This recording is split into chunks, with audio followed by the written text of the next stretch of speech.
In the northernmost edge of the empire's central region, there is a land called 𝗦𝘁cie. It is not a place of warmth or abundance. The soil is thin, the climate unforgiving, and the forests press in from every direction like walls that have no interest in moving. Whatever life exists here, it survives on discipline and necessity. But lately, even that fragile stability is beginning to crack. Inside the local manor, Baron Delasha of Drakiti is not having a good morning. He slams his fist down onto his heavy desk with enough force to make everything on it rattle. His knights stand before him, shoulders pulled in, eyes fixed somewhere safely on the floor. They have just delivered news that nobody wanted to deliver. It has happened again. The barley seeds, scattered across the fields the night before, are gone. Every last one of them. Dug up, taken, erased, as if the earth itself had swallowed them whole. The Baron stares at his men with the kind of fury that does not burn hot and fast. It simmers. It builds. He asks them, his voice dangerously low, what exactly they think they are doing out there. Every time they plant, someone comes and undoes it. Perfectly, completely, like clockwork. One of the knights attempts to speak. His voice trembles as he explains that they posted guards through the entire night. Every field was watched. And yet by morning not a single seed remained. He trails off, clearly aware that this explanation is not going to land well. It does not. Scombe. The Baron loses what little composure he had left. His face shifts through several shades before settling on something close to purple. He tells them he does not want excuses. He does not want explanations. He wants results. And he is not getting them. Both knights bow their heads quickly and say nothing more. The Baron turns away from them and presses a hand against his forehead. A headache is beginning to bloom behind his eyes, deep and steady. He mutters to himself, more than to them, that this place has nothing going for it. No rich soil, no favorable weather. Nothing but the forest and the barley fields standing between this domain and ruin. If they cannot plant at this time of year, everyone starves. That is not a dramatic statement. That is simply the math of survival. One of the knights, either brave or foolish, offers a tactical observation. Protecting every field with the number of soldiers currently stationed in the domain is nearly impossible. The Baron reaches for his wineglass and hurls it directly at the knight's head. It shatters. The knight flinches. The Baron is already shouting again, telling them that if they are short on troops, they can put iron shackles on the domain's people and drag them out to guard the fields themselves. The peasants are about to starve anyway. What exactly are they protecting them from at this point? He declares, with absolute certainty, that this is the work of the monsters living in that forest. He orders every available soldier to be gathered and posted at the barley fields, without delay. The knights receive their orders in silence and get out of the room as fast as dignity will allow. Alone now, the Baron stands at his window and stares out at the tree line. The forest sits there in the gray morning light, enormous and still. He wonders, briefly, whether he should hire mercenaries. He wonders what it would cost. He wonders if he can even afford it. The shadows between the trees seem darker than usual today, like something is looking back. Deep inside that same forest, in a clearing swallowed by damp air and thick silence, two figures are setting up camp for the night. Sarah has been going through the bag. He pulls out a small, elegant card and holds it up, asking Vlad what it is. Vlad glances at it and tells him plainly that it is a pilgrim certificate, written for him by Father Andreas. Schoarra stares at it for a moment, then sets it aside. He notes, with the tone of a man taking stock of a disaster, that somehow Vlad managed to remember to pack rare and expensive items, carefully wrapped and accounted for. Then, in the very same breath, he asks how it did not once occur to Vlad to bring a single flint. Vlad does not look up from his kindling. He tells Schoarra that he is one to talk. Schoarra's voice rises. He informs Vlad, with great emphasis, that he did bring a flint. He holds up the broken pieces of it, shaking them in the air. He brings them right up for Vlad to see, because Vlad, he says, was the one who smashed it to pieces. Vlad looks at the broken pieces with a perfectly straight face and says it was clearly defective. Schoarra's response is immediate and unprintable. He tells Vlad to stop talking and start rubbing the wood faster. If they spend the night out here without heat, they will freeze. He is the knight's attendant. And yet here he is, watching his captain fail at the most basic task of wilderness survival, powerless to intervene, because of a mistake that was entirely Vlad's makings. Some time passes. The kindling remains cold. Vlad sits back on his heels, stares at the useless pile of sticks, and says, flatly, that he cannot do this anymore. He picks up his sword and stands. Gunra goes very still. He remembers, suddenly, that he has spent the last several minutes screaming at a night here. He begins to stammer, offering to take over the rubbing, suggesting that Vlad must be tired, moving quickly toward the kindling, with the energy of a man trying to avoid consequences. Vlad is not looking at him. He is looking into the trees. Without raising his voice, Vlad speaks into the darkness between the trunks. He asks, simply, if anyone out there has a flint, they could lend him. Gumira freezes. Vlad's spirit horse shifts uneasily. Neither of them can see or hear anything in the dark. For a long moment, there is nothing but silence and wind. Then they come out. A group of bandits steps from behind the trees, weapons already drawn. Moving with the lazy confidence of men who have done this many times before, they take in the scene, the camp. The horse. The two travelers. The one holding a sword. The bandit leader steps forward. He tells Vlad that if he had noticed them, the smart move would have been to run. He asks why he is trying to act tough. Then his gaze lingers a moment too long on Vlad's face, and a slow smile spreads across his mouth. He remarks that with features like that, they could sell him anywhere and still walk away with a good price.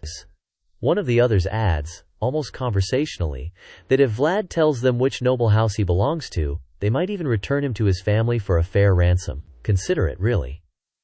Vlad looks at the leader and asks, again, whether he has a flint or not. The bandit leader blinks. Vlad tells him, with no particular urgency, to check his pockets. The leader stares. He asks if Vlad is out of his mind. Then Vlad's eyes move to the leader's neck. Hanging there, like a grotesque decoration, is a chain of severed fingers, cut clean, collected, worn like a trophy. Vlad begins to unsheath his sword. Slowly. He says, quietly, never mind. There is no point looking for it. Something shifts inside him in that moment. His eyes begin to glow, a cold celestial light, like distant stars brought to earth. The aura spreads across his sword, up his arm, through his entire body, until he is wreathed in something brilliant and terrifying. He tells them, in a voice that belongs to the dark, to hand over everything they have, their possessions, their lives, which he considers worth considerably less than animals. The bandits begin to shake. They are very fast after that. They do not have time to think. Only their screaming carries through the trees, echoing long after the forest goes quiet again. By the time dawn arrives at the entry gate of the 𝗬𝗬𝗄 domain, the morning mist is still sitting low over the road. Two soldiers stand their post, spears in hand, watching the tree line the way men watch things they do not fully trust. One of them mutters that the forest feels especially wrong today, like something is about to come out of it. The other tells him not to say things like that to them. There are already enough rumors spreading through the village. Then one of them sees something moving in the mist. Both soldiers drop into a defensive stance immediately, spears forward. One of them calls out, asking who is there. A horse steps slowly out of the dark. It bares its teeth. One of the soldiers screams that it is a monster.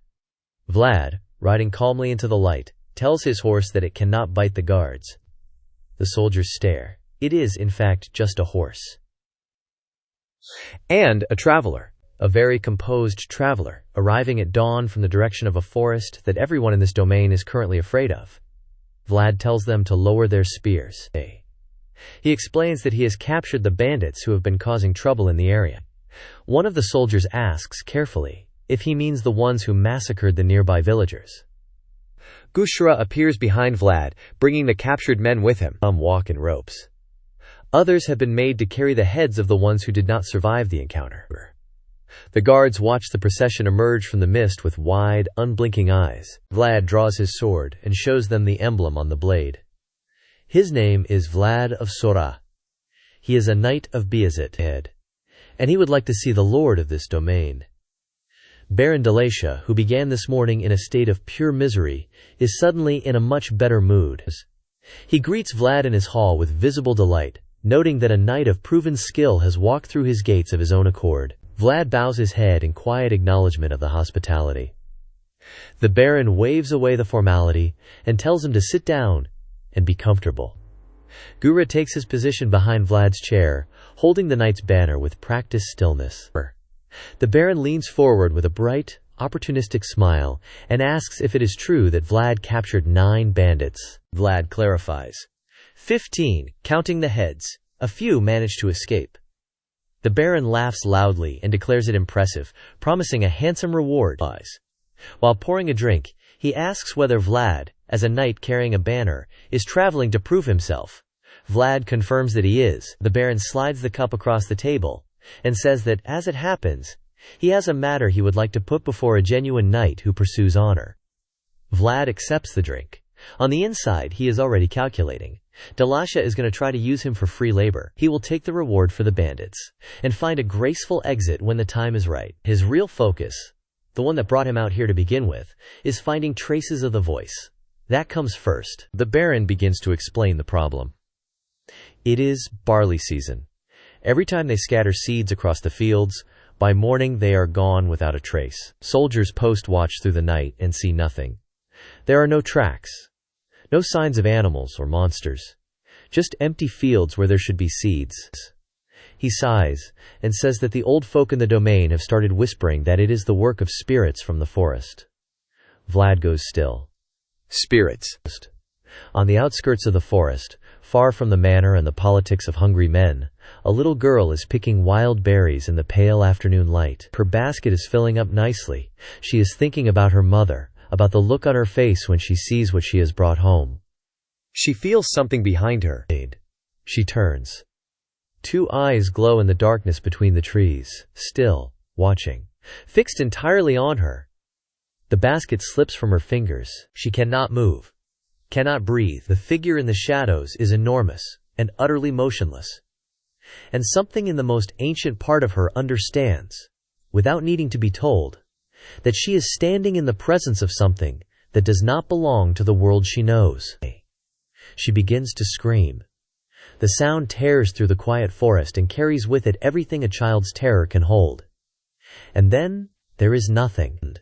No girl, no sound, only a jagged hole torn into the earth where she was standing, and her little basket lying on its side, the berries spilling slowly across the ground.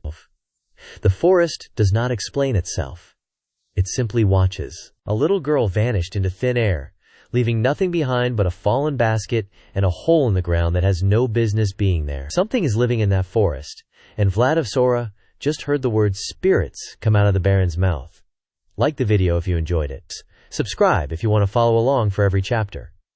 And drop a comment telling me what you think. Thank you for watching. See you in the next chapter. Our boy and his squire ride into a village that looks like it's been slowly dying for years. Crumbling houses, rotting fences, the whole place soaked in the smell of poverty. Gerda shakes his head at the sight of it and mutters that something feels wrong here. This village is dead broke, he says. Forget a bounty, they probably can't even scrape together dinner, let alone pay 2 nights for their trouble. Vlad keeps his eyes on the muddy road ahead and reminds him the Baron promised a handsome reward. Gerda isn't buying it for a second.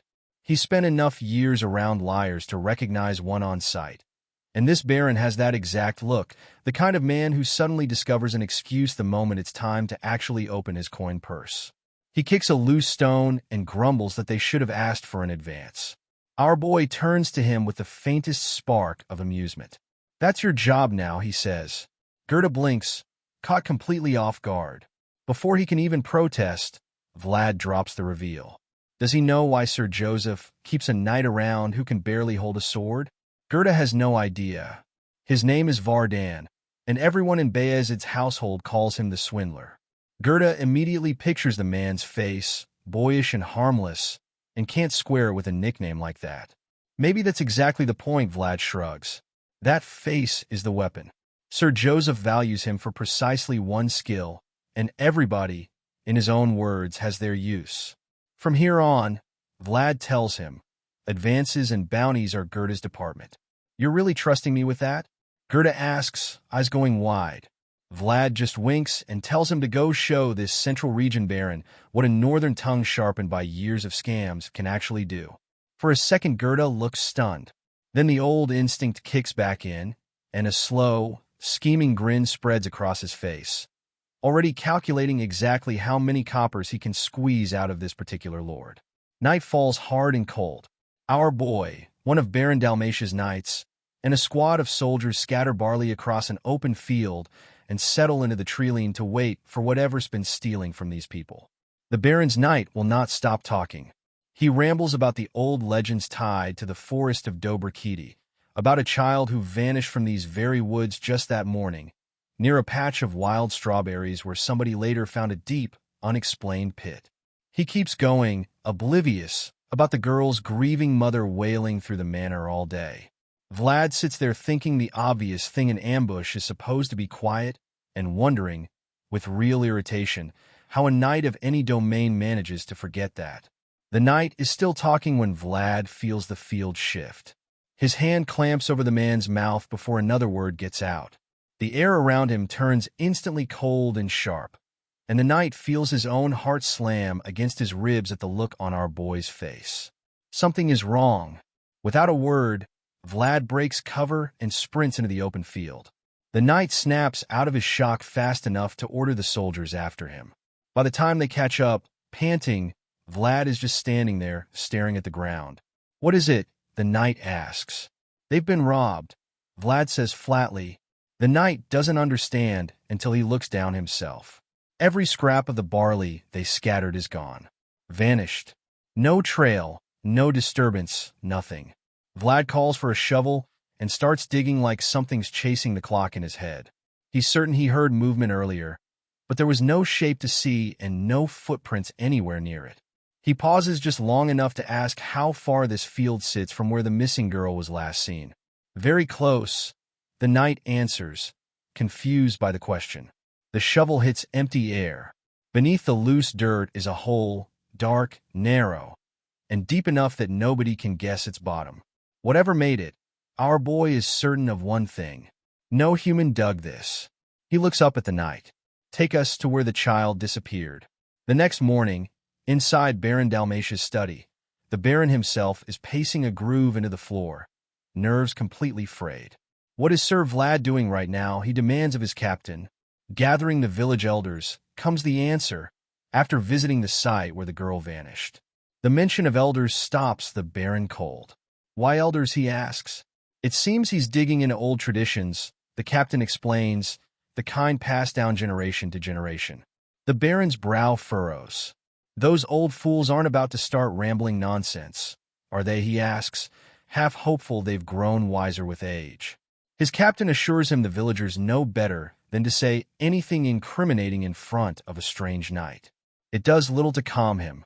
He remembers the crest stitched into Vlad's banner, the emblem of San Rosino, and realizes exactly what that means. Deep ties to the Vatican itself. He can't tell the knight to back off now, not after personally requesting his help. But he's digging too much, too fast. With a hard edge in his voice, the Baron gives the order. "Assign someone to tail Sir Vlad. Make sure he doesn't go prying anywhere he shouldn't." Back in the village, 𝗏𝗏 is already deep in a performance. He leans toward the gathered elders, his face a mask of pure grief, asking if truly nothing comes to mind. He paints the picture for them, unprompted, of a fragile little girl trapped somewhere pitch black, sobbing until she has no tears left to cry. It's a full Oscar bait performance, complete with genuine tears he somehow conjures on command, dabbed away with a handkerchief between pleading looks. Surely, he presses, something comes to mind. This isn't even the first time barley has vanished like this. The combination of theatrics and guilt finally cracks them. One elder admits that in their younger years, they used to hold rites, before the Vatican outlawed the practice entirely. Back then, no child was ever pulled underground. Wolves took a few, sure. Never the earth itself. What were the rites for? Vlad asks, steady and direct. The elders trade uneasy looks, saying nothing. 𝗏𝗏 steps in gently, warning them that without answers, there's no saving the girl, not in this unnatural cold. What if she freezes before anyone finds her? The silence stretches long enough to feel like its own answer. Then one elder finally speaks. "It's for an earth spirit," he says, "one that lives somewhere in that forest." The words land heavy on both of them. Before Vlad can press further, Gerda notices the elders eyeing the Vatican crest on his gear and pulls him quietly aside. However young he is, he's still a knight bearing that emblem, and the old folks are watching every twitch on his face. If he stays, even the ones willing to talk will shut down completely. Vlad nods and steps outside, telling him to get everything he can. Outside the hut, the knight assigned to shadow him approaches, hesitant, asking for a word. He tries to explain the rites aren't anything sinister. Vlad already knows. He knows it's the exact idolatry the Vatican forbids, and that exposure could bring real punishment down on this village. The knight goes pale, bracing for the worst, but Vlad keeps going. He understands there are traditions people have kept for a long time, and he heard nothing tonight about earth spirits or rites. He's only here for the missing girl and the barley thief. He can stop being watched now, and the Baron can hear that clearly too. Relief floods the knight's face. He thanks him sincerely, apologizes for the offense, and hurries off. Gerda emerges from the hut a moment later. Anything? Vlad asks. According to the elders, it's not a ghost in any frightening sense, Gerda explains. More like something that makes the land fertile when properly honored, something that digs deep into the earth on the village's behalf. He scoffs at the whole idea, calling it nonsense. Why nonsense? Vlad wonders aloud. Plenty of snakes live in trees. Gerda adds the detail that actually unsettles him. The spot where Vlad dug last night is the exact clearing where the old rites used to be held. And this earth spirit, apparently, has always had a taste for barley, living somewhere far underground. Underground, Vlad repeats slowly. He bet it likes the dark too. He turns the pieces over in his head, the rites, the spirit, the offerings, all different names for the same thing wearing different clothes. He turns to his squire with new, intent sharpening his eyes. Get some barley, he says. Why? Gerda asks. He's already pulled one monster up from underground once tonight, hasn't he? Time to set the stage again. Night falls heavy again, and the trap gets set for round 2. Golden barley scatters along a narrow path leading toward one massive, solitary rock, the moon hanging low enough to throw long, skeletal shadows across the clearing. Our boy, his horse Noir, and Gerda tuck themselves into the rustling brush behind the stone and wait, breath held. Gerda whispers the question that's been nagging him. Why the rock specifically? Vlad explains he could still feel solid, unyielding stone while digging the night before. Whatever this thing is, it likely can't tunnel through something that hard. Gerda isn't fully convinced, wondering aloud what happens if it actually can break through and just chose soil out of pure preference. He doesn't get to finish the thought. A sharp gesture from Vlad cuts him off cold. It's here, on the path.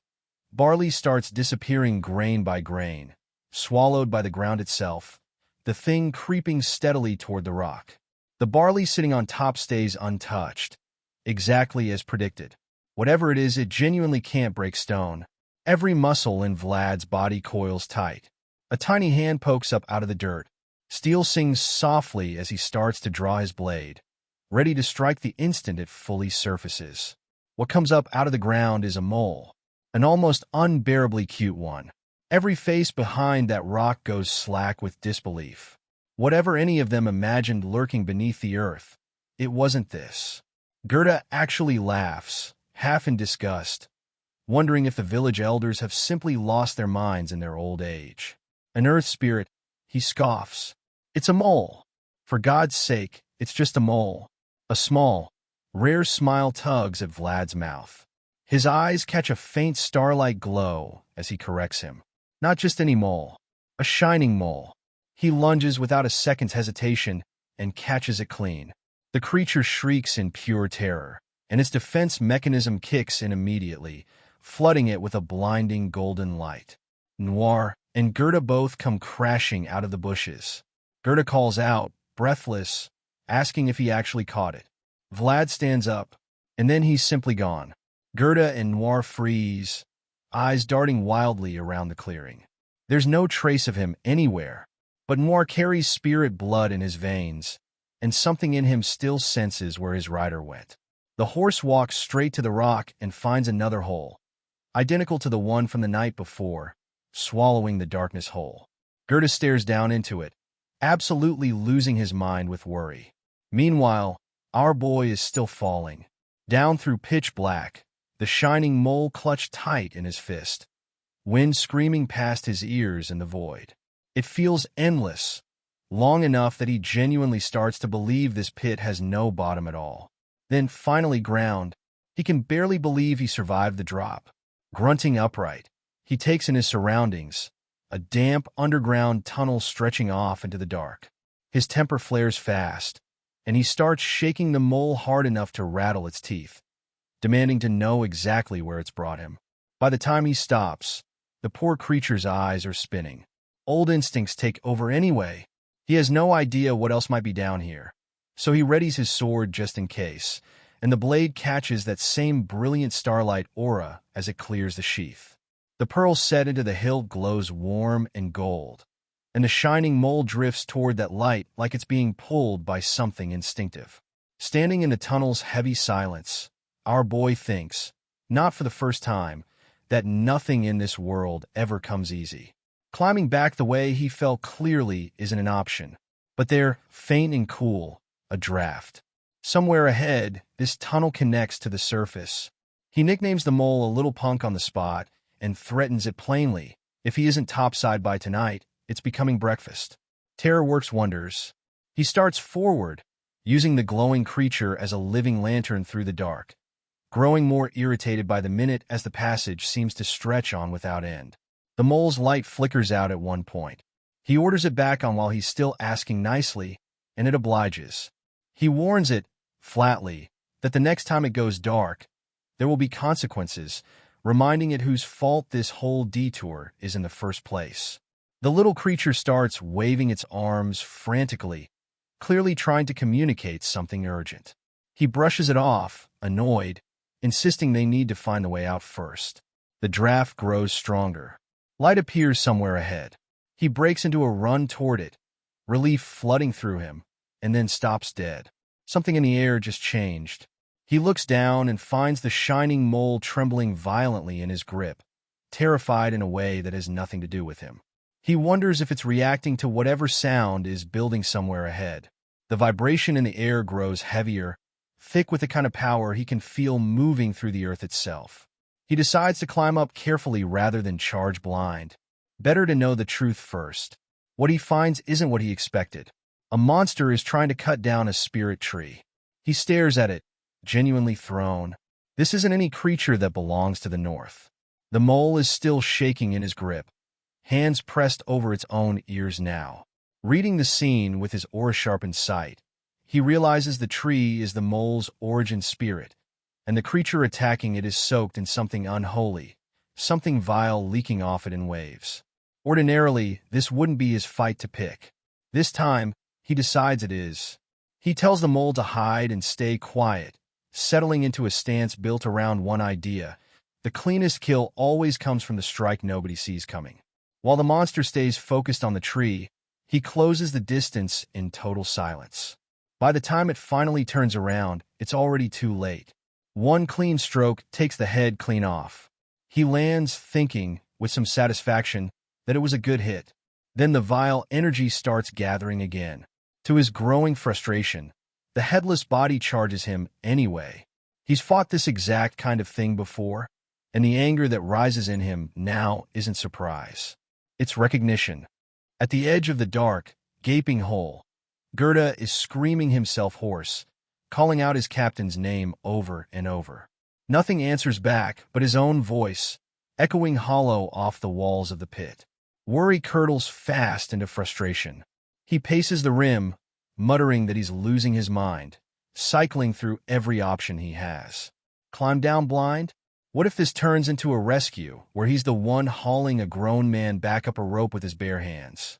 He decides borrowing rope from the village is the smarter move. While he's still spiraling through the logistics, Noir's ears twitch.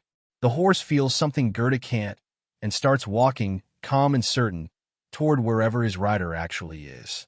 𝗏 calls after him, asking where he thinks he's going. Noir doesn't stop, doesn't even glance back. Then the ground itself starts humming. A low vibration rolls through the forest floor, and 𝗏 freezes mid-step, remembering exactly what the village elders said about strange cries echoing from deep in these woods, insisting the sound belonged to neither man nor beast. A chill runs straight down his spine. Is this what they meant? Watching Noir walk on without him into the trembling dark, Gerda swallows his fear and decides to trust the horse. This is, after all, the same spirit horse the barbarians once revered as something sacred. Hands shaking, he follows him into the shadows. Back in the clearing, the fight has already turned ugly. The monster swings a heavy blow, and Vlad barely slips past it, the wind of the strike close enough to hear. He recovers fast, launching a counter that carves clean through one of its legs. For half a second he thinks that's it. No more legs, no more threat. He's wrong. The creature swings its massive axe in a wide arc before he can reset, and the blow catches him full force, sending him flying through the air. He twists mid-flight to soften the landing, but it still knocks the breath out of him. Something about that strike feels wrong in a familiar way, soaked in the same sticky, evil aura he remembers from another fight, another bastard in another life. The monster calmly picks its own severed head off the ground and sets it back on its neck like nothing happened. It reattaches on its own. Immortality. He realizes with a sinking feeling that half measures aren't going to cut it here, and reaches for something else entirely, the exact moment the voice once let him cross into its world. He focuses on that fleeting instant of contact, and his whole body ignites with a brilliant starlight aura, beautiful and genuinely terrifying against the black trees around him. The monster actually flinches at the sight of it, dropping into a defensive crouch instead of charging. He closes the distance in a blur, dodging the axe with room to spare, cutting the creature down in one pass, then another, blade trailing pure light through the dark. In a voice gone cold, he promises to keep cutting until it finally dies. The moon burns unnaturally bright overhead as the night stretches on, lighting the carnage below like a stage. He keeps cutting, strike after strike, wound after wound, and none of it sticks. No matter how deep the blade goes, the thing keeps standing, keeps coming back at him with fresh fury each time. He's barely dodging now, exhaustion creeping into every motion, breath ragged. Then the vile energy floods out of it again, and every wound he's carved closes shut right in front of him.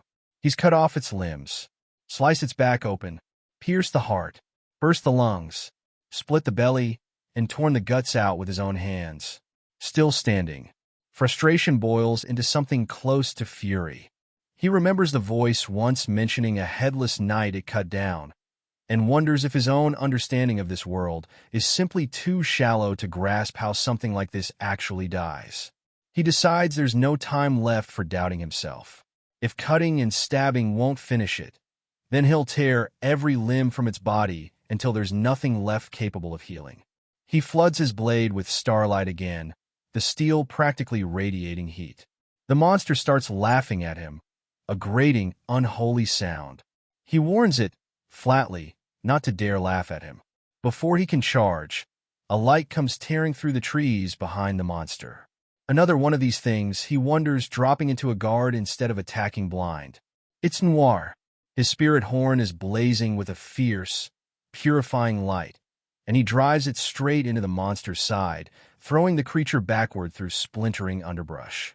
Noir lets out a roar that sounds older than anything alive. Seeing him, our boy's whole face lights up with real relief. He rushes over, asking how the horse even found this place, checking him over for injuries, the fight momentarily forgotten. Then he turns back. The monster is getting up again, and this time, the wounds aren't closing.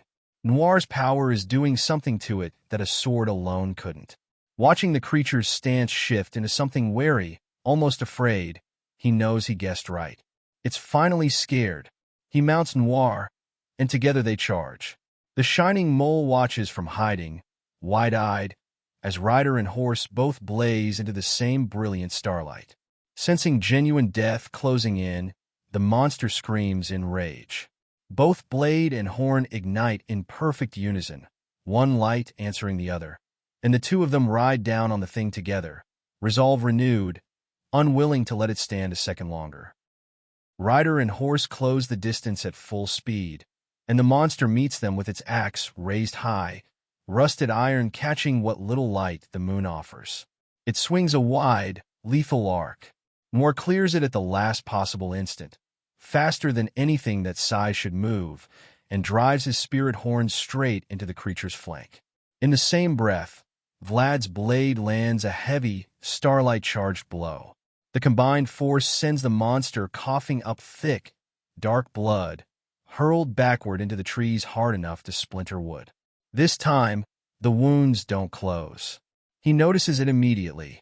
𝗦𝘄cie's power is finally sticking. He calls for another strike, sensing the end within reach. The creature seems to sense the same thing, scrambling upright into a stiff, defensive stance instead of charging again. Reading the shift, he pulls 𝗦𝘄cie back before the horse can close in. 𝗦𝘄cie skids to a stop. The monster stretches out one clawed hand. Is it trying to grab them now? He wonders, since brute force clearly isn't working anymore. He knew this thing wouldn't be simple to kill, but he didn't expect this level of calculation from it. It understands exactly what 𝗦𝘄cie represents, the one real threat to whatever keeps it alive.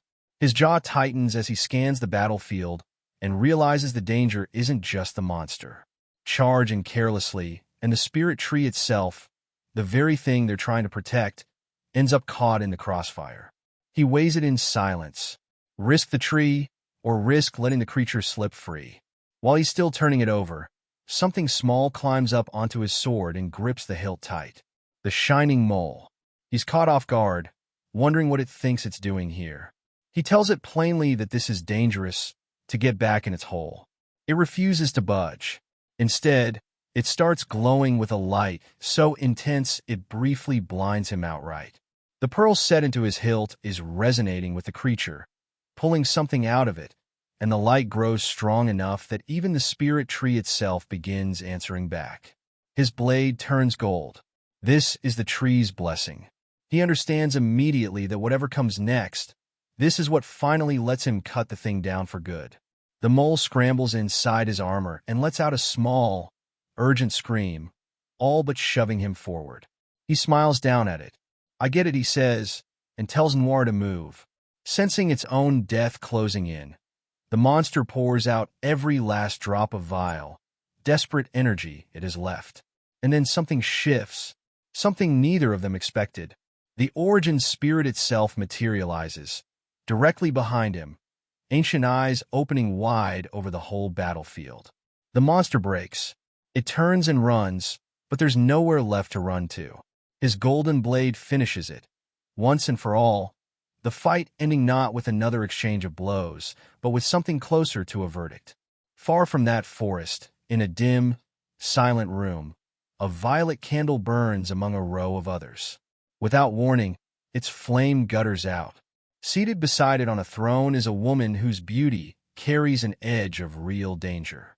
She watches the smoke curl up from the dead wick and says quietly that the light of 𝗏𝗏𝗃𝗃 has gone out.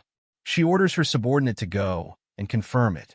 He receives the command, bows without a word, and disappears to carry it out. She lingers on the thought a moment longer.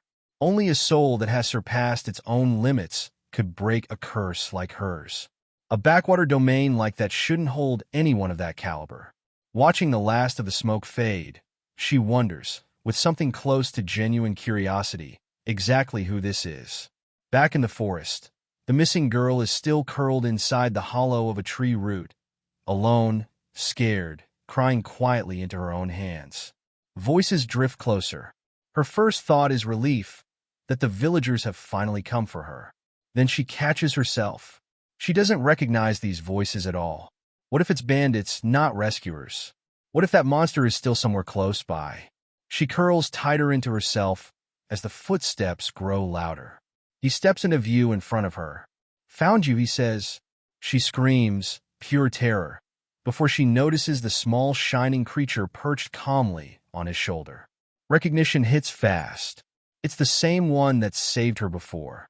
The mole holds out a handful of berries with a bright, proud little smile, and something in her finally breaks loose. She starts crying again, but this time it's relief, not fear. He kneels and opens his arms, his voice going soft as he tells her he'll bring her home.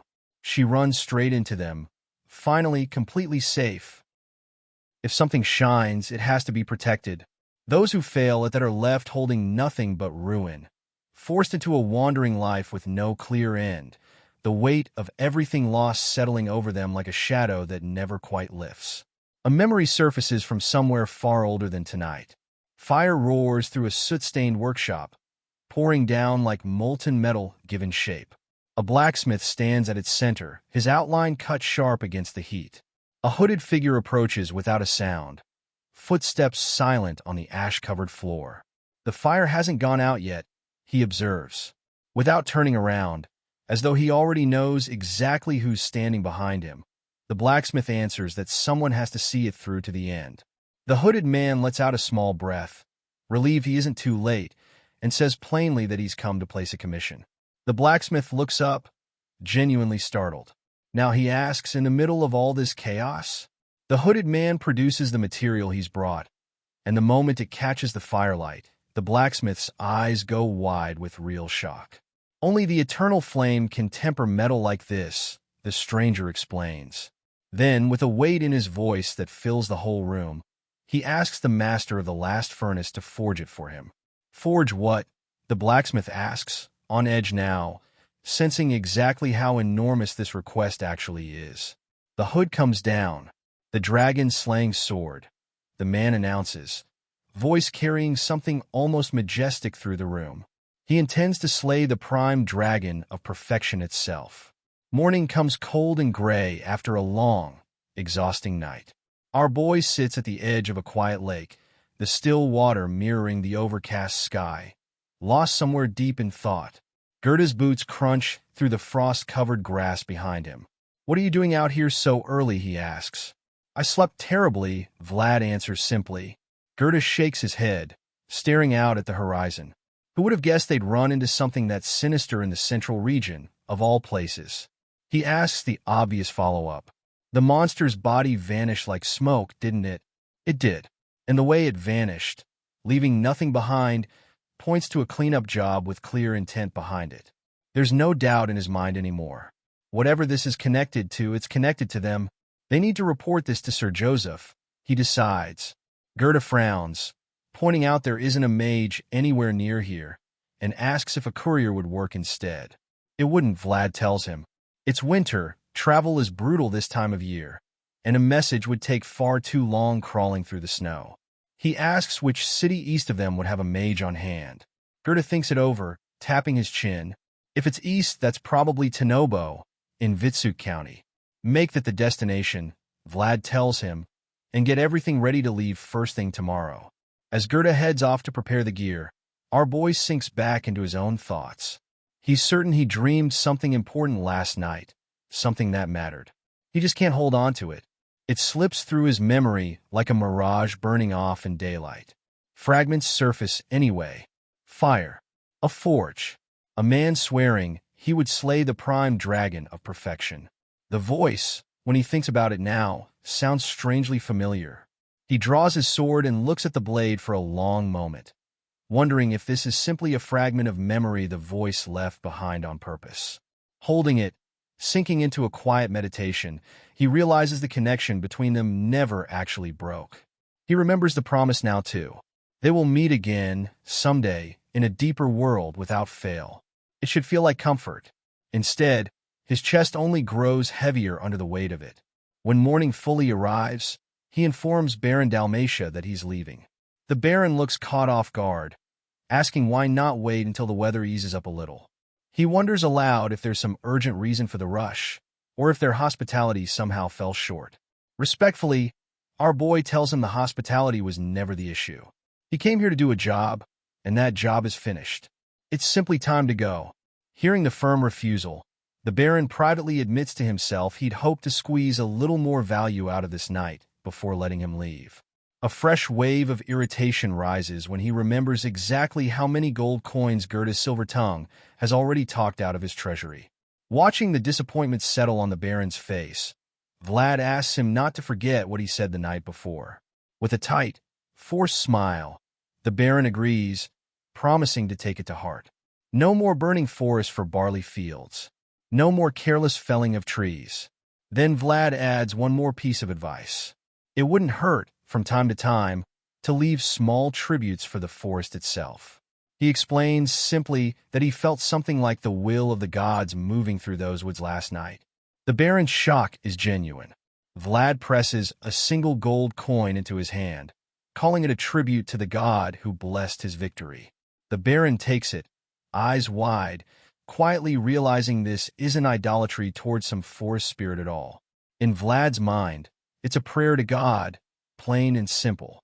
Something in the Baron's chest softens watching him, genuinely struck that a knight raised in the harsh north could carry this much quiet devotion. The Baron and his knights offer their sincere thanks for his consideration, promising to remember the conversation. Vlad bows his head slightly and tells them that even from a distance, he'll keep praying for 𝗦𝘗𝗿-𝗃𝗺's prosperity. As he finally rides for the gate, he glances back at the flag hanging above it, remembering what the Baron once told him about the spirit stitched into its symbol. Looking once more at the tree-line, he speaks quietly to the forest itself. Take care, too. He understands now what a spirit actually needs to survive. Not offerings, not rites, just presence, the simple memory of someone who still thinks of them. Feeling is what lets a spirit exist on this land at all, and the warmth held inside those wild strawberries the little girl once loved was real enough to carry that on its own. The forest spirit doesn't have to fade into forgotten legend anymore. Somewhere in that forest tonight, one small, bright star has quietly come home. Far from 𝗦𝘗𝗿, in the territory of Vayezid, the mood outside the castle walls has turned formal and tight. Priests of the Vatican stand waiting at the height of the battlements.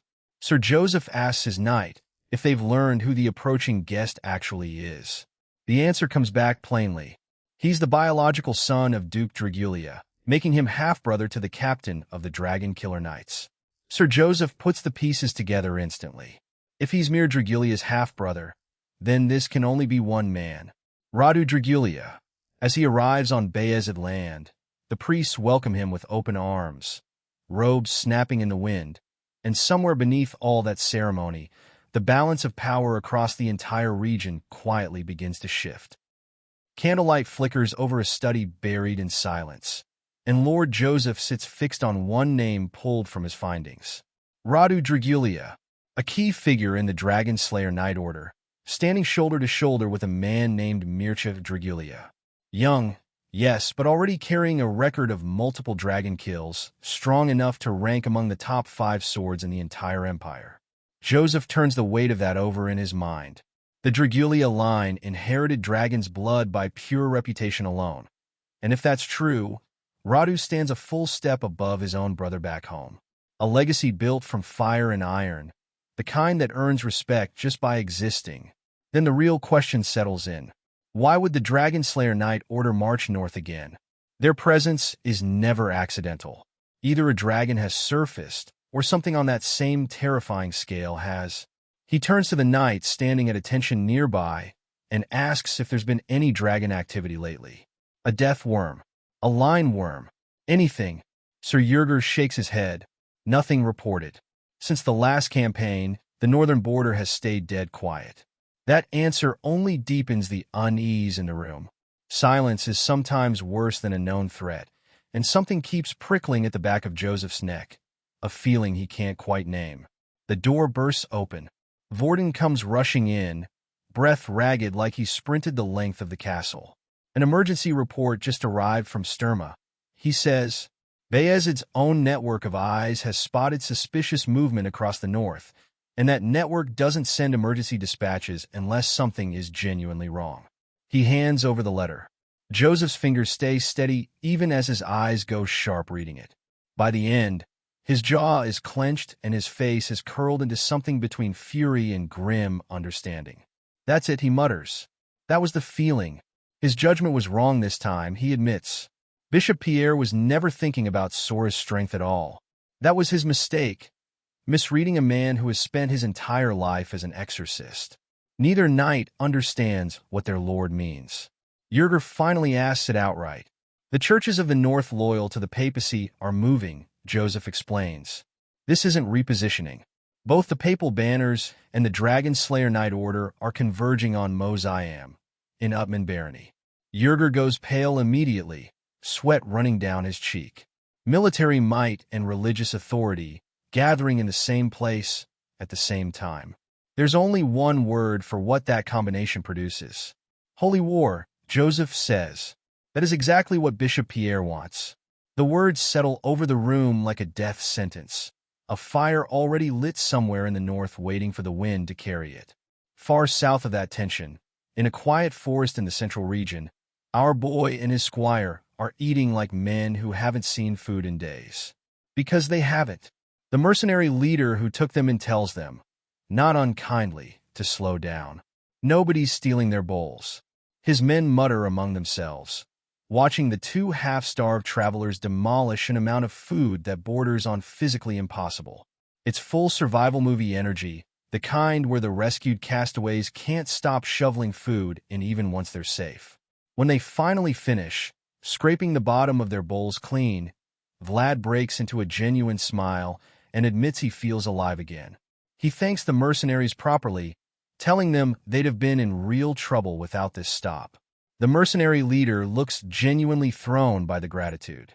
Out here, thanks from someone who carries himself like a warrior is rare enough to remember. Then an awkward silence falls, the whole group just staring at him. What's wrong? Vlad wonders. Did he say something off? The leader asks carefully if he's not from Central. North, Vlad confirms. Something flickers across the man's face, quick enough to miss, before he laughs it off and insists it's nothing. Just surprised. First-time bottom-tier men like his have gotten a genuine thank you from someone carrying a title like Sir Knight. Vlad wonders privately if he'd been too polite. It's becoming clear that Central holds a far stricter line between classes than anything he grew up with in the north. The leader asks where they're headed. Chernovo in the Vizcaya Viscounty, Vlad answers. The man's eyes light up.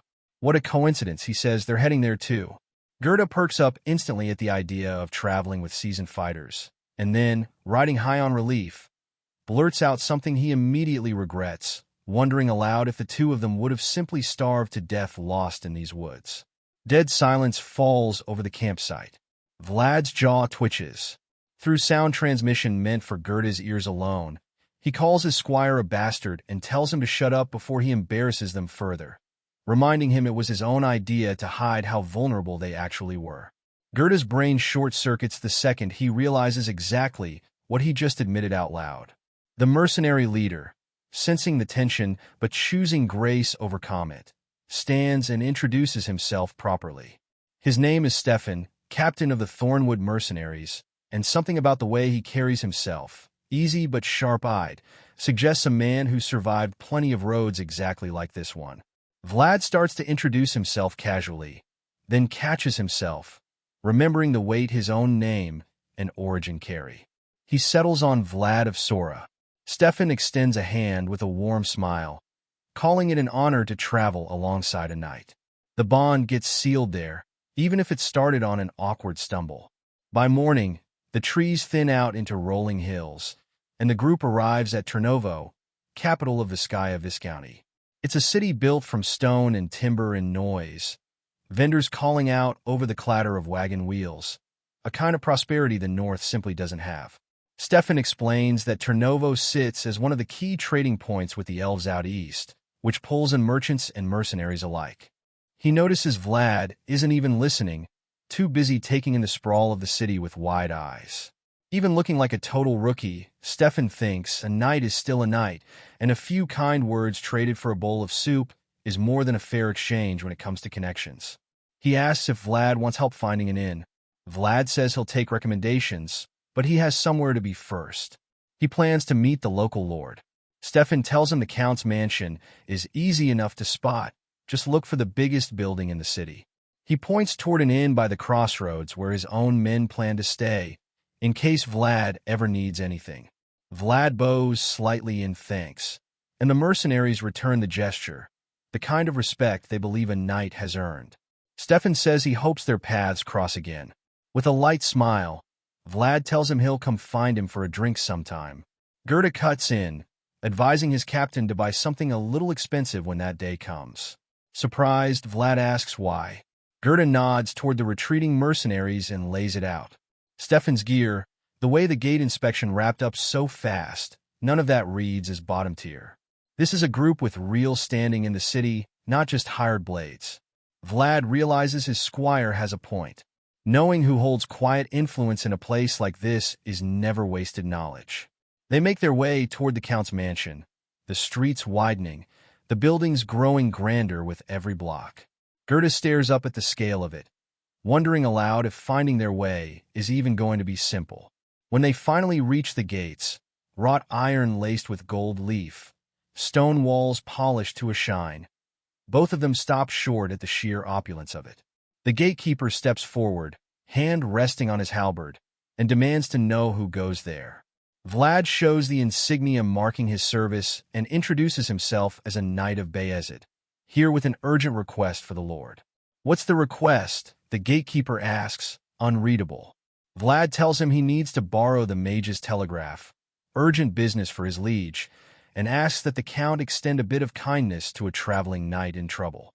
With total indifference, the gatekeeper says he'll pass the message along and disappears inside, telling Vlad to wait. Gerda wonders hopefully if they'll get invited in properly, maybe even a warm bed for the night. Vlad agrees it seems reasonable. A fellow noble surely wouldn't leave a traveling knight standing out here. Morning passes. Noon comes and goes. Shadows stretch long across the cobblestones, and then night falls entirely, torches lit along the mansion walls, and still no word comes back. The silence isn't an oversight. It's deliberate. He's felt this exact treatment before, not long ago. He asks the returning gatekeeper when a response might come. With a mocking little smile, the man shrugs and says who really knows. Patience finally starts curdling into something sharper. Vlad asks plainly for a yes or a no, anything definite. The gatekeeper tells him he simply has to wait. Until when Vlad presses, until the Lord Count decides to look for him, comes the answer. Of course, 2 more soldiers arrive to change the guard. One asks who's still standing out here. The other shrugs, says they're from the north. That explains the musty smell the first one sniffs. So that's the smell of a barbarian. Huh. The other tries to hush him, warning that the knight will hear. What's he going to do about it? Comes the laugh in response, a cruel little sound swallowed by the dark street. Vlad's anger doesn't show on his face, but it's building. He remembers now what a senior knight back home once told him before he left, a warning about how Central views the rest of the continent. The Western folk who dig dirt for food, the Northerners with barbarian blood mixed into their veins, all of it beneath them in Central's eyes. What's colder than northern winter, the old knight had said, is the discrimination waiting for him down here. Coldly, Vlad asks the gatekeeper if the Count truly takes him for a fool. With a mocking smile, the man says surely not, thinking he can keep toying with the barbarian without any real consequence. Gerda sees it happening before it happens, the grip tightening on Vlad's scabbard, the ice settling into his eyes. He hands over the house banner without a word. Vlad takes it and drives it straight into the stone ground in front of the gate. The crack of metal against stone splits the night like thunder. It's a full showdown at high noon moment, the kind where nobody in the street doubts a line has just been drawn. He tells them plainly he wants a response, and he isn't asking permission anymore. Soldiers move toward him, weapons drawn, one shouting about the insolence of planting a flag in front of the Count's own mansion. He stops mid-sentence. He's seen the dragon insignia. Recognition hits him like a physical blow, and the pressure radiating off Vlad thickens the air around them all. Even as a mere knight, he says, he deserves at least a response from the Lord Count. He stands there, banner snapping in the wind, one lone figure of northern defiance against every ounce of Central's arrogance, and tells them, in a voice gone cold and absolutely certain, that he'll wait right here for it. The mansion doors finally swing open, and our boy gets invited inside. The air changes the moment he steps through, cooler, thick with aged wax and expensive incense, the faint metal tang of polished armor lingering underneath it. Deep in the corridors waits the man behind that gate all along, the lord of this territory, Count 𝗦𝘁cie, seated at the head of a dining hall so vast its ceiling disappears into the shadows cast by massive chandeliers. He calls Vlad to the table without standing. He's already eating, tearing into roasted meat with a slow, methodical rhythm, while Vlad takes the seat across a stretch of dark polished wood that feels more like a battlefield than a dinner table. Without looking up, the Count asks his age. 18, Vlad answers, steady, no nerves showing. The knights lining the walls stand like statues, hands resting on their hilts, eyes locked on the back of his head like they're waiting for an excuse. 18, the Count repeats, and he's already killed a dragon. A short, humorless laugh follows, fork hovering midair. Vlad corrects him without flinching. He was 17 at the time. The Count's eyebrows twitch, just barely, before the mask of aristocratic boredom slides back into place. He mentions hearing that Vlad hangs the Dragon Killer Knight's insignia on his own banner. Vlad confirms it plainly, no boast in his voice at all, just fact. The temperature in the room seems to actually drop. Who gave him permission to use it? The Count asks. 𝗦𝘁cie, Vlad answers. The captain of the Dragon Slayer Knights himself. The Count stops eating entirely. The spoon hits the plate like a gunshot in the silence. A filthy northern barbarian, invoking a noble's name like that, uninvited. His jaw tightens hard enough to bulge. If that's a lie, he warns Vlad won't leave this room breathing. Every knight in the hall draws steel in the same instant, the sound ringing off stone, blades leveling at Vlad's throat. He doesn't move. He says, flat and unshaken, that he killed the dragon Lindblom, and that 𝗦𝘁cie witnessed it himself. There are no lies in his words, he adds, and something about how still he stays under a ring of drawn swords finally cracks a small smile out of the Count. He waves the blades down. So, he asks, more casual now, he wants to borrow a mage. Yes, Vlad confirms. Urgent news for his lord. There's no precedent here for lending a northern knight the magic telegraph, but curiosity is winning out over protocol.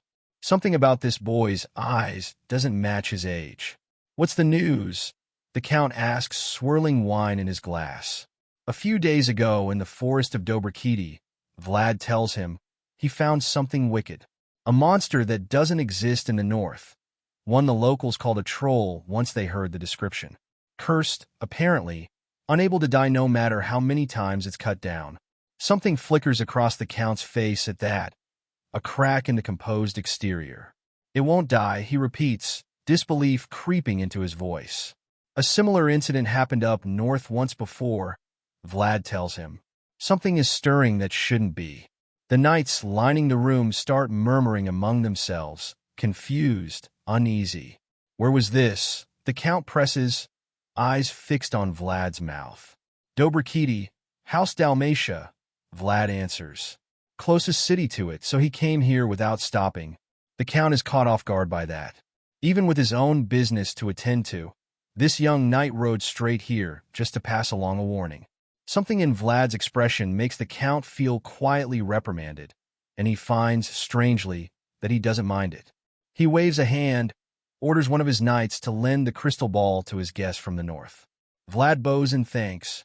The Count, softening slightly, apologizes for leaving him waiting outside all night, admitting plenty of knights have come seeking favors lately, and he assumed Vlad was just one more.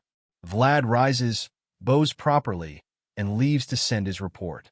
The moment he's gone, the Count's expression turns dark. Find out everything, he orders. When a knight starts to say they'll send people to 𝗦𝘁cie, the Count explodes, slamming a fist onto the table hard enough to rattle the dishes, calling the man useless. Not that. Find out if this northerner really slew a dragon, if he really carries Vayezid's colors honestly. Everything. He waves the rest of his knights out entirely. Alone in the vast, echoing hall, he mutters to himself, wondering what the point of paying anyone is if all he gets back are idiots. Rough around the edges, he admits, but the boy has dignity. Doesn't know his place, maybe arrogant too, but he's got the confidence to actually back it up. A man like that could come in handy. Meanwhile, in a circular chamber humming faintly with magic, glowing runes lining every wall, our boy and Gerda both go slack-jawed as the resident mage informs them a magic telegram costs 1 gold coin per character, more if the distance is far. Gerda's eyes practically bulge out of his skull, counting on his fingers in a panic, muttering they barely scraped 10 gold out of Baron Dalmatia total. It's giving hold music before the cancellation fee energy, the kind of price reveal that makes you want to hang up on principle. The mage just laughs it off, though. Since they're the Count's guests, the telegram's free. The relief that floods through Gerda is visible, his whole posture sagging. He should have led with that, he grumbles, imagining them wandering the streets as beggars over one message. The mage asks for the Schoarra wavelength number. Both of them stare blankly. What's a wavelength? Vlad asks. It's the region's coded address for magic telegraphs. The mage explains, somewhere between amused and exasperated. Vlad turns to his squire, hopeful. Does he know it? Gerda just stares back like he's been asked to sprout wings. The mage sighs and says he'll look it up himself. Once the telegram is sent and the crystal's glow fades, they walk the moonlit halls back, and Gerda admits, relieved, that any other mage might have left them completely stuck. Vlad agrees, frowning, wondering why any of this has to be this complicated. He's realizing, slowly, that outside Vayezid's borders, simply knowing how to swing a sword doesn't make a man a knight. The world is bigger than he thought, and he's still got plenty of ground to cover. Gerda adds that despite the rough start, it was probably good they got acquainted with the Count. He points out the decorations lining the halls, all supposedly gifts from the elves. Vlad stops walking. All of this he asks. Gerda, grinning like he's cracked a mystery, explains that elves don't let just anyone into their land, so this means the Count actually opened a real trade route. He can talk to elves. That night, the mansion falls quiet except for a distant night bird. Sitting on his bed, Vlad watches his sword's hilt glow with a faint starlight aura, the elf's gem pulsing deep blue before shifting into gold. The light pulls at something inside him, dragging his awareness inward. What kind of place is this, he wonders, standing somewhere powerful and beautiful and quietly sad all at once. Ruins of light, a sky humming with something like grief. He can't hold it for long. His head starts to throb, the golden world flickering out like a dying candle. And he gasps back into the dim guest room, sweat on his brow, heart pounding. Hazier than when the voice first showed it to him, but real. If his connection to it deepens, he wonders, will he ever see it clearly? A knock cuts the thought short. Sir Vlad, a voice asks through the door. Does he have a moment? Opening it, he finds several of the Count's knights standing in the hallway, tunics on, armor off. One leans against the frame, arms crossed, asking for a spar. Nothing serious, just a light warm-up before bed, he adds, smirking. Northern knights rarely visit nobility. He continues, so it would be quite the honor to experience northern swordsmanship firsthand. There's no sincerity anywhere in the offer.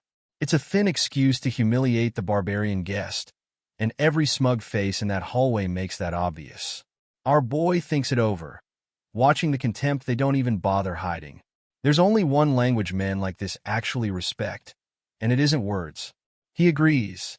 They helped him send his telegram, gave him a comfortable stay. Only fair, he says, that he pay them back properly.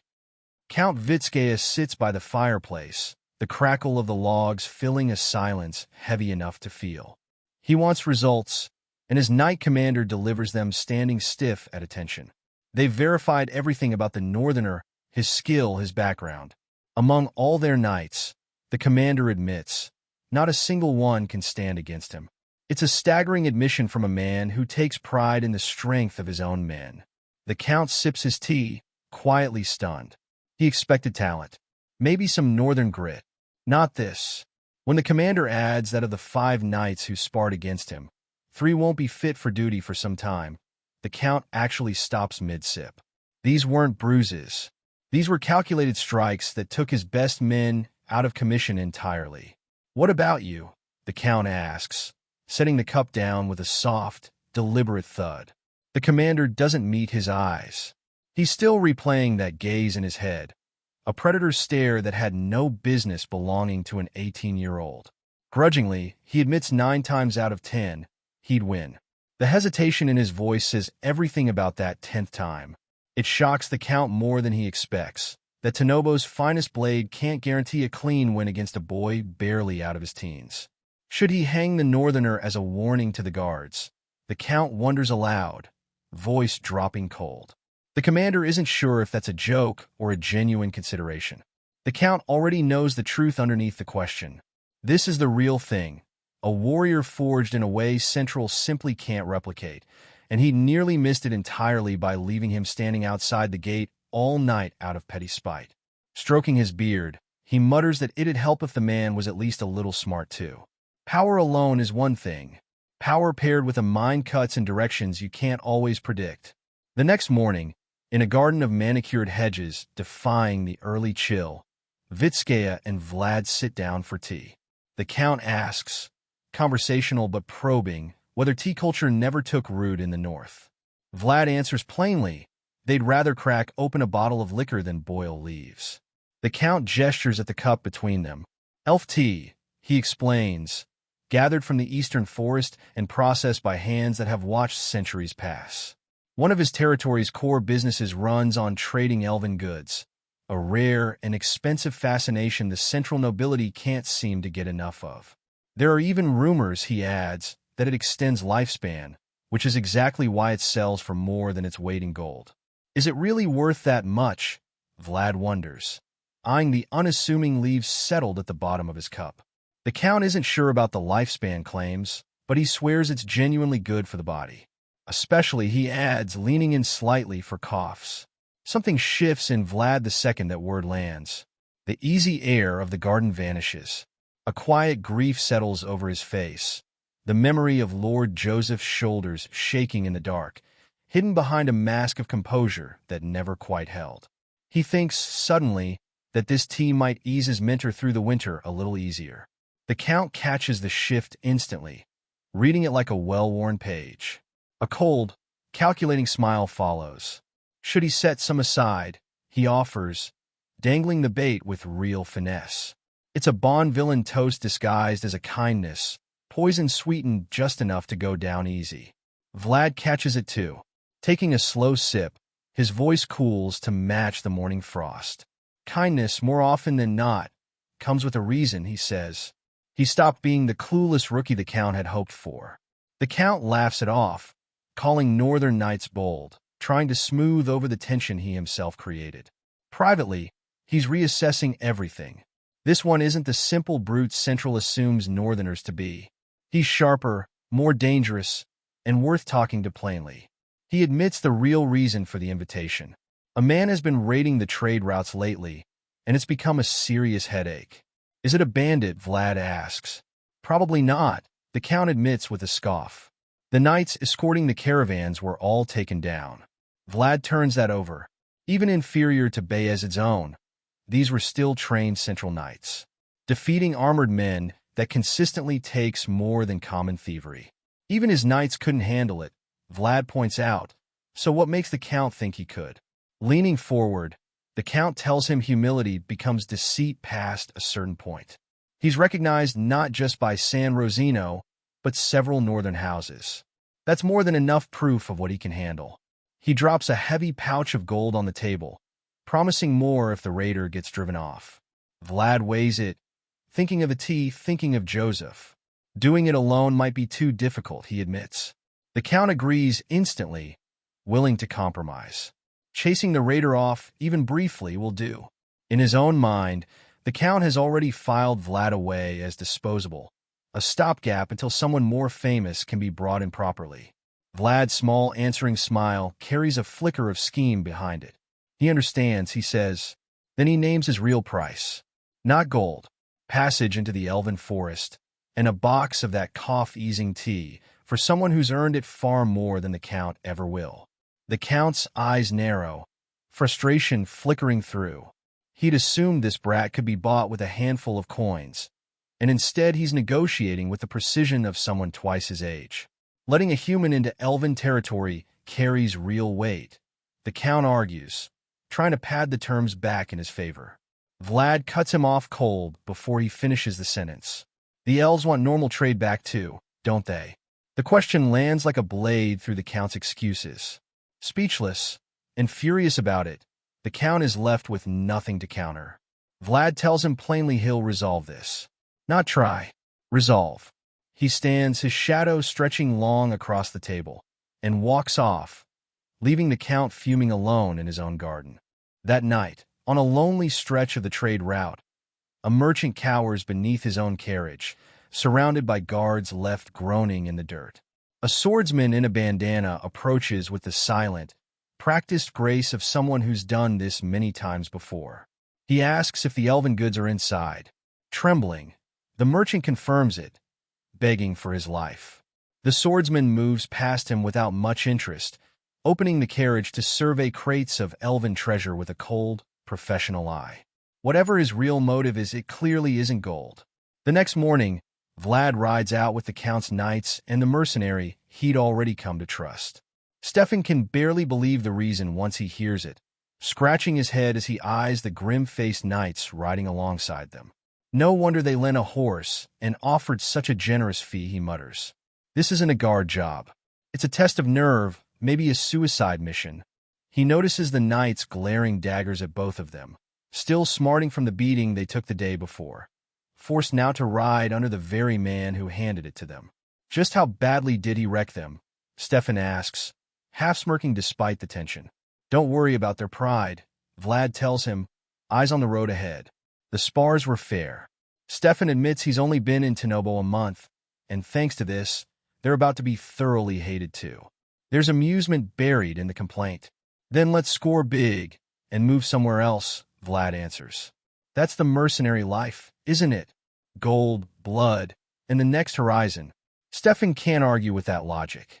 He promises Vlad a cut of the reward regardless, telling him not to expect jobs this big often. Reluctantly, gratefully, Stefan agrees to trust him completely, settling into his saddle. Vlad thinks, quietly, that bringing him along was the right call. A seasoned mercenary beats a pack of sullen, uncooperative knights the second things turn ugly. Together, the three of them, a northern prodigy, a cynical mercenary, and a squad of knights nursing bruised pride, ride deeper into the forest toward whatever's waiting for them in the dark. Hooves press soft against moss-covered earth as our boy and Count 𝗦𝘁ci's knights wind their way toward a secret trade location, hemmed in on both sides by ancient trees whose branches lock together overhead like skeletal fingers. The air itself feels thick with pine and something older, something humming just beneath the soil. Stefan points ahead through the shifting leaves, voice dropped to a whisper like the woods themselves might overhear.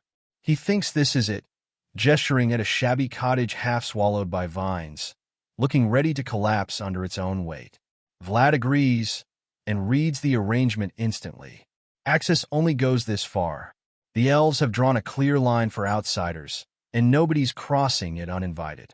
The 𝗦𝘁ci knight leading the group turns to address them.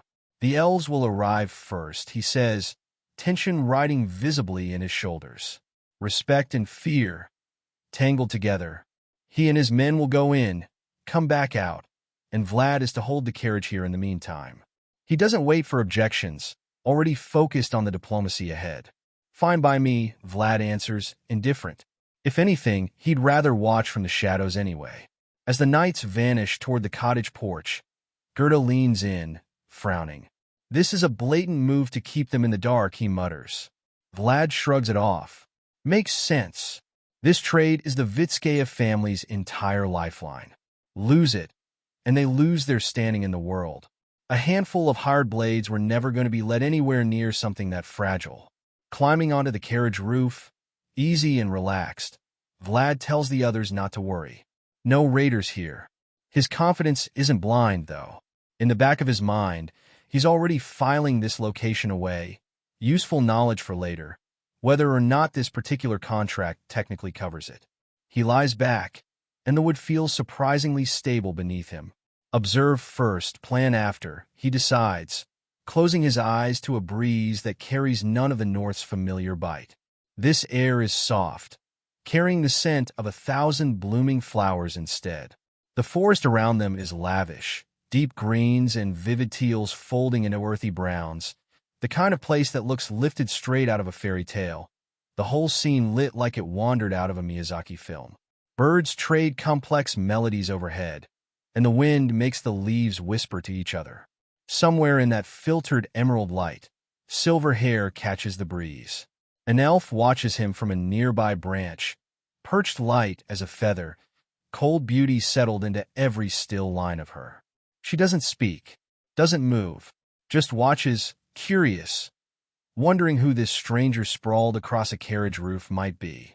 Inside the cottage, the air smells of dried herbs and old wood. The 𝗦𝘄cie knight leader presents a heavy pouch of gold, hands trembling slightly, admitting this is all they can pay for now. The coins clink loud enough to feel unnaturally sharp in the small space. The elf across from him, an ancient, ice-eyed trader named 𝗦𝘬𝗿, says nothing for a long moment. Then, cold and entirely without warmth, he points out this isn't the promised amount. The knight's knees nearly buckle under that stare alone. He fumbles for an excuse, but 𝗦𝘬𝗿 cuts him off before it forms. Making tea from Tujin leaves takes real, grueling labor, he says. Sacred work, not something one or two hands manage alone. I know it well, the knight stammers, before 𝗦𝘬𝗿 lands the real blow. He already knows there's a raider blocking the trade route. The knight's stomach drops. Of course the elves already know. Their information runs deeper than anyone likes to admit. An uneasy silence stretches out, broken only by wind against the cottage walls. Is the tea selling well? 𝗦𝘬𝗿 finally asks. The knight seizes the opening, promising more time will bring the full payment, his voice thinning into something close to pleading. 𝗦𝘬𝗿 ignores it entirely, asking instead if regions beyond the center enjoy the tea too. Desperate to sound confident, the knight insists it's already a hot topic among central nobles, and trends always spread outward from the heart like wildfire. Then I suppose the other lords will want to deal with us directly, 𝗦𝘬𝗿 says, flat and cold. The implication lands like ice water. The 𝗦𝘄cie family is replaceable, and everyone in the room knows it now. This is the last chance, 𝗦𝘬𝗿 tells him, hoping they won't force him to go looking for another seller. Stammering, the knight promises the rest of the gold, soon. Then 𝗦𝘬𝗿 turns toward the grimy window. Who's the one out there? He asks, nodding toward the carriage. The knight, confused, asks who he means. That one, lying down, 𝗦𝘬𝗿 says, and his eyes begin to glow with old, swirling elven magic, piercing straight through wood and distance both.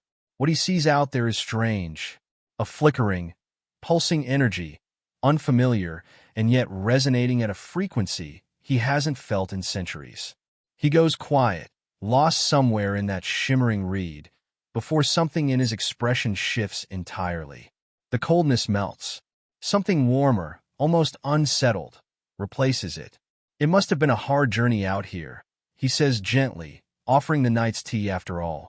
Then, almost as an afterthought, bring the one on the carriage in too. Vlad, who drifted off in the cool breeze, wakes to a soft, rhythmic dripping, like a single leaf falling into still water. When he opens his eyes, the world around him has changed completely. Endless golden fields stretch out under a sky too vivid to be real. Grass tall as silk, swaying in wind that smells faintly of honey. Too vivid for a dream, he thinks, and yet. A tree rises in the distance, wider than any house, its leaves gold and radiating a gentle, holy warmth. Flowers bloom in golden clusters across its branches, and one drifts free, its energy folding into the shape of a butterfly, wings glowing with soft light, drifting straight toward him. It lands on his nose. The tiny weight of it feels undeniably real. Then it starts glowing brighter, and understanding rushes in. This is the world the voice once showed him, the only thread tethering him to something he barely understands. A fragment of memory, alive and pulling him deeper. He starts to sink into it, distant voices calling him captain from somewhere far below, like echoes from the bottom of a well. 𝗬𝗏 wakes him with a scream. What he opens his eyes to is not what he expected. The elven girl from the tree is sitting on top of him, her face inches from his, silver eyes wide and curious. It's a full freeze-frame moment, and somehow everyone present, knights and mercenary and Vlad included, is equally frozen in disbelief.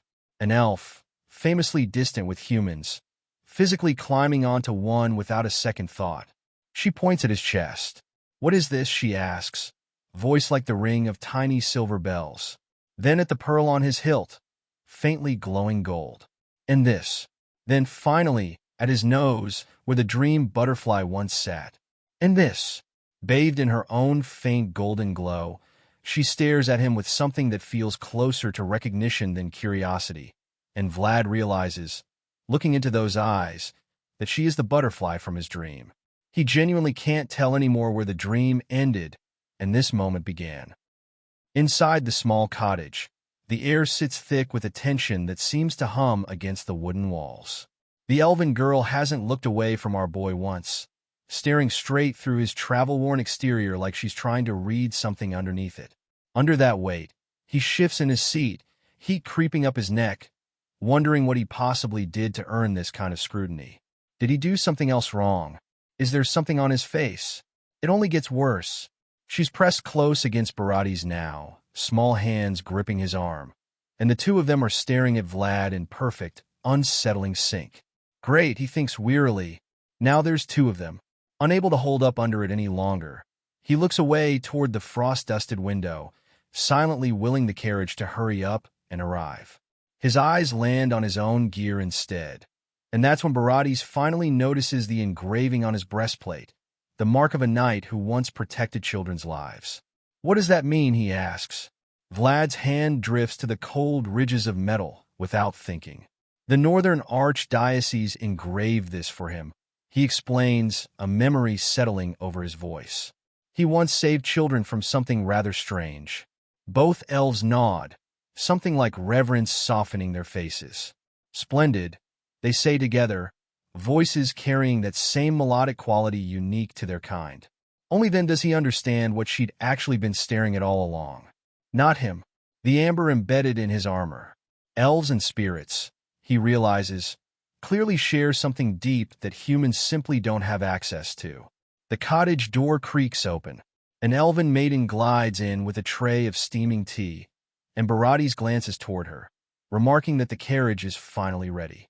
He turns back to Vlad, straightening with something formal and respectful settling over his posture.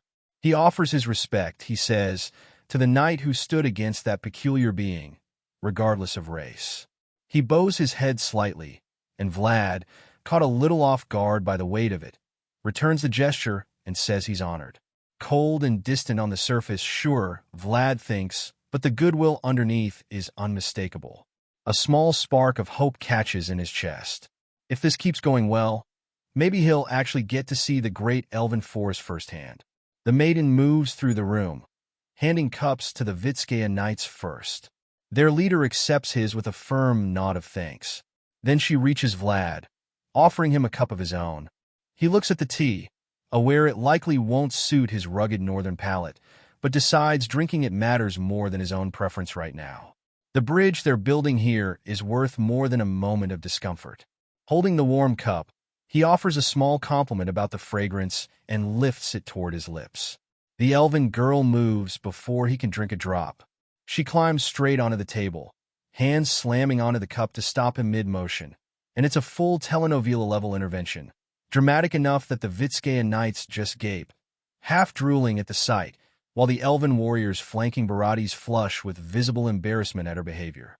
She looks him dead in the eye and tells him, firmly, that he can't drink this. Why? Vlad asks, completely lost. For a second her confidence wavers, gaze dropping, expression unreadable. But she doesn't move an inch, staying sprawled across the table, legs swinging in a rhythmic, distracting little motion, hands still locked over his cup like she's guarding it with her life. You can't just do this, he tells her, half plea, half confusion. She ignores him completely, legs still swinging, off in some world of her own. By the time they finally leave the cottage, Vlad's mind is still spinning, unable to land on a single thing he did to deserve this. He mutters as much walking toward the horses. Gerda, ever watchful, leans in, and warns him to keep his expression neutral. The elves are still staring at him from the shadows of the trading post. He's almost afraid to check. Curiosity wins anyway. Glancing back, he catches the elven girl standing behind 𝗏𝗏𝗏𝗏, gripping his arm again, peeking out just enough to keep her eyes locked on Vlad, like she's trying to memorize his face. 𝗏 murmurs that he's fairly sure that kid holds some kind of high status. He remembers how the other elves treated her earlier, a formal courtesy usually reserved for nobility or serious bloodlines. Vlad sighs, shoulders dropping. Either way, he says, getting into the elven forest is probably a lost cause after that. Where exactly did he mess up? He wonders bitterly. The 𝗦𝘄cie knight captain, already mounted, calls that they need to cross the cliff before sunset. Vlad nods, agreeing with the read on the terrain, and they're just about to ride off when a voice calls out behind them. 𝗏𝗏𝗏𝗏, asking him to wait. Reining in, Vlad watches the elven girl standing on her toes, whispering urgently into 𝗏𝗏𝗏𝗏's ear, gesturing with real intensity while he listens, expression carefully neutral. After what feels like an eternity, 𝗏𝗏𝗏𝗏 clears his throat and tells Vlad he feels bad about how things unfolded, asking him to forgive her mistake. This time, when Vlad looks at her, the intensity is gone, replaced by something genuinely apologetic. He tells her it's fine, wanted to move past the whole strange episode as quickly as possible. 𝗏𝗏𝗏𝗏 adds, almost offhandedly, that he heard something happened at the carriage too. Vlad stays quiet, unwilling to unearth any more misunderstandings today. 𝗏𝗏𝗏𝗏 notices the girl's grip on his arm tighten, knuckles going white, and with a sigh that seems to carry real weight behind it, he extends a hand toward Vlad. Vlad hesitates. Does a handshake mean the same thing to elves as it does to humans? 𝗏𝗏𝗏𝗏 clarifies before he has to ask, explaining this as their way of extending an invitation, a rare honor. Elves don't offer this to outsiders easily. Behind them, the 𝗦𝘄cie knights are already whispering, floored. They've spent ages navigating politics just to get a foot in the door with the elves. And here's this northern drifter getting a direct invitation after a single afternoon. Vlad shakes his hand firmly, telling him he gladly accepts, calling it a valuable chance to broaden his understanding of the world. 𝗏𝗏𝗏𝗏𝗏 agrees, adding that he genuinely hopes Vlad will visit their domain someday. But before Vlad can pull his hand back, 𝗏𝗏𝗏𝗏𝗏's gaze drops to the glowing amber on his sword hilt. Be sure to bring that with him when he visits, 𝗏𝗏𝗏𝗏𝗏 adds. Vlad, not quite understanding, asks what he means. Glancing back at the girl watching them intently, 𝗏𝗏𝗏𝗏𝗏 explains she's taken a real interest in the stone. Then his eyes sharpen.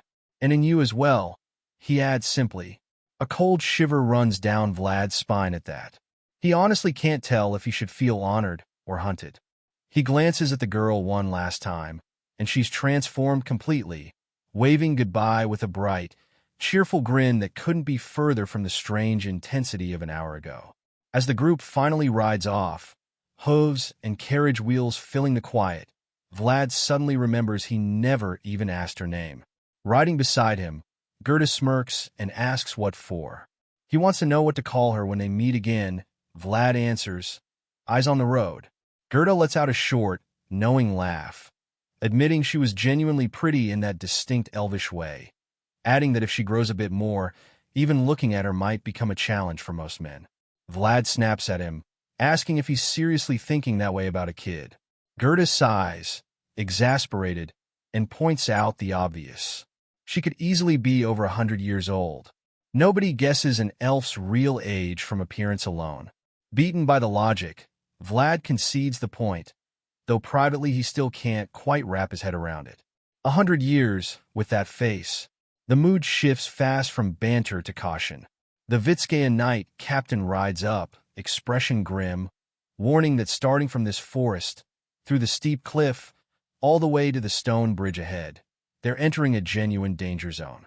The raider tends to show up right around here, he explains, preying on anyone careless enough to let their guard down.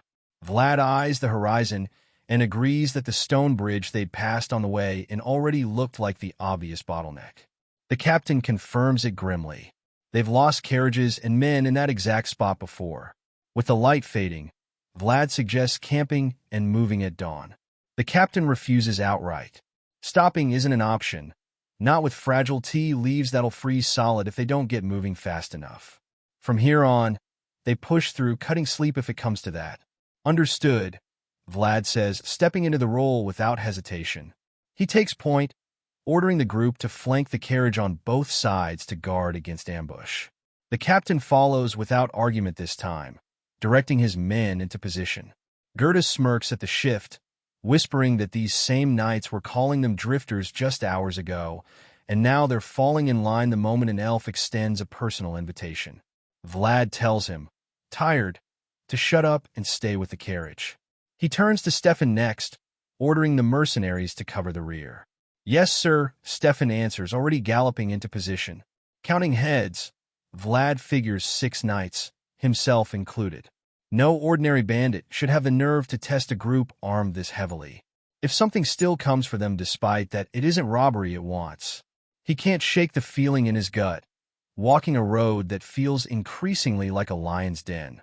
The sun bleeds out into deep purple, then full dark, and the bridge finally comes into view, a gray stone ghost waiting in the moonlight. Every hand hovers near a hilt. Every ear strains for the smallest sound. Then he sees it, a faint, rhythmic shine behind a distant hill. For a split second he wonders if it's just moonlight off snow. Then it moves, fast and getting faster, closing the distance before he can even draw his sword all the way. It hits one of the 𝗦𝘄cie knights square in the chest. The clang of impact is deafening, plate armor denting like tin, the knight thrown clean off his horse and knocked out cold before he even lands. Panic erupts through the rest of the group instantly. What was that? Someone shouts. Vlad barely saw it happen at all, dismounting fast to check the impact site. What he finds there stops him cold. A pebble. Just a smooth, common stone, and it dented high-grade plate armor like it was nothing. That's impossible, he thinks. No human throws a stone with that kind of force. The knight captain's voice cracks with fear as he points a shaking hand toward the dark hill overlooking the bridge. There, he shouts. The raider. A figure stands silhouetted against the night sky, a faint pulsing aura glowing in one raised hand. The same light that just launched that stone hard enough to crack steel. Vlad grits his teeth, recognizing something in the stance, in the control of that energy that has nothing to do with petty thievery. That's not a raider, he whispers to himself, hand tightening on his hilt. That's a knight. The bridge reeks of ozone and fear. The 𝗦𝘄cie knights are in full panic, and their captain, voice cracking under the strain, orders them to dismount and form a defensive wall, betting solid ground and shields against an enemy they can't even see. Our boy cuts him off before the order finishes. Stay mounted, he says. The captain, flushed with confusion, demands to know why, unable to see past standard doctrine. This is an open bridge, Vlad tells him. Stop here, and their targets, funneled between high railings and a long drop with nowhere to run. The realization lands hard. This bridge is a kill zone, and every man on it becomes a sitting duck the second they stop moving. Watching the distant figure on the hill, Vlad reads the whole situation in an instant. That knight never intended to kill them. Blades would have done that cleanly. A stone is something else. A stone is a message, a calculated show of power from something that could end them any time it chooses. Right now, it isn't hunting. It's playing. Run, he orders. No hesitation left for caution now, only speed. Moore lurches forward at his command, sensing the urgency in his rider's grip. Gerda follows without needing to be told twice, and Stefan barks the same order to his own men, seasoned enough not to need a second explanation. The 𝗦𝘄cie knights freeze for a heartbeat, stunned to see the mercenaries falling in behind Vlad instead of them. What about them? One stammers. Their captain, red-faced with embarrassment that a foreign knight is showing more tactical sense than his own elite guard, bellows the obvious. Of course they follow Sir Vlad. Everyone moves. A lone figure of silver and black cuts through the morning mist, leading them all. From the hill, the unknown knight watches, genuinely surprised. He hadn't expected his prey to charge straight into the storm instead of scattering. His aura flares again, and stones start tearing through the air with catapult force at arrow speed, screaming past them. The captain orders his men to break formation, scatter, minimize the target.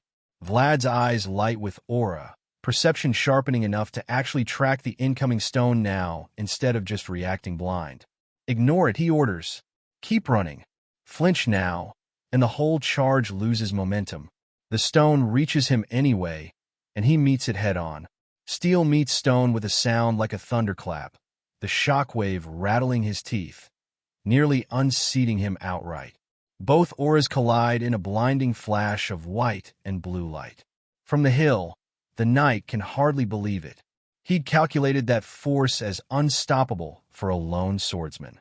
Vlad feels the vibration burning through his arm, painful, undeniable proof of exactly how far his own strength has come. The stones used to be nothing but blurs of death. Now he can actually see them coming. Watching him block it, the 𝗦𝘄cie knight's fear starts curdling into something closer to awe. Inspired, the captain orders his men to keep following Vlad, understanding now that their survival hinges entirely on this one man's momentum. Realizing the stones aren't working anymore, the unknown knight abandons the hill, descending with a terrifying, fluid grace, gravity seeming more like a suggestion than a rule for him. Vlad pushes Noir to the absolute edge of the horse's endurance. Hooves shift from stone to dirt. They've made it across. For one brief second, relief washes over him. If they can just vanish into the dense forest ahead, they might actually lose their pursuer entirely. The forest doesn't offer sanctuary. It offers something worse. The whole area ahead ignites in starlight aura, vast and oppressive, dwarfing anything Vlad's own has managed so far. The knight is charging his blade with an almost unbearable amount of power, energy swirling like a trapped nebula, bright enough to burn retinas and stretch every shadow into long, twisted claws. Scatter, Vlad orders, already charging straight at the source himself. He knows with total certainty that he's the only one who stands a chance against what's coming. The explosion that follows isn't a bang. It's a roar, swallowing every scream of horse and man in the clearing hole. When the smoke clears, Vlad is on the ground, scorched and bleeding from a cut across his brow. He forces himself up, muscles screaming, and takes in the wreckage. The carriage on its side, one wheel still spinning uselessly in the air. Most of the knights and mercenaries lie unconscious, scattered like broken dolls across the forest floor. The unknown knight approaches through the settling dust, calm, almost predatory in his pacing. Quick judgment, he says. Bold decision. Fearless action. There's genuine respect buried somewhere in that cold voice. Not bad, he adds. Vlad hadn't even noticed him closing the distance until he was already there. The man moves like something barely tethered to the physical world. Honestly, the knight admits, it's impressive. He'd written this whole group off as weaklings. But did 𝗦𝘄cie really have a knight like this hiding in his ranks? Vlad ignores the question entirely and drops straight into stance. One-shot kill. Every ounce of pain, every scrap of wreckage around him, gets shoved aside and poured into the tip of his blade. The knight's composure actually cracks at the sight of it, eyes widening behind his visor like he's just recognized something he wasn't expecting to see again. Vlad charges before he can say another word. Ground erupts under his boots. At the last possible instant, the knight twists and blocks, steel ringing pure and high. He's still watching, still analyzing, tilting his head as he reads the shape of Vlad's movement even mid-fight. Vlad pushes him back, charges again, refusing him a single second to breathe. But every strike gets parried with barely any wasted motion, a tight, efficient circle of steel deflecting his desperate fury. He floods his blade with aura, cutting with everything he has left. The knight is still just watching, curiosity apparently outweighing any real urgency to end this. One more downward cleave, everything Vlad has left poured into it, and the result is identical. Blocked. Pushed back a step, boots throwing up dirt but standing, untouched. Stillness settles between them. The forest goes quiet except for ragged breathing and the distant groan of the wrecked carriage. As Vlad readies himself for one more strike, The knight finally asks the question underneath everything. Who taught him that sword technique? The words land like a gut punch. Recognition. He actually recognizes it. Vlad's mind races, searching for an answer that doesn't exist. How could a stranger possibly know the voice's swordsmanship? The knight's own blade ignites with aura now, settling into the exact same stance. One-shot kill, except refined into something far sharper, vibrating at a frequency that feels like it's tearing at the fabric of the air itself. Depending on his answer, the knight warns, coldly, he may have to take his head. For a moment, time seems to stop entirely. Two men, one technique, both winding up to strike. It's a duel straight out of a wuxia film, the kind where the outcome depends less on speed and more on who understands the sword's soul better. Starlight aura from both blades starts to merge into a single shimmering field, leaves curling and withering at the edges of it. "Who are you?" Vlad asks, voice raw with defiance and something close to desperation. "Seems we share the same question," the knight answers. Then he begins chanting, voice carrying an ancient, melodic authority. The path of the sword must be straight and true, extending forward without hesitation. The only thing that opens that path is a decisive, unexpected strike. Vlad's whole body goes cold hearing it. That is the exact philosophy he's practiced in his head 1,000 times. The knight's movements blur. He doesn't step. He vanishes into a streak of pure starlight, and before Vlad can even register it, the strike lands. The whole clearing goes white, a supernova folded into a single sword stroke. Vlad's sword flies from his grip, clattering uselessly into the dirt yards away. He drops to his knees, hands trembling, the disparity between them settling into his chest like a physical weight. The knight rests his blade against Vlad's throat. One last time, he says, voice heavy as a tombstone, "Who are you? And who gave you the right to wield imperial swordsmanship?" Vlad's eyes go wide. Imperial swordsmanship. 2 words carrying the weight of an empire and secrets he never dreamed he'd come anywhere near. Back at Count 𝗦𝘁ci's residence, the air hangs heavy with expensive herbs and things left unsaid. "Good work," the Count tells him, watching steam curl off his tea. He's heard it wasn't an easy fight. Shame nobody found that unknown knight's body, he adds, a note of lingering frustration underneath it. Our boy stays quiet, his mind drifting back to the moment that mattered most, cold air, steel pressed to his throat, and one question he still can't answer. Why is he using imperial swordsmanship? To him, that sword was never a symbol of anything, just a tool for staying alive. The knight had looked almost amused at his confusion, asking if he genuinely didn't even know the name of what he'd been fighting with. Then, as the rest of the 𝗦𝘁cian knights started stirring awake around them, he lowered his blade and told Vlad they'd need a longer conversation eventually. Wait for him in Tenobo, he'd said, melting into the shadows like smoke. Honor or life. The choice is his. Back in the present, the Count laughs, hollow and rehearsed, when Vlad claims it was mostly luck. Luck was part of it, sure, but he has no idea how much trouble that bastard has caused, the Count adds, waving a hand. Vlad stays silent a beat before answering plainly.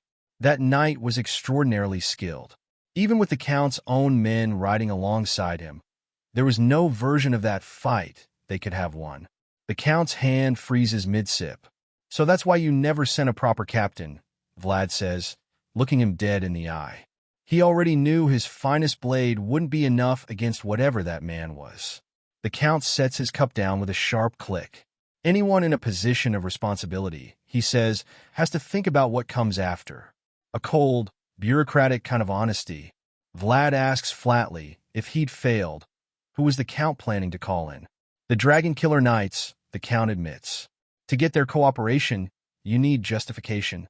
A dragon sighting, or a threat on that same scale. A dragon slayer, permitted to carry their own emblem.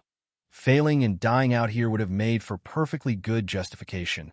Vlad's hands tighten on his own knees, knuckles going white. So the Count intended to use all of it. His name, his reputation, even his death. A single pawn sacrificed on a board he never even knew he was playing on. The Count tosses a heavy pouch of gold onto the table. More than they'd agreed on. Genuinely relieved, Vlad pulled through. The Dragon Killer Knights don't come cheap, he adds, almost casually. Since Vlad's already secured his own invitation from the elves, he won't need a letter of recommendation either. Consider that covered too.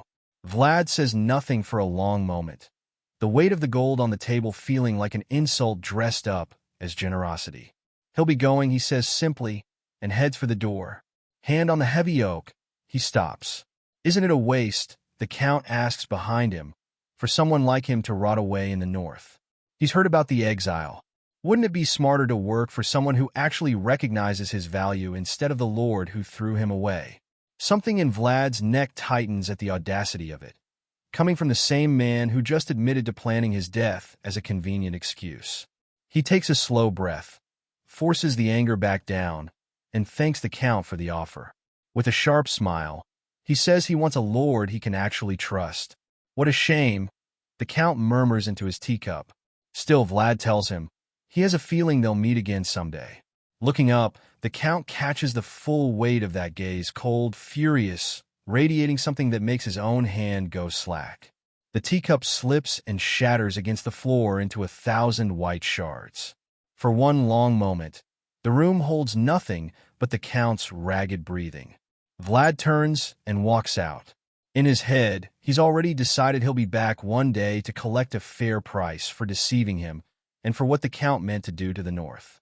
That afternoon, sun hanging low and orange, he walks through the slums, decay and poverty a sharp contrast to the Count's polished mansion. Eventually, he feels a familiar ripple in the air. No one's following him, he says aloud. The unknown knight steps out of an alley, blending with the grime like he's part of it. Not a knight of 𝗦𝘁cie County, is he? The man asks. If he were, he'd never have chosen honor. Should they finally have a proper conversation? They sit together in an empty alley, ground cold and hard beneath them. Not bad, the knight remarks, asking how he found a place like this. Back alleys are always the same, Vlad answers. The knight studies him with sharp, analytical eyes, thinking privately that this is a strange one. Carries himself like nobility at a glance, and yet moves through the slums more naturally than most men born to them. Why aren't you asking? The knight says eventually. Asking what? Vlad wonders. My name, the knight clarifies. Retired knights don't give their names so easily, Vlad answers, indifferent. That actually shocks the man. How did he know he was retired? Because he looks exactly like someone Vlad knows, comes the answer. The skill, the unhurried presence, the way he studies people. All of it belongs to a man who left the service but never put down the steel. Half right, the knight admits. More precisely, that description fits those who've fallen to the very lowest. On the lowest road, Vlad counters, the one thing you're supposed to pick up isn't theft. Something flickers across the knight's face, old pains surfacing briefly. Indeed, he admits, there's still something he hasn't finished. Retirement came a lot earlier than he expected. Vlad stays quiet, watching that nostalgia settle. You owe me your life, don't you? The knight asks. Vlad confirms it. Then I can collect a fair price, the knight tells him. There's a lot he needs to ask and a lot that needs doing. For a while, he needs Vlad's help. Let me hear what it actually is first, Vlad asks. The knight produces a handful of tea leaves. Does he know what this is? Elf tea leaves, Vlad answers. This isn't tea, the knight tells him. It's a drug. Vlad's whole body goes still. The knight explains plainly. It's called absalin, meaning elf tea in the Empire's own tongue. The scent alone conjures a forest, the taste sharp enough to brighten anyone's eyes. Word of it spread through Central's nobility like wildfire. But recently, suicides among noble youth have climbed sharply, and by the time anyone connected the cause, the damage was already done. Does it cause hallucinations? Vlad asks. No, the knight says. If it had obvious side effects from the start, someone would have caught on years ago.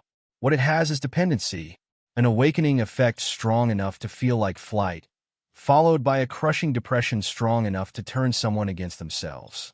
Young people were already struggling before this, he adds. The Empire's grip has loosened everywhere, pushing the young onto battlefields while the old hold onto every seat of comfort. An entire generation already sitting in despair, and nobody noticed the addiction creeping in until it had already taken root. Shouldn't the Empire just ban it now that the cause is known? Vlad asks. Young and innocent as ever, the knight answers, not unkindly. The web underneath this thing runs too deep. Absalon's roots have grown into the Empire itself, deep enough that a handful of deaths won't shake it loose. It makes money, and money becomes power, and somewhere up top, old power holders are profiting off young people's graves. Someone's misery is always someone else's happiness, the knight says, real anger surfacing now. He intends to put an end to that. Looking toward the smoke rising from the slums cooking fires, Vlad admits he's right. That slum hasn't existed for long. The knight tells him Tenobo will only get richer as 𝗦𝘁cie establishes itself as Central's new power, and none of that wealth trickles down to the people actually living here. More of them get pushed to the city's edge every year, mobilized to produce Absalom by hand. It clicks for Vlad instantly. That's why he's been raiding. The more tea he steals, the more lives he saves. Just as noble, Vlad thinks, as the world the voice once showed him. At the inn later, counting the count's gold on a creaking table, 20 coins in total, Vlad mutters what an ambiguous price for a life that is. He decides to leave the rest of what's owed as a standing debt. Holding out 3 coins, he tells 𝗏 it's his pay. 𝗏's eyes light up. Handing over more coins, Vlad tells him it's for lodging and to cover the old man staying in the room next door too. 𝗏, annoyed, asks why they're bothering with some old man at all. Vlad answers simply, for a while, at least. 𝗏 asks if the old man even has a horse. Vlad goes quiet, then hands over 3 more coins for a decent one. Nothing fancy, just not a total wreck. Checking his own pouch afterward, empty, Vlad sighs. Is being the lowest of the low always this broke? He wonders, half joking, recalling that even a legendary lord once wandered around without a single coin to his name. He tells 𝗏 he's off to see Stefan. Already paid the rest of what we owe him earlier, 𝗏 says. Vlad explains why anyway. Because of him, Stefan probably ended up on the wrong side of Count 𝗦𝘁cie, and not one man in that mercenary band ran during the fight. A group that loyal is worth keeping close. That night, camped in the forest with stew bubbling over the fire, the unknown knight finds it hard to believe Vlad genuinely doesn't know who his own master is. If he knew, Vlad tells him, he'd have said so already back when there was a sword at his throat. He's here because he wants the answer just as much. The knight studies him and decides he isn't lying. His eyes haven't wavered once. What a headache, the old man mutters, wondering aloud who this could possibly be, warning that whatever the answer is, it can never leak. Vlad asks if what he's using really is the swordsmanship of the Imperial Knights. More precisely, the old man tells him it's the one-shot kill principle, passed down to only a select few even within the Imperial ranks. Is he not even allowed to use it? Vlad asks. A strange thought crosses the old man's face. Could his father be the Emperor, or something close to it? Silence. Then 𝗏 starts laughing. I'm not joking, the old man says, telling Vlad to think it through seriously. Imperial blood, maybe. A close confidant to the family, at minimum. Vlad flatly denies it, and 𝗏 just keeps laughing. If that were true, the old man continues, it could get genuinely dangerous. That principle ultimately belongs to the Empire. The North might not recognize it, but the closer to Central you go, the more people know exactly what it is. Say the wrong thing near the wrong ears, and he could be dragged off for insulting the imperial family outright. What should he do? Vlad asks. There's a way out, the old man says. As it happens, the version of the one-shot kill principle Vlad uses seems to have leaked a long time ago. How is that different? Vlad asks, surprised. Because his version, the old man tells him, is closer to the original form. That lands harder than expected. Using the stew as an example, the old man explains it plainly. If the bland stew in front of them is Vlad's version of the technique, then the sliced, seasoned meat is the version the Empire actually uses today. 300 years since the Empire's founding means the swordsmanship has evolved again and again, refined, prettied up, made tastier. The one-shot kill principle draws its power from surprise, he says, and surprise never comes from polished, familiar rules. It comes from ideas nobody's seen coming. Add your own ingredients, the old man tells him. Things that would leave even the imperial swordsmen tilting their heads in confusion. Something clicks into place for Vlad, the voice's old words finally making sense. It's time to build this on his own. Only he can finish his own world. Handing over a warm bowl of stew, the old man tells him plainly, even sprouting from the same root, he still has to grow his own flower. That, he says, is exactly what the one-shot kill principle was always meant to pursue. Far from that quiet fire, deep in the elven forest of Ashrina, the air runs pure and ancient around a massive world tree, its leaves shimmering like polished emeralds. 𝗏𝗏𝗏𝗏 climbs the stairs inside it, heart steady, and orders the guards to open the door. It slides back with a low, resonant hum. What waits inside stops him cold. A priestess stands at the center of the room, body arched, channeling something enormous. Beside her stands the Grand Elder of the Elves, a presence that fills the space like an old mountain. Is it a revelation? 𝗏𝗏𝗏𝗏 asks. It has been a long time, the elder confirms. The priestess's breath comes in shallow, pained gasps. Is she all right? 𝗏𝗏𝗏𝗏 presses.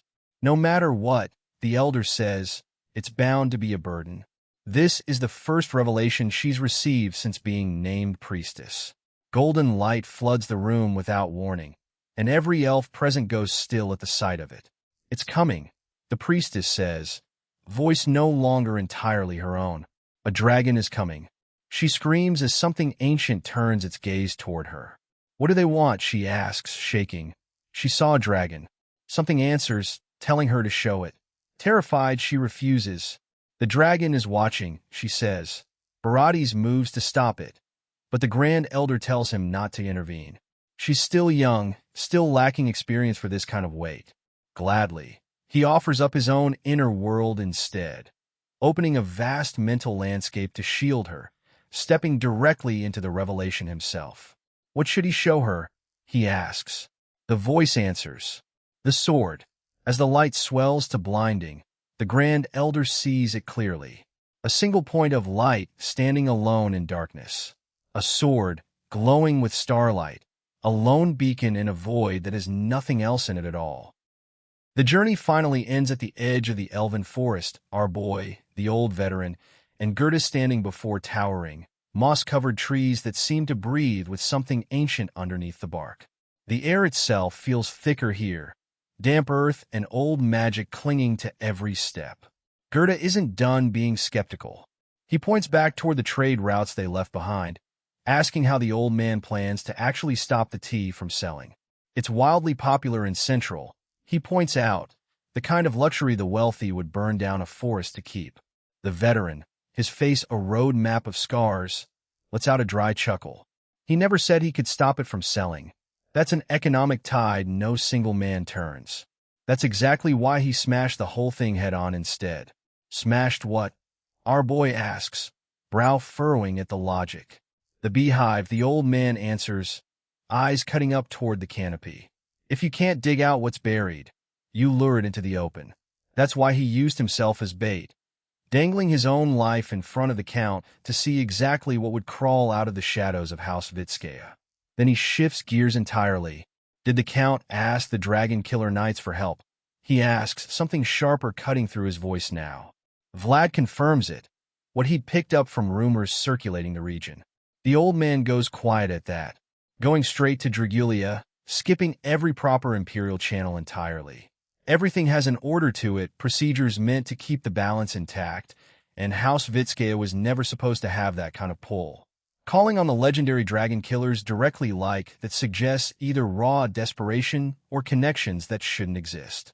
Sensing there's more behind the question than he's letting on, Vlad asks why he cares so much about the Dragon Killer Knights. It's nothing, the old man says, warning him not to dig into things that don't concern him yet. Privately, he knows some knowledge is closer to poison. Once you swallow it, there's no spitting it back out. 𝗏𝗏𝗏𝗏𝗏 points ahead through a break in the trees, relief flooding his voice. There it is, he says, a small, unassuming cottage tucked among the roots of the giants. That's it, Vlad confirms. After all this, the destination is finally standing right in front of them. The next morning, golden light filters through the elven forest and into a quiet study, where a young elf woman sits perched on the desk of 𝗏𝗏𝗏, her legs swinging idly. This is his sister, the elven forest's own holy maiden, and she's watching him work with a soft, teasing smile. She calls him brother. He answers, without looking up from his parchment, yes, holy maiden, formal even in private. She pouts, asking if he really has to call her that even when it's just the two of them. He just laughs, gentle, acknowledging her without giving an inch. Annoyed, she sets a fruit basket down on the table with a firm click and tells him to bring it along when he goes. 𝗏𝗏𝗏 blinks. Where, he asks. She offers only that whoever he's about to meet looked hungry. Who? He presses. No answer. Just that same knowing quiet she always seems to carry ahead of everyone else. The door creaks open. A soldier enters, grim-faced, reporting humans loitering at the forest boundary. Drive them out, 𝗏𝗏𝗏 says without much thought. Make sure they don't come back. The soldier hesitates, shifting his weight. About that, he says, they're actually looking for you, Lord 𝗏𝗏𝗏. Surprised, 𝗏𝗏𝗏 asks why humans would seek him out by name. More precisely, the soldier clarifies, they claim they were invited. By him. He hadn't invited anyone recently. Then the soldier adds it. One introduced himself as Vlad of Schoarra. Everything clicks at once. 𝗏𝗏𝗏 looks at his sister, understanding exactly what the fruit basket meant. She'd known they were coming before the scouts even spotted them. Half amused, half genuinely bewildered, he asks the soldier if the human happened to mention being hungry. The soldier just stares back, completely lost as to why his lord is asking something so trivial in the middle of a security breach. Meanwhile, that same welcome has taken a very different shape for the guests themselves. Vlad's party is sitting in a damp, shadowy cell. Vlad reaches down, rubbing his stomach as it growls audibly. Is he seriously hungry right now? 𝗏𝗏𝗏 asks, incredulous, before losing it entirely. They said they were invited. This is what invited looks like. Is firing arrows at your own guests standard elf etiquette these days? Vlad tries to smooth it over, pointing out it didn't actually hit them. How was he supposed to know they'd react that way? The old veteran, leaning against the cold wall with clear amusement, reminds him he still hasn't repaid the debt on his own life. Vlad counters that reaching the forest was the deal, wasn't it? Technically fulfilled. The old man just asks, dry, if the North is always this shameless. Vlad has no comeback for that. Privately, he's wondering the same thing 𝗏𝗏𝗏 is. If this was a trap, why bother inviting him at all? And something about the tension in this place goes well beyond simple trespassing. The lock rattles. 𝗏𝗏𝗏 steps in, regal bearing looking almost comically out of place in a jail cell. He welcomes them, and Vlad, brushing dust off his clothes as he stands, dryly notes that elves apparently do their welcoming from behind bars. 𝗏𝗏𝗏 apologizes sincerely, handing over the fruit basket his sister prepared, asking that he at least accept this much. Vlad takes it, the sweet scent filling the cramped cell, and asks if they're actually being let out. Just one day, 𝗏𝗏𝗏 tells him, explaining there are protocols that can't be skipped, not with the forest's safety on the line. Everyone's on edge right now, he adds, and their caution isn't unfounded. Vlad chews on a piece of fruit, silent for a moment. It's not because of us, is it? He finally asks, watching 𝗏𝗏𝗏 closely. It felt, unmistakably, like the elves were bracing against something far bigger than 3 wandering humans. Something shifts behind 𝗏𝗏𝗏's eyes as he studies him. This is someone the holy maiden of the world tree has already noticed, and maybe it isn't a coincidence he's arrived exactly now. As if guided by something larger than either of them, 𝗏𝗏𝗏 decides to tell the truth. A dragon is coming. The word lands with the full weight of ancient dread behind it. Soon, 𝗏𝗏𝗏 continues, the young world tree will bloom for the first time in generations, a rare and sacred event, and the sharpest dragons have always coveted that bloom for its overwhelming energy. He apologizes again, that they arrived at a moment when the forest's defenses are stretched thinnest. Fine, Vlad says simply. Is there anything he can do to help? He doesn't hesitate to offer his blade. Vayezid tells him even the offer alone means something.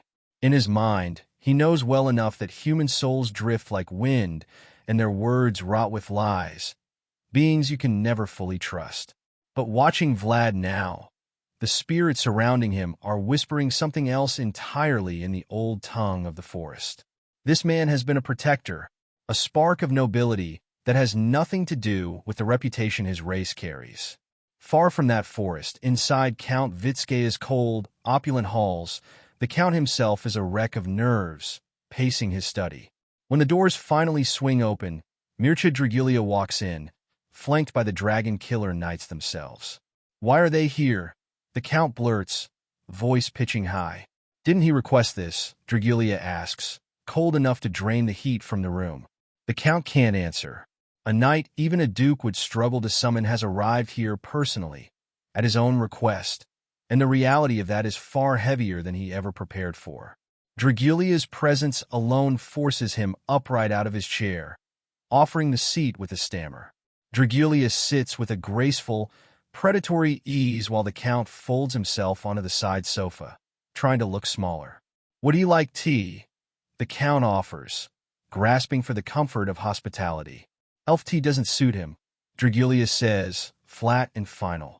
Apologizing profusely, the Count screams for his attendant to bring the finest black tea instead. 𝗦𝘄cie says it won't be necessary. He's not here to be entertained. More importantly, is Absalom being produced properly? He's heard about an unknown attacker threatening the supply lines. Resolved, the Count answers quickly. Production continues without issue. 𝗦𝘄cie's eyes narrow. Wasn't there a fighter even his own knights couldn't handle? The Count swallows hard, admits it was true, but by luck they received help from an outsider passing through. Who, 𝗦𝘄cie asks, voice like grinding stone. "A northern knight," the Count says. "Someone called Vlad." 𝗦𝘄cie's composure cracks. Just for an instant, something genuine flickering through the icy mask at the name. Misreading it entirely, the Count starts trying to curry favor, bad-mouthing the northerner to look good in front of the legendary knight. A dog Vayezid abandoned, he sneers, though he grudgingly admits the brat had real skill. Still a northerner, though, manners terrible, blood that shows no matter how far he's traveled. The air starts to vibrate around 𝗦𝘄cie as he listens. Did that northern knight truly look that way to him? He asks. The Count doesn't grasp the question yet. Then, killing intent thick enough to make the very walls groan, 𝗦𝘄cie presses further. That bloodline you claim showed itself so clearly. Did it look lowly to you? It isn't a question. It's a warning, and the Count has just insulted something far more sacred than he could ever begin to understand. The elven elder stares at the glowing amber on Vlad's hilt like he's seeing a ghost. A low, whispered word escapes him. "Rare guest," he says, eyes never leaving the gem, and asks where it came from. "A precious heirloom of House Vayezid," Vlad tells him, calm as ever. The name alone seems to strike something loose in the old elf's memory. Vayezid, he repeats, lost somewhere decades or centuries deep. Vlad confirms the connection runs straight back to the legendary Swordmaster, a figure woven tightly into elven history. The elder recalls it now. Among the knights who once followed the Swordmaster, one carried that very name. Clear eyes, he murmurs, sorrowful, watercolored hair. He describes the old knight with something close to reverence. Then Vlad drops a question that stops the room cold. Does he know where the maple tree inside the amber actually is? The elder freezes. How did he know there's a maple tree in there at all? Vlad blinks, genuinely thrown. Pardon, he asks, and the tension in the room thickens instantly, the elder's sharp gaze trying to read straight through him. Astonished by the faint starlight glow catching in Vlad's eyes, the old elf questions how a mere human could possibly glimpse a world that's supposed to be forbidden to mankind entirely. Whispers ripple through the gathered elves. A human, carrying secrets this deep. Vlad weighs how much to actually reveal, but something in him rejects the idea of lying here. Finally, he lets the hesitation go. What does it matter anyway? He decides, and tells them the truth. The elder tells him the maple tree once stood in the west, inside what was the greenest forest on the entire continent. Vlad can't square that with what he knows. The West today is nothing but barren wasteland. It was, the elder confirms, and begins the story. That land was Elvenheim once, golden and vibrant, the great maple casting its shadow over everything. Then disaster came. Flames that reached heaven itself devoured the forest whole. An ancient dragon unleashing fury enough to burn the entire sanctuary to ash, leaving behind the wasteland that stands there now. The elves who survived had no choice but to relocate here, building a quiet, secluded life to protect whatever remained of what they'd lost. Late that night, alone in a quiet room bathed in faint blue moonlight, Vlad sighs, wrestling with the weight of it. How do you find something that no longer exists? Refusing to just wait around, he decides to sneak out and examine the Tujin leaves for any clue about the ancient tree. His companion reminds him the elves specifically told him to stay put. Just say I was here, Vlad shoots back, reasoning that with everyone consumed by the chaos of the fire dragon, no one's watching a guest closely enough to notice. He won't get caught, he promises. He's done plenty of sneaking in his younger days. The old man just answers with a short, thoughtful hum, eyes lingering on him with something heavier behind them. Then he drops something unexpected. Your master, he says, seems connected to the imperial family after all. Vlad can't help but be stunned. Really, he asks. From what I see, it's certain, the old man answers. The story unspools backward from there. The founding king, 𝗏 once stepped down from the throne to become the lowest of the low. A secret buried under centuries of celebrated history. His glorious reign lasted generations, and yet, fittingly for a legend, the end of his story vanished into mystery. I think you might be connected to 𝗏's unknown final chapter, the old man says. The words leave Vlad speechless. He never imagined a thread running from himself all the way back to a founding king. So the trail just ends here then, he sighs, discouraged. And the old man echoes, hardly. From where he's standing, this is only the beginning. If Vlad's master truly inherited 𝗏's will, then following the traces that man left behind is exactly the path forward. But nobody knows 𝗏's final moments, Vlad points out. Humans don't, the old man answers. The elves might. A crucial thread, dropped right here in the sanctuary. A knowing little smile plays across the old man's face, like he already knows exactly where this leads next. Having said his piece, he takes his leave, promising only that he'll be back, before leaping straight off the cliffside the elves call home. It's a terrifying, reckless drop, the kind that would stop most hearts cold. He lands like a ghost and vanishes into the forest in an instant. Whatever those skills are, they don't belong to an ordinary man. Vlad stands frozen, half laughing despite himself. Gone in a blink, he mutters. What is he, a cat? He turns the whole encounter over in his mind. It tracks that the elves would know something about the amber, especially given the elder recognized the maple tree's song inside it instantly. What if, he wonders, a hypothesis forming that unsettles him more the longer he sits with it? What if the voice he's heard all this time never actually saw this place directly either? What if it only ever saw the world through this amber, exactly the way he has? The deeper he thinks, the more tangled it all becomes. His master, 𝗏, the amber, a labyrinth without an exit in sight. Ah, he groans, scratching his head, genuinely unable to guess what kind of man that companion actually is. A knock breaks the silence. Come in, he answers. The guest turns out to be an elf girl he doesn't recognize, watching him with sharp golden eyes from the doorway.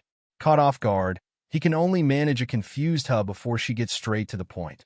Come with me, she says, offering no further explanation. They walk together through a path glittering with tiny motes of light, like fireflies drifting through some half-real dream.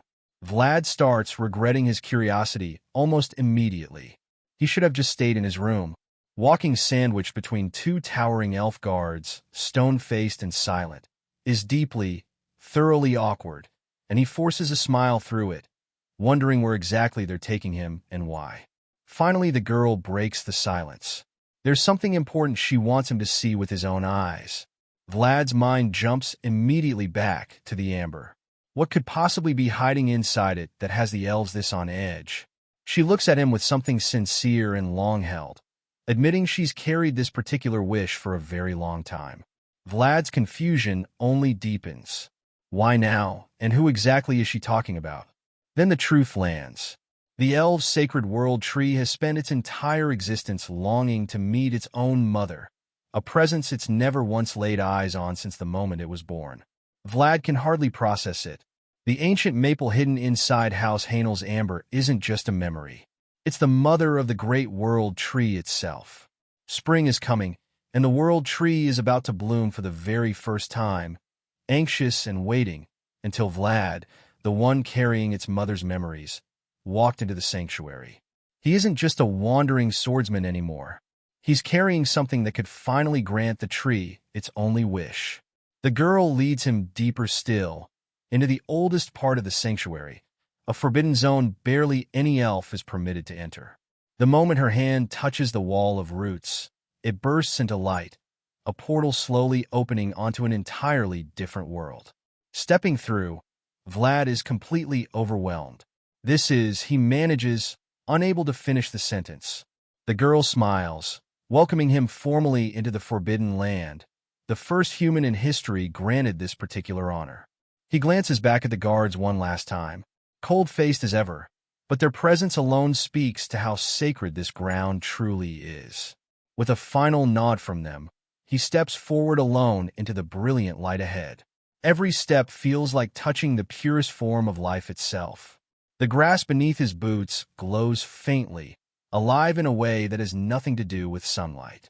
The girl senses something shifting in the air, pure happiness radiating outward. The world tree, she tells him, is expressing joy at his presence. Standing before the source of all life in this place, Vlad has nothing left to say. Words feel pointless in front of something this vast. And there it is, the legendary world tree, a canopy of pure light that has sheltered the entire elven race for thousands of years. Then, in the middle of that brilliance, an old memory surfaces, uninvited. Rain, pooling into blood, fallen elves scattered across the ground, wounds too brutal to belong to an ordinary war. Something horrific waits behind this tragedy, and the storm won't let it stay hidden.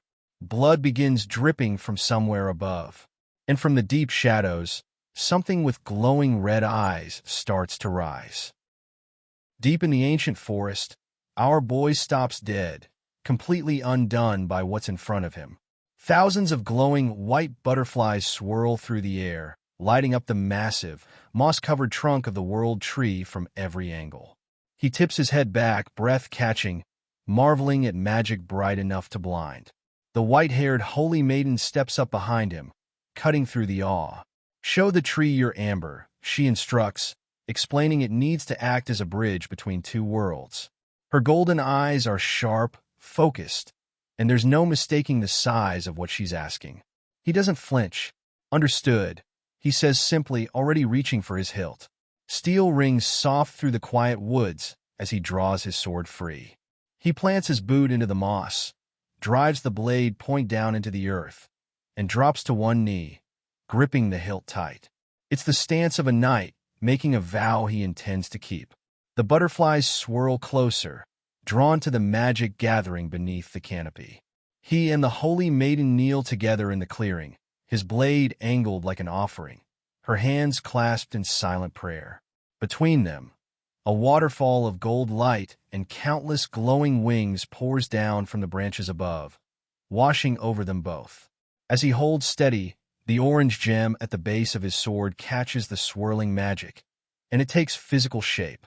A hand of pure, white light reaches out and closes gently around the gem. He holds his position as an entire figure of light forms in the air before him. The gem flares in response, a blinding golden burst, and the massive tree itself transforms, trunk pulsing with old power, leaves erupting into radiant gold that lights up the whole sky. Then the glowing figure breaks apart into a swarm of white butterflies, scattering past him in a beautiful flurry, leaving him alone under the newly awakened canopy, his blade humming with power he can actually feel in his bones. Countless possibilities the tree has kept safe for centuries, alive again beneath the gold. Down among the leaves, tiny white buds begin pulsing. Small, forgotten spirits stirring after who knows how long. One bud bursts open in a flash of pure light, and a spirit steps out of it, eyes opening gently for the first time in the shining forest. All across the canopy, more follow, radiant figures embracing each other in celebration of a return nobody thought would come. Far from the clearing, the explosion of gold magic rolls out over the whole realm. A younger elf shouts a warning to his leader as the light floods everything around them. The Grand Elder tilts his head back, ancient face bathed in warm gold, a quiet, trembling gasp escaping him. He grips his staff hard, overwhelmed, watching a moment he's spent his entire life waiting for finally arrive. The magic spreads even further. An elf pauses mid-thought at his desk, ear twitching toward the window.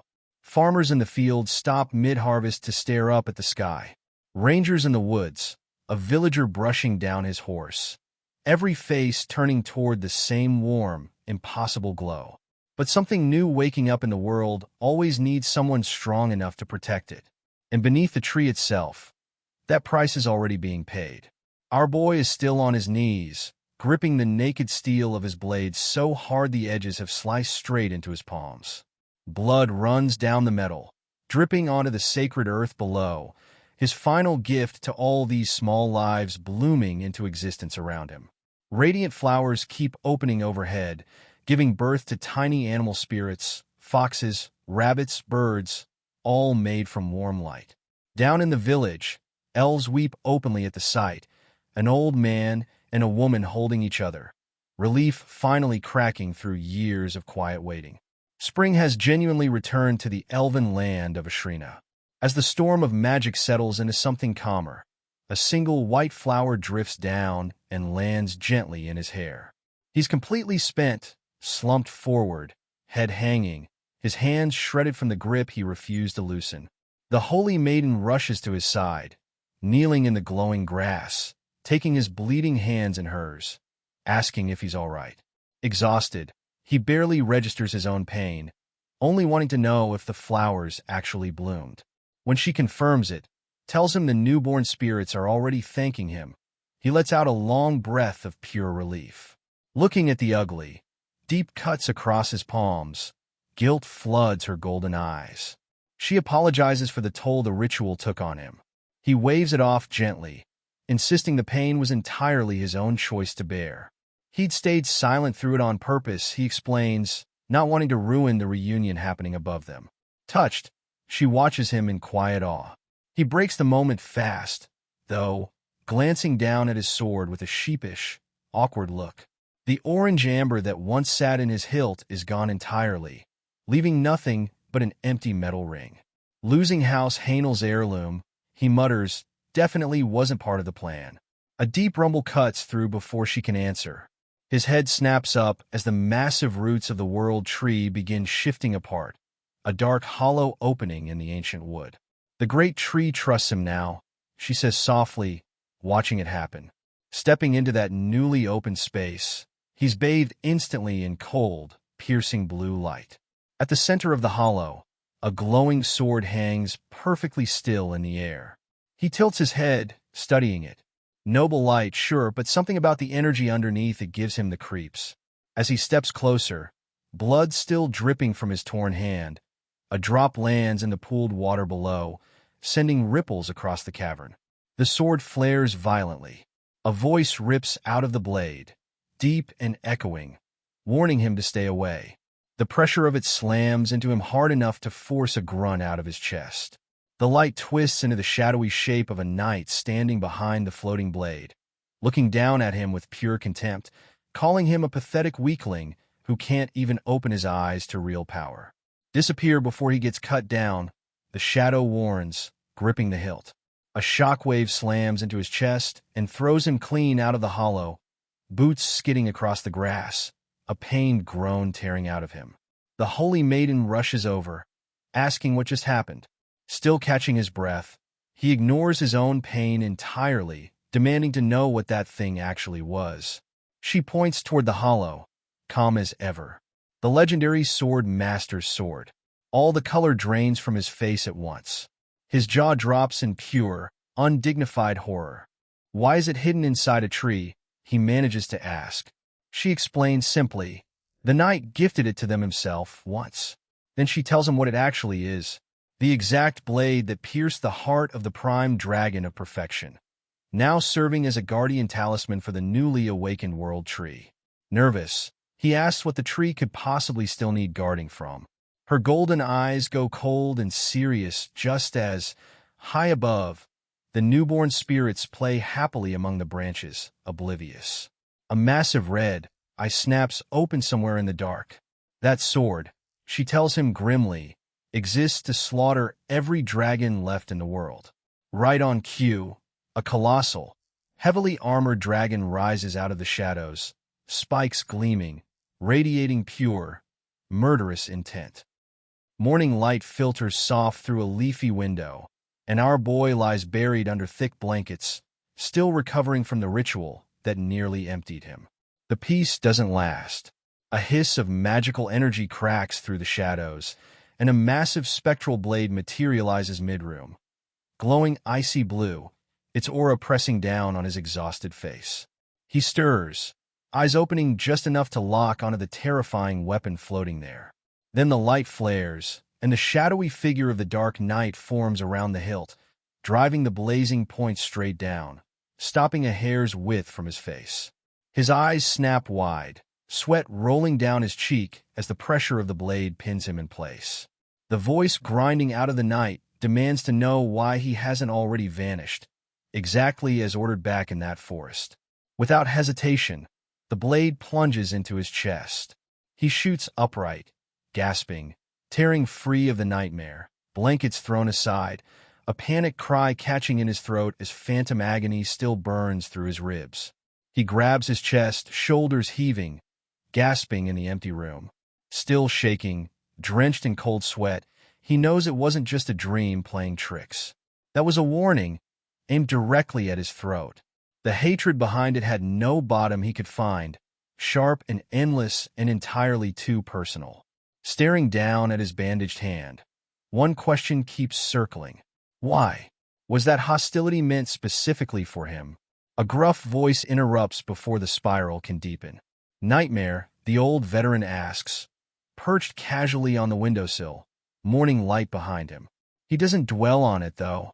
His eyes are already locked on the ridiculous, oversized bandages wrapped around Vlad's hands, comically overdone, like boxing gloves.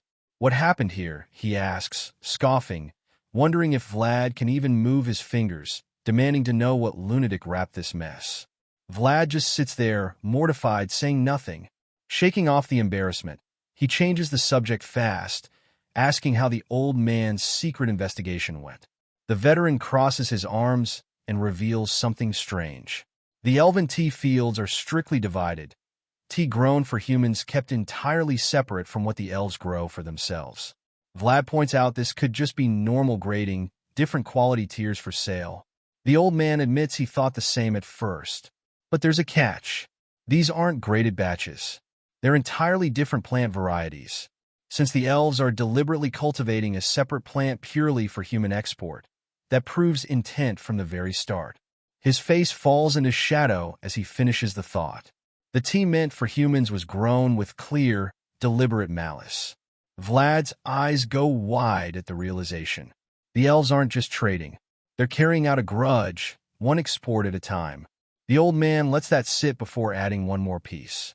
This quiet hatred is essentially the human empire's original sin, a direct consequence of humanity's own cruel history with the elves. He doesn't soften it.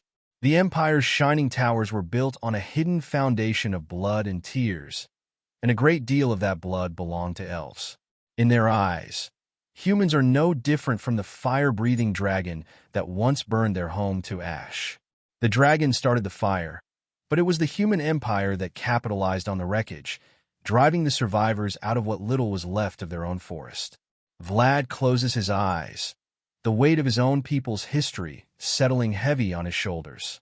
The old man watches him take it in, solemn, looking out at the glowing forest, the veteran's expression tightens. This is getting dangerously complicated, he mutters. A fading empire and a newly blossoming world tree don't sit quietly side by side for long. Someday, he warns, the empire will be forced to reap the seeds of that original sin, whether it wants to or not. After that heavy drop, the tension finally cracks. The culprit behind the ridiculous bandages turns out to be the white-haired holy maiden, currently wrestling with her own stubborn knots, muttering in frustration as she tugs at the fabric. "Gentler, please," Vlad begs, pointing out his fingers are actually changing color from lack of blood flow. Instead of an apology, she scolds him right back, asking why he was foolish enough to grip his own sword by the blade in the first place. He grumbles that he had no idea the ritual would end like that. Deadpan, she informs him people who make excuses don't exactly inspire confidence. He shoots back that a warning beforehand might have helped. Unfazed, she just admits it was her first time performing the blossom ceremony too. As they keep bickering, the door creaks open, the old veteran walking in with Gerda and 2 armored elven guards, just as she finally pulls the last of the wrapping free. "Got it all off," she announces. Vlad stares down at his bare, throbbing hand, completely speechless at her bedside manner. Turning his hands over in the moonlight, deep jagged cuts slash across both palms, angry and raw. She softens, noting quietly that it must have hurt. He brushes it off with a sigh, insisting the pain wasn't the real problem. The real humiliation is being a supposed knight who somehow managed to slice himself open on his own sword. Trying to help, she digs through a medical box, muttering that the elders told her to use this and that, her fumbling hands giving away exactly how unsure she is. Vlad, sweating, asks flatly if she's ever actually treated a wound before. A long, awkward pause, then a bright, entirely overconfident smile. "It's fine," she declares, because she definitely watched someone else do it once from the side. His face goes completely flat, his internal voice screaming that this is not, in fact, fine. Turning serious again, she takes his wounded hand gently, reminding him this is the noble mark he earned helping the world tree bloom. She pulls a small, glowing vial from the box, explaining the elders prepared this salve specifically for him. But as she uncorks it, her hands start trembling uncontrollably. "What's wrong?" he asks, leaning in. Before she can answer, an icy chill floods the room. A surge of dark, magical energy slams through his chest, freezing him in place.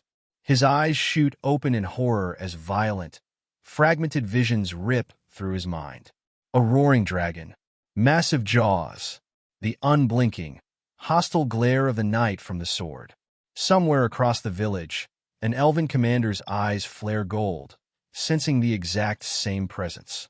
Deep in the moonlit forest, a massive gray arm covered in spikes reaches up out of the shadows. A battalion of armored elven guards braces into formation, shields raised, anticipating a fight they can't yet see. Their defenses mean nothing. In a flash of crimson, the massacre begins. The gray-skinned dragon tears through the front line at impossible speed. One swipe shattering the entire shield wall, soldiers thrown through the air in a horrific spray.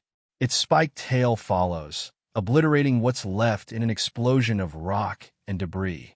Bodies crushed beneath massive claws, one after another. A panicked soldier screams to his commander that the monster is far bigger than anyone anticipated. Commander Varatus stands firm in the chaos, drawing back a glowing arrow, ordering his men to hold the line no matter what. Their sacrifice buys time. Nothing more. 3 elven elders behind the front working desperately to finish a massive glowing green magic circle on the ground.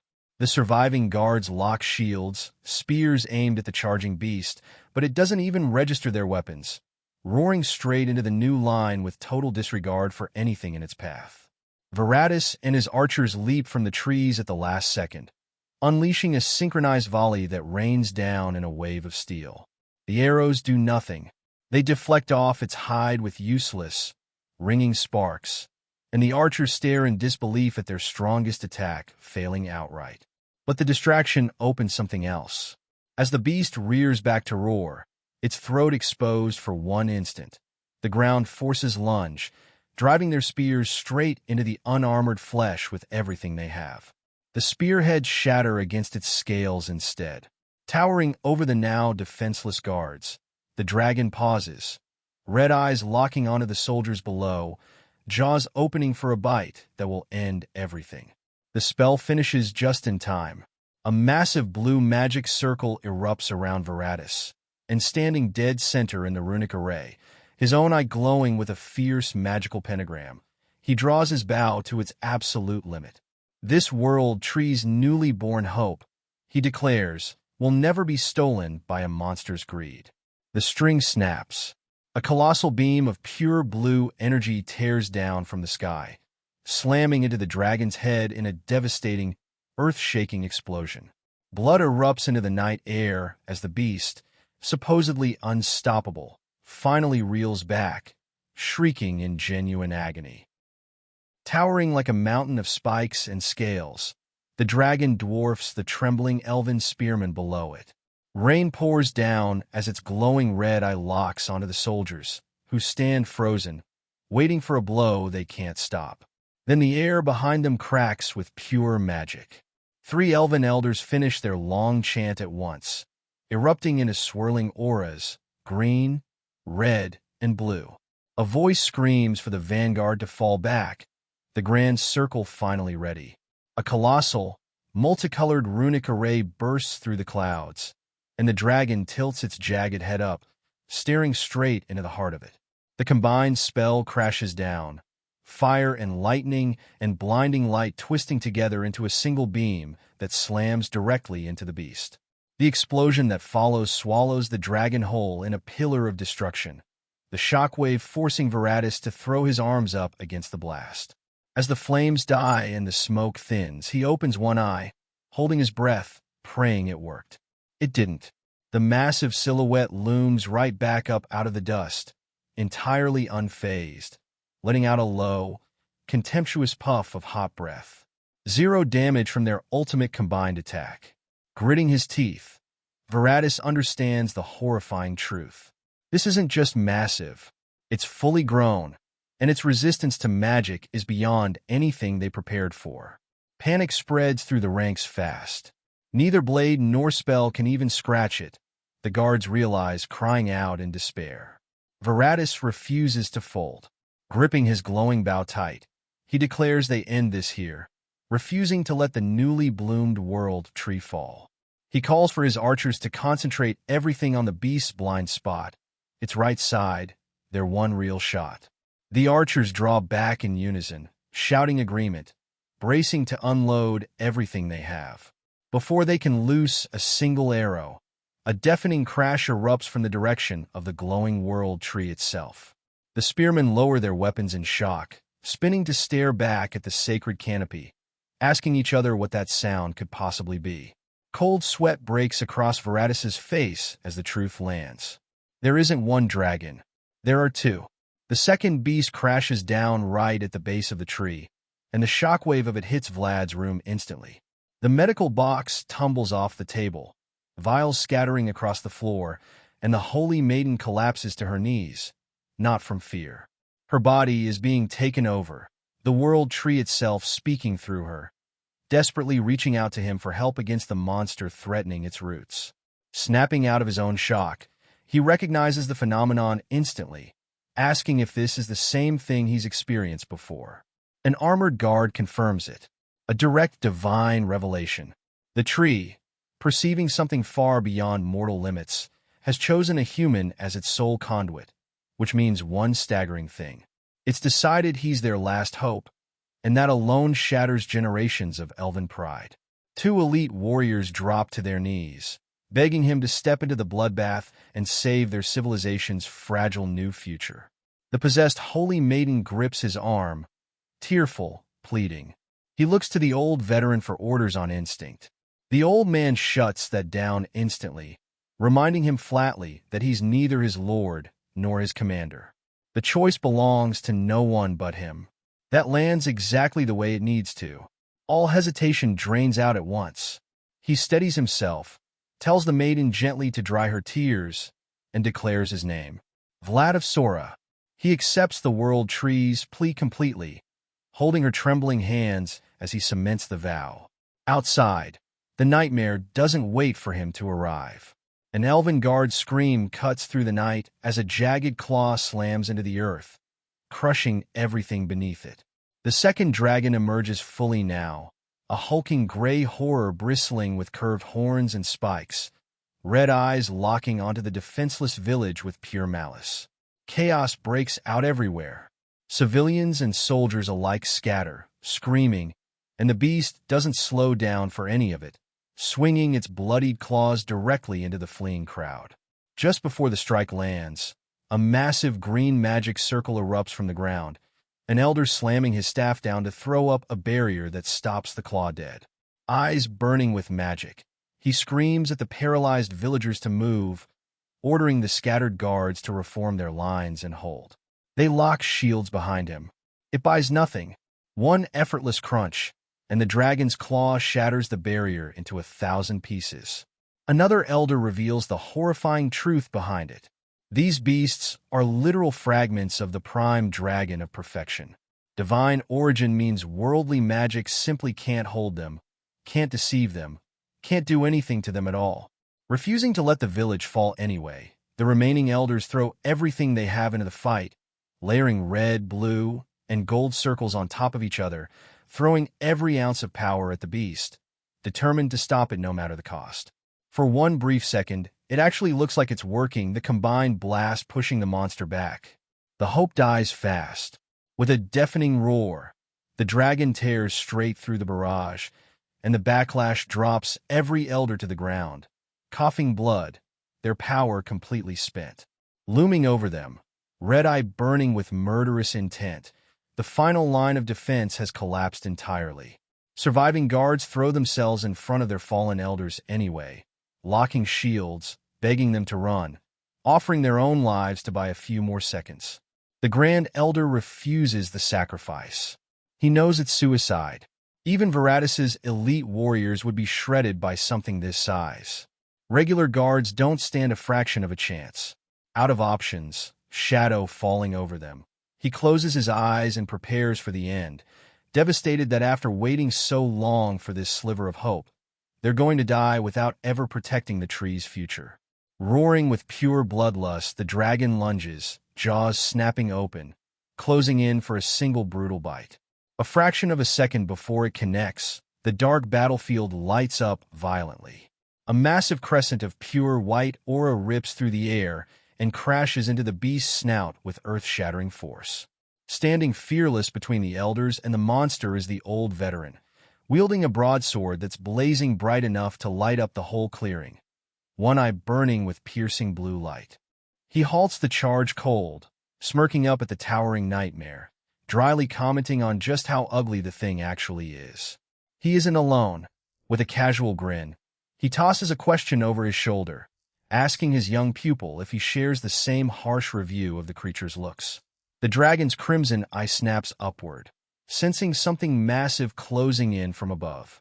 Answering the call, Vlad's own eye flares with radiant power, having already launched himself high into the night sky. He comes down like a falling star, blade erupting with crackling energy, and brings it crashing down with everything he has, aimed straight at the monster below. A moment rewinds to just before that skydive. From a high balcony, our boy and the old veteran watch the elven elders pin the dragon down with their massive green circle. The old man reads the opening instantly, calling it the perfect window. Vlad freezes beside him, though, staring in shock as the veteran's right eye ignites with a blinding, dual-toned aura, dense enough to feel from several feet away. What is that? Vlad wonders, unable to look away. Staring down at the battlefield, the old man reveals it plainly. He's synchronized his right eye, anchored in solid reality, with the vast internal world housed in his left. A vision that goes past mortal limits entirely. Crushed under the sheer weight of the aura, Vlad crouches at the balcony's edge, baffled, asking what exactly this sight lets him see. Never breaking his gaze from the carnage below, the old man answers with total confidence. The power to shatter delusion outright, to tear the world's lies away and expose whatever's actually hiding underneath. His eye snaps fully open, a shockwave of pure energy rupturing outward, shattering the air around the wooden balcony. The illusion around the dragon peels away entirely under that gaze, and what's actually underneath gets laid bare.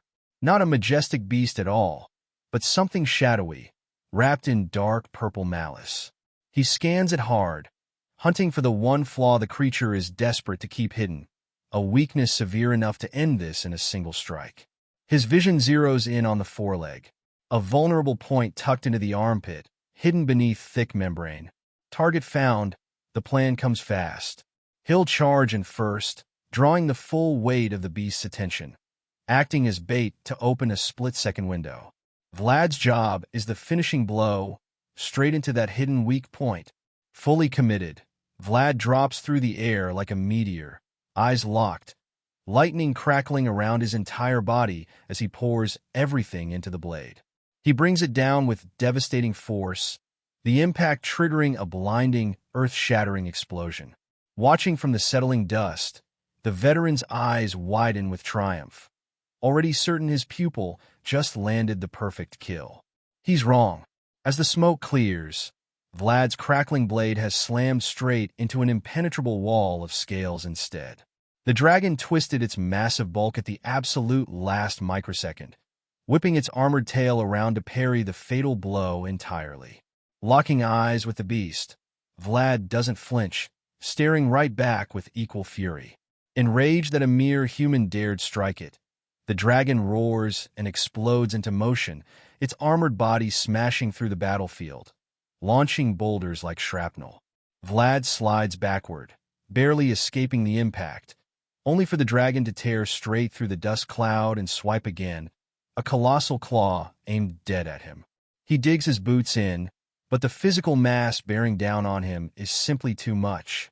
Skidding backward across broken terrain, gritted teeth pushed past his limits.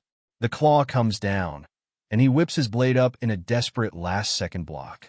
Raw monster strength meets pure aura in a shockwave that blasts him backward, carving a trench clean through the ruined battlefield.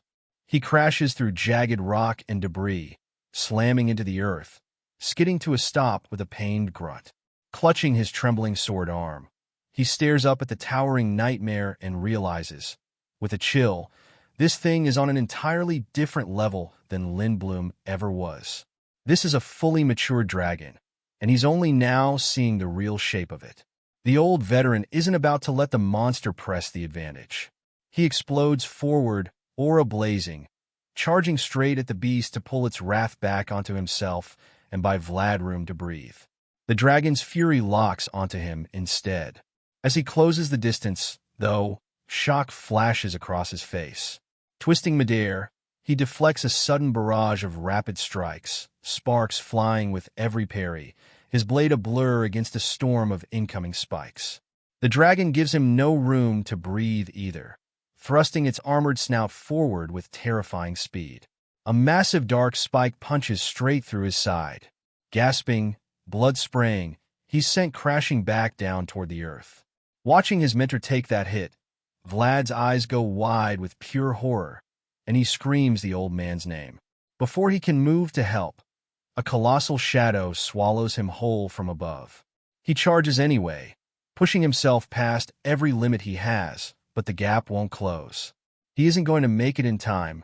Just as hope seems gone entirely, a brilliant green light rips across the battlefield. The elven elders make one final, desperate stand, slamming their hands into the earth to throw up a glowing barrier directly in the monster's path. It shatters like glass under the dragon's raw power. The injured veteran screams Vlad's name in pure panic, watching the last line of defense collapse. With nothing left to stop it, the dragon's attack slams into the earth, and the shockwave catches Vlad dead center, blasting him backward through the air with unstoppable force. The old man, somehow still alive, skids across the ruined terrain and slams his blade into the dirt to stop his own momentum, cursing the beast's overwhelming power through gritted teeth. But the nightmare doesn't stop. Emerging from the dust with a low growl, the dragon's gaze shifts entirely. The old veteran doesn't waste a second finding his pupil in the smoke. Grabbing Vlad by the armor, he shakes him hard, screaming at him to snap out of it. Vlad gasps violently back to consciousness, groaning through the pain as he sits up. The Grand Elder's last-second barrier absorbed just enough of the blast to keep him alive, the old man explains, relief cutting through the urgency for exactly one breath. Then Vlad's eyes shoot wide again, locked on something out of frame. "Are you broken anywhere?" the veteran demands, checking him over fast. Vlad confirms he's still in one piece and fires the same question straight back. The old man brushes off his own wound, claiming he barely dodged the worst of it, still has a few good swings left in him. "Can you keep fighting?" he asks, eyes locked on his pupil, the weight of the question impossible to soften. Vlad takes stock. The White Serpent's blessing is still keeping warmth moving through his battered body. His sword's warped from the clashes, but the edge is still sharp. His eyes ignite with something unbreakable. "One more exchange," he says. "That's all he's got left, and it's enough." The old man's face hardens to stone. The plan is set. Everything on one final, all-or-nothing strike. Standing shoulder to shoulder in the settling ash, they raise their blades together. "This ends here," the old man declares, before the beast can crawl back to its feet. A massive, blood-soaked claw slams into the crater's edge, and the dragon hauls itself up, growling low. As it crests the rim, though, its glowing eye locks onto something entirely different. Huddled in a patch of golden leaves nearby, a small group of woodland spirits cower, defenseless. Licking its teeth, the dragon's hunger takes over completely, and with a deafening roar it explodes forward, jaws unhinged, charging straight for them. Walking the ruined, smoke-choked battlefield, our boy and the old veteran taking the full toll. Elven guards lie battered and unconscious across the ground, the entire defensive line wiped out. Grim as it is, there's one thing worth holding on to. Outmatched as they were, those soldiers held long enough to shield the frail elders from the worst of the beast's fury. The moment doesn't last. The old man's expression hardens fast, snapping Vlad's focus back to the real threat. In the craggy distance, the dragon is already scaling the cliffside, climbing higher by the second. "Can he climb trees?" the old man asks, half joking, before immediately cursing the idea. Even the best climber alive isn't catching that thing on foot. Watching it climb further out of reach, the weight of that reality lands hard. What are they supposed to do now? Vlad grits out. The ground beneath them erupts in green light. A massive magic circle blooms underfoot, and back at the edge of the battlefield, the exhausted elders make one last push. The Grand Elder, on his hands and knees, pours every remaining drop of mana into the spell, entrusting the fate of everything to the two swordsmen with a single desperate plea. A colossal root erupts from the circle beneath their boots, launching them straight up the rock face like an organic elevator. "Brace yourself," the old man yells over the rush of wind, riding the surge with pure, unbreakable resolve, eyes locked on the spiked back of the dragon still climbing above them. The gap is closing fast. Below, the toll of that magic finally breaks the Grand Elder completely. He collapses coughing blood into his guard's arms, and the moment his power fails, the massive root starts withering beneath their feet, the green glow fading fast. Vlad looks down in a panic, realizing the spell is collapsing before they reach the top. The old man doesn't hesitate. The elder gave them exactly what they needed. He roars, using the crumbling root as a springboard, blasting off in a shower of splinters, rocketing through the air like a human missile straight at the dragon's exposed back. He unleashes a crackling strike. The dragon reacts with terrifying speed, whipping its armored tail around to intercept, and the two forces collide in a burst of sparks. His blade bites deep into the tail, ripping a massive gash and sending black blood spraying. The dragon thrashes, roaring, losing its grip on the cliff. Landing hard on a jagged outcrop, the old man curses. Not deep enough.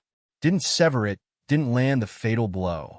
Enraged, the dragon plummets, crashing toward the battlefield below with a deafening roar. The veteran barely has a second to recover before it twists in midair, blasting him with pure concussive force. Gripping his sword through the dust, he calmly tells the beast to take it easy. The dragon's head snaps towards something else entirely. Standing firm below, Vlad has his blade drawn, and it isn't just glowing. It's erupting, crackling blue lightning bright enough to illuminate the whole battlefield. With the monster distracted, he readies the strike, channels every last drop of his aura, and swings. The impact is catastrophic. Lightning engulfs the collision point as his blade slams into the dragon's armored snout, both of them locked in a brutal, head-on deadlock. Vlad grits his teeth, straining against a weight that refuses to give.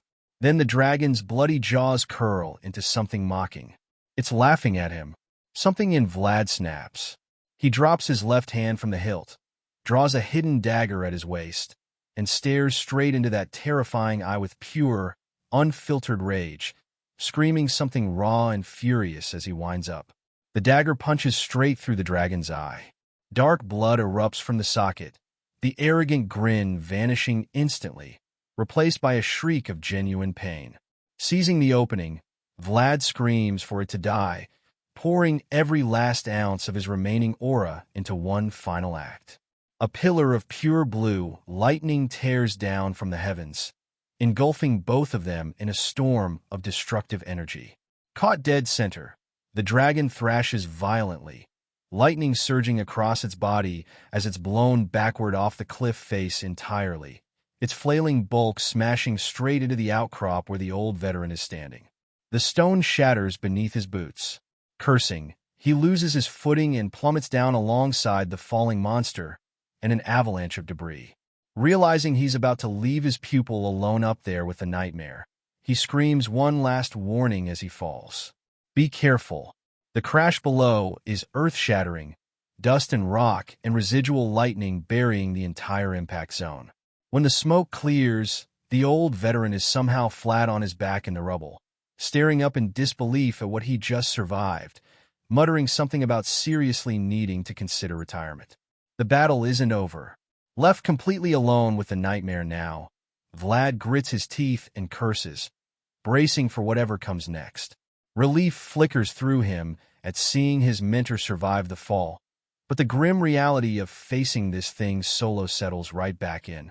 Down in the crater, the dragon is losing its mind, half-blinded, roaring in agony with the dagger still buried in its socket, thrashing in a frenzied, bloody rampage. Still gripping the hilt of his buried weapon, Vlad holds on for dear life as he's whipped violently through the air like a rag doll. Unable to shake him loose, the dragon resorts to something brutal. It slams its own head straight into the rocky earth, crushing Vlad along with it. The impact sends him coughing blood, his body pushed past every limit it has. Pulling its battered snout free, the dragon's remaining eye locks onto him, burning with pure murderous rage. It rears back, then explodes forward at blinding speed, driving Vlad straight into the ancient bark of the world tree itself. The collision is absolute. Cracks spiderweb violently across the sacred wood, splinters and debris blasting outward. His grip fails completely. Battered, bloody, eyes wide and blank, he's sent tumbling backward through the smoke-filled air, unconscious, stripped of every ounce of aura he had left, falling limply toward the ruined earth below. It looks like the end. Then the black sky erupts in blinding, ethereal light. A massive beam of pure white energy explodes down from the heavens, illuminating the falling debris. And from the heart of that light, a swarm of delicate glowing butterflies begins to take shape. Gently, they surround his falling body as he descends, touching down softly against his battered armor. A surge of vibrant, multicolored light bursts from his chest. His eyes snap open. Instead of the ruined battlefield, he's lying in a golden field of tall grass, glowing butterflies drifting around him in something that feels more dream than reality. Groggily sitting up, he mutters this place is unable to finish the sentence. A calm, familiar voice answers from behind him. Does it hurt a lot? His eyes go wide. Turning, he finds red autumn leaves drifting through a vivid blue sky. And standing there, bathed in warm sunlight, is a knight in pristine white armor and a flowing cape. Blade planted in the golden earth, his back still turned. The reunion he's been chasing his whole life is finally happening, and our boy explodes into a sprint the second he recognizes the figure ahead. He tears through golden grass, driving his battered legs past every limit they have, desperate to close the distance to the man who taught him everything. The gap refuses to shrink. The harder he runs, the more the truth sinks in. Not an inch closer. The warm field and drifting leaves suddenly warp, swallowed whole by an endless dark, the ground turning to cold. Mirror still water reflecting nothing but void and his master's distant blue glow. He keeps running anyway, every ounce of will he has left thrown into it. The distance stays fixed. This isn't a physical race. It's the exact, uncrossable gap between them laid bare. He stops, stares down at his own trembling fist. Even after risking everything, giving all of it, he still couldn't close it. His master's presence answers through the void, acknowledging the truth plainly. The world is full of walls nobody gets past and failures that come guaranteed. But a memory surfaces alongside it, a young hand once reaching for a distant, glowing castle, and pride softens the edges of that voice. Even when the world ignored him completely, he never once stopped reaching for the impossible. The knight glances back over his shoulder at last. Keep your eyes locked on those impossible heights, he says, and someday that distant dream becomes your reality. Back in the mirrored void, Vlad stares at his own reflection as his master's voice thunders with total authority. Keep your head up. Recognize your own worth. The scene shifts back to the golden field, and Vlad, hesitant, silently asks if his bloody, desperate struggle has actually meant something. The answer comes without a shred of hesitation. Yes, but the dragon's crushing weight still presses on him. He lays his fear bare. No matter how hard he fights, how much he bleeds, an impossibly massive world always seems to block the way, and he's terrified he can't take another step. His master calls his name softly. The golden daylight vanishes entirely, replaced by a pitch-black sky and a colossal, radiant blue moon. Standing silhouetted against that overwhelming glow, the knight drags Vlad's memory all the way back to the slums, back to the exact day a ragged street kid first begged to learn the sword, already reaching for something impossibly out of reach even then. The blue moonlight lines up perfectly with the edge of a raised sword. His master's voice cuts through the dark, pulling him from that impossible past into an undeniable present. That distant target, the blue moon, the enemy he swore as a child to destroy, isn't impossible anymore. His blade has already touched that light. He's already clashed with power on that exact scale. Vlad looks up, stunned, as his master tells him plainly he's watched and remembered every grueling step it took to arrive here. The void shatters, the golden field returning in full. Standing amid the drifting autumn leaves, the knight declares, proud, that Vlad never once backed down, even staring straight into an overwhelming, terrifying world. A rush of memories flashes past. Lightning dodged. Monsters clashed with while drenched in his own blood. Every brutal fight he survived. His master's voice swells with something close to reverence, calling those bloody, desperate steps more noble than anything else in existence. You've done enough, he tells him. You're walking exactly the right path. Vlad's resolve hardens completely, his heart fully accepting that trust. Then the knight pulls his massive sword from the earth and hurls it straight at him. The colossal blade spins through the air and crashes into the grass in front of Vlad with an explosive shockwave. He stares down at it, recognizing the legendary weapon instantly, jaw slack with shock. True strength, his master tells him, begins with absolute faith in yourself. Then he turns around. For the first time in this entire journey, his master's face is finally revealed, a warm, proud smile settling over it as he tells Vlad his belief in him has never wavered, not for 1 second. The lesson is over. The stage belongs to him now. That serene face lingers for one heartbeat before the whole golden world shatters into crimson leaves, and Vlad's eyes snap open in the waking world, a prismatic explosion of energy ripping out of his chest. He isn't on the ruined battlefield anymore. The dragon slam had driven him straight through the ancient bark, and he's lying now inside the hollow core of the world tree itself. Bathed in a mystical green glow, thousands of glowing white butterflies fluttering through the air around him. Groggily pushing himself up, the fog in his mind clears fast, and his expression sharpens into something unshakable. Every ounce of fear and hesitation is gone from his eyes. Waiting right in front of him, towering amid the swarming butterflies, his master's legendary great sword glows with majestic blue light. High above, the dragon is still scaling the tree, roaring, red eye locked onto its true prize, the tree's newly bloomed spirit animals trembling nearby. Drooling with wicked greed, it prepares to devour them whole. Before it can strike, a fiery explosion erupts beneath it. Bursting from the light and the swarming butterflies, armor discarded, Vlad's voice cuts through the air, ice cold, commanding the monster to shut its mouth. Standing between the nightmare and the defenseless spirits, gripping his master's greatsword, he radiates a suffocating aura and locks eyes with the beast. "You filthy lizard," he says, flat, final. Enraged by the insult, the dragon snaps its jaws open in a furious roar. Vlad doesn't flinch.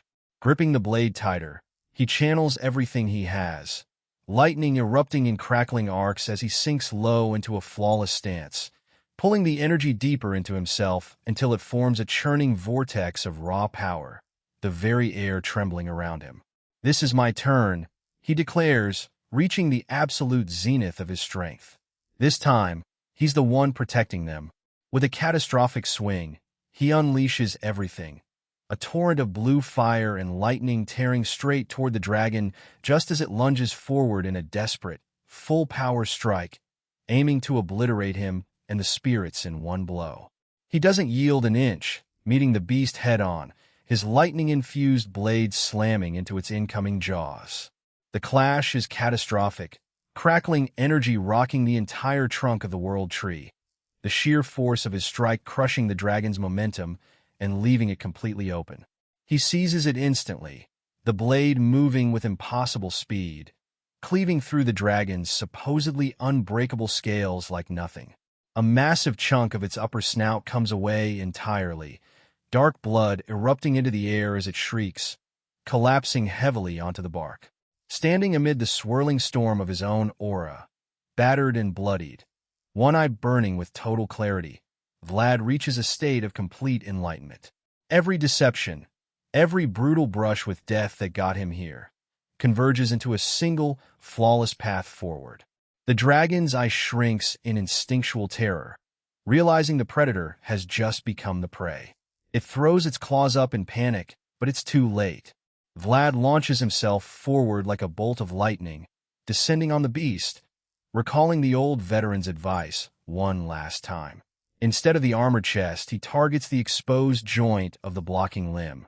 The great sword drives straight through, pinning the dragon's arm to the ancient bark, its eye wide with agony as the blade begins to hum, gathering an apocalyptic charge inside the wound. Engulfed in crackling blue lightning, Vlad stares down the nightmare and roars that his moment has finally arrived. The explosion shreds the limb from the inside out, torrents of blood and electricity tearing through the beast's colossal body, a pillar of pure energy erupting from the canopy and piercing straight into the night sky. As the light fades into a shower of sparks, the surviving elves below stare up in paralyzed awe. The lifeless corpse of the dragon plummets from the heavens, trailing blood as it falls from the sacred tree. Searching the glowing canopy for whoever could have possibly slain it, eyes lock onto the tip of a crackling greatsword resting against the bark. Standing at the absolute peak of the world tree, bathed in lightning and the warm glow of spirit flowers, is Vlad. But he isn't alone up there. Looming over him, overlapping perfectly with his battle-torn frame, is the massive, unmistakable silhouette of his mentor. The boy from the slums has shattered every limit he ever had. He's a true swordmaster now. Inside the elven city's Grand Council Hall, the old veteran stands alone before a full council of elders. Their Grand Elder is still recovering from the battle.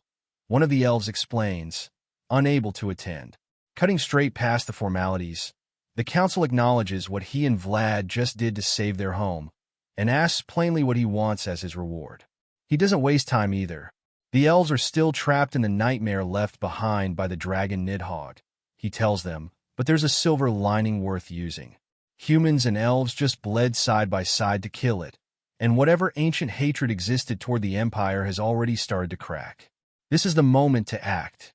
He doesn't ask for gold, artifacts, or weapons. He asks for one thing, that the elves put an immediate stop to distributing a specific tea called Tujin throughout their territory. The council freezes, visibly thrown by how specific and strange the demand is. Then they push back hard. Grateful as they are, this crosses a line, they tell him. Controlling their trade, meddling in internal elven business, goes too far. He sighs. Trying to be polite was clearly a mistake. Dropping the diplomacy entirely, his expression hardens. Stop spreading poison through the human empire, he says, flat and direct. Bewildered, the council demands to know how their harmless tea trade has anything to do with poison. He stares them down, unwilling to let the ignorance slide, and lays it bare. What they call tea is a highly dangerous drug. Keep selling it, and the fallout eventually spills straight over their own borders, making this newly settled forest a prime target for destruction. When they ask him to explain, he points out the obvious. The human empire is already teetering on the edge of chaos. The head elf counselor's face hardens with anger. He dismisses the warning outright, assuming this old man is simply using the moment to settle some ancient racial grudge, and coldly informs him he's crossed a line. The only reason he's leaving this forest alive today is because he helped protect the world tree. The old man just scoffs, cold and humorless. They're making a fatal mistake, he warns, confusing a sick emperor with a weak empire. Two facts, he says, and neither one is negotiable. First, the imperial family's royal knights remain at full strength, more than capable of turning this forest to ash. Second, and far more dangerous, the dying man on that throne is the legendary dragon slayer himself. He hasn't lost control of his corrupt nobles. He's simply watching them from the shadows, waiting. Leaning in, he tells them plainly the emperor already knows about the poison trade, and he's simply waiting for the right excuse to unleash everything he has. The nobles, meanwhile, have grown powerful enough that the crown can barely rein them in anymore, raising their own private armies, hunting for exactly the kind of excuse that would let them seize more power outright. By selling this poison, he tells the council, the elves are handing the empire the perfect justification to invade and take the forest for themselves. The reality lands hard. The head elf's confidence completely evaporates, sweat breaking across his face. Realizing he isn't dealing with some random old mercenary, he finally asks who he actually is. Gripping the hilt of his ornate, jewel-encrusted sword, the old man finally answers, Auguste. And he doesn't stop there. Former commander of the Imperial Enforcers. The council goes completely still. They know exactly what that title means. The leader of the crown's own personal blade, standing shoulder to shoulder with the Imperial Guard. They're not dealing with an old mercenary at all.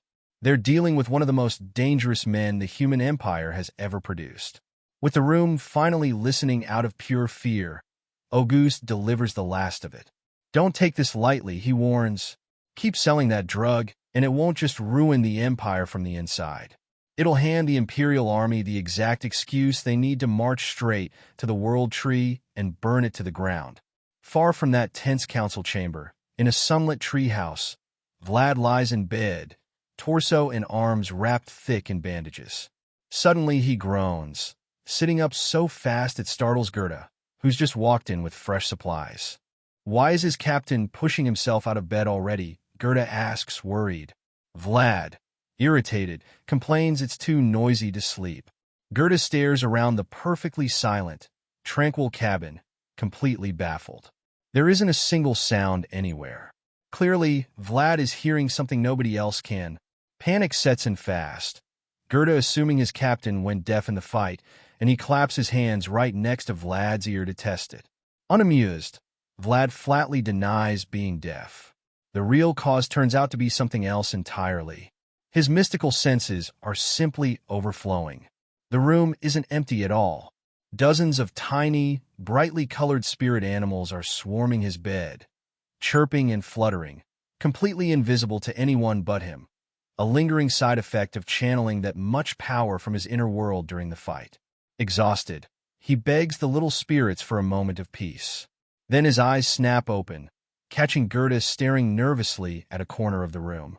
Unable to hold back, Gerda finally points at the massive, glowing greatsword leaning against the sunlit window and asks, tentative, where it came from.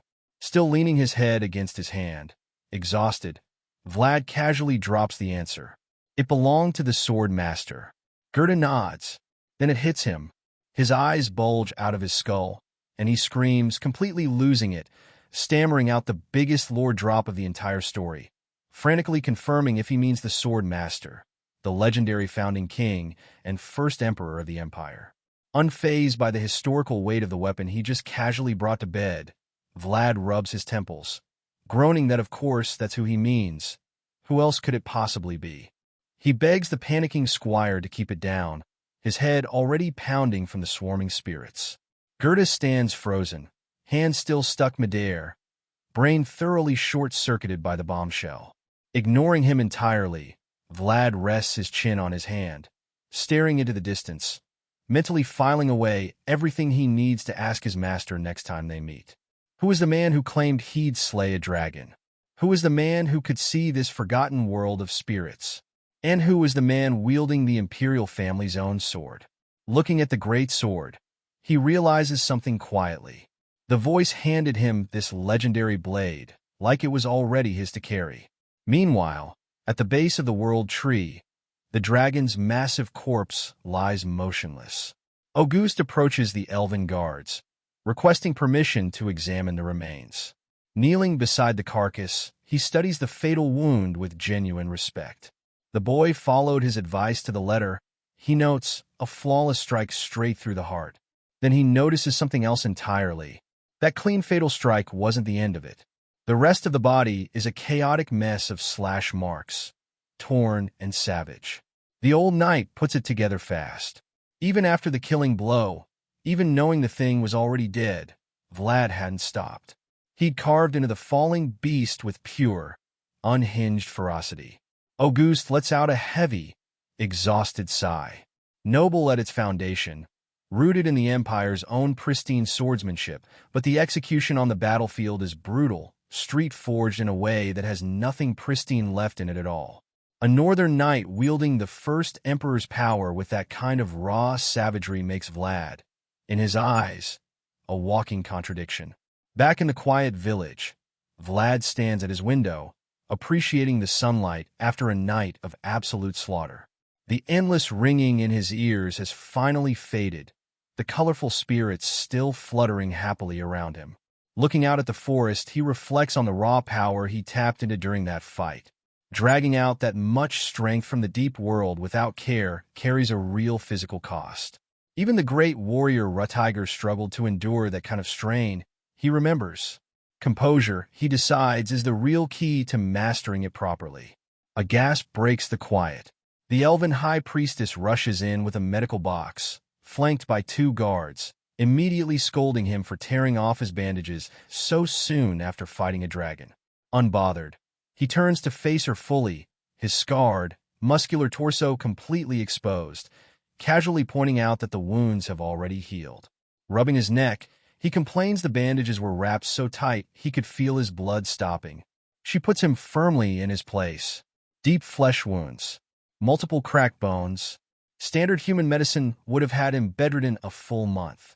Elven medicine got him back on his feet in under a week. Impressed by his own recovery, Vlad flexes his newly healed arm and asks for a favor. Not wound treatments, not painkillers. A cough remedy, he specifies, one with absolutely no side effects. The high priestess goes quiet, staring at him. Her golden eyes hold his in a heavy silence. understanding exactly the unspoken weight behind that oddly specific request. Far from that sunlit forest, in a dim, distant manor, a lone figure sits huddled by a fireplace, trying to warm himself against a cold that won't leave. It's 𝗦𝘄cie Vayezid, pale, shivering, drenched in sweat, hacking violently into a white cloth, his body worn down by illness that refuses to loosen its grip. Exactly who Vlad intends to save with this miracle medicine is suddenly, painfully clear. The High Priestess agrees to pack some elven medicine for 𝗦𝘄cie, but she doesn't let our boy walk away with false hope. The remedy isn't some universal miracle. The only reason he healed from a dragon's wounds in under a week is his own absurdly strong life force. For an ordinary person, it works nothing like that fast, the medicine acting as little more than a spark to whatever strength the patient already carries inside. She sees straight through his request. Because the medicine leans entirely on the patient's own vitality, it won't do much good for someone whose life force is already fading. 𝗦𝘄cie's is simply too weak to trigger anything close to a miracle. Vlad's eyes widen. She knows exactly who he's really asking about. His expression settles into something solemn as he accepts the truth. No easy cure waiting for his liege after all. Seeing the disappointment on his face, she offers a gentler compromise. She can't cure the sickness, but she'll pack special elven tea instead, promising it'll at least bring the sick man some real physical comfort. He accepts gratefully. The solemn mood breaks fast, though, as she snaps back into full healer mode, ordering him to sit back down so she can finish his treatment. Looking down at his already healed torso, he groans, asking if the suffocating bandages are really necessary again. Completely unmoved, she just glares. Non-negotiable. Down the corridor, Vayezid spots two elven guards posted outside Vlad's door and realizes the holy maiden must already be inside. He steps in with a warm smile, apologizing for the delay, explaining he's been buried in the chaotic aftermath of the battle. Then he stops mid-sentence entirely. The holy maiden's hand is resting flat against Vlad's bare chest, soothing ointment glowing faintly, the two of them sitting close in a quiet, focused hush. From an outsider's angle, it looks exactly like a stolen romantic moment. Vayezid's voice just trails off. Color drains from his face. To him, he's just walked in on the young knight, and their sacred holy maiden acting like lovers. It's a full soap opera catch your sibling in a scandal moment, and he's completely frozen, sweating, stammering, unable to process it. The priestess ignores him entirely, continuing to work the ointment in without a glance up. Vlad, confused at first, quickly realizes exactly what this looks like from where Vayezid is standing. Nervously, he tries to clear it up, explaining she's just treating his wounds. Vayezid doesn't buy a word of it, staring down with a piercing, silent judgment that says everything his mouth won't. Sweating under the pressure, Vlad insists, frantic, that he's telling the truth, the whole misunderstanding closing out on maximum awkwardness. Once it's finally cleared up, the two of them walk together down a sunlit stone hallway. Vayezid informs him the Grand Elder wants a proper meeting, explaining the delay was purely because the Elder needed time to recover from the battle himself. He hopes Vlad hasn't taken it as being forgotten. Vlad reassures him he hasn't thought that at all. As they walk, Vayezid brings up the fight, noting it's a genuine shame Vlad's own sword and armor were completely destroyed. Vlad agrees with a touch of sadness, memories of the people who once meant something to him flickering through his mind. Those lost pieces carried meaning he can't easily replace. Vayezid hums thoughtfully at that, hinting cryptically that Vlad might really like what's coming next. They stop before a massive set of grand wooden doors. Announcing the honored guest of the world tree, Vayezid waits as they creak open, bathing them both in bright, ethereal light. Inside, the highest-ranking elves in the sanctuary are gathered, the Grand Elder standing at the center holding a large wooden staff, welcoming Vlad of Schoarra and asking politely whether his recovery has gone comfortably. Hand over his heart, Vlad bows respectfully, assuring the Elder he's been treated as well as he would be at home.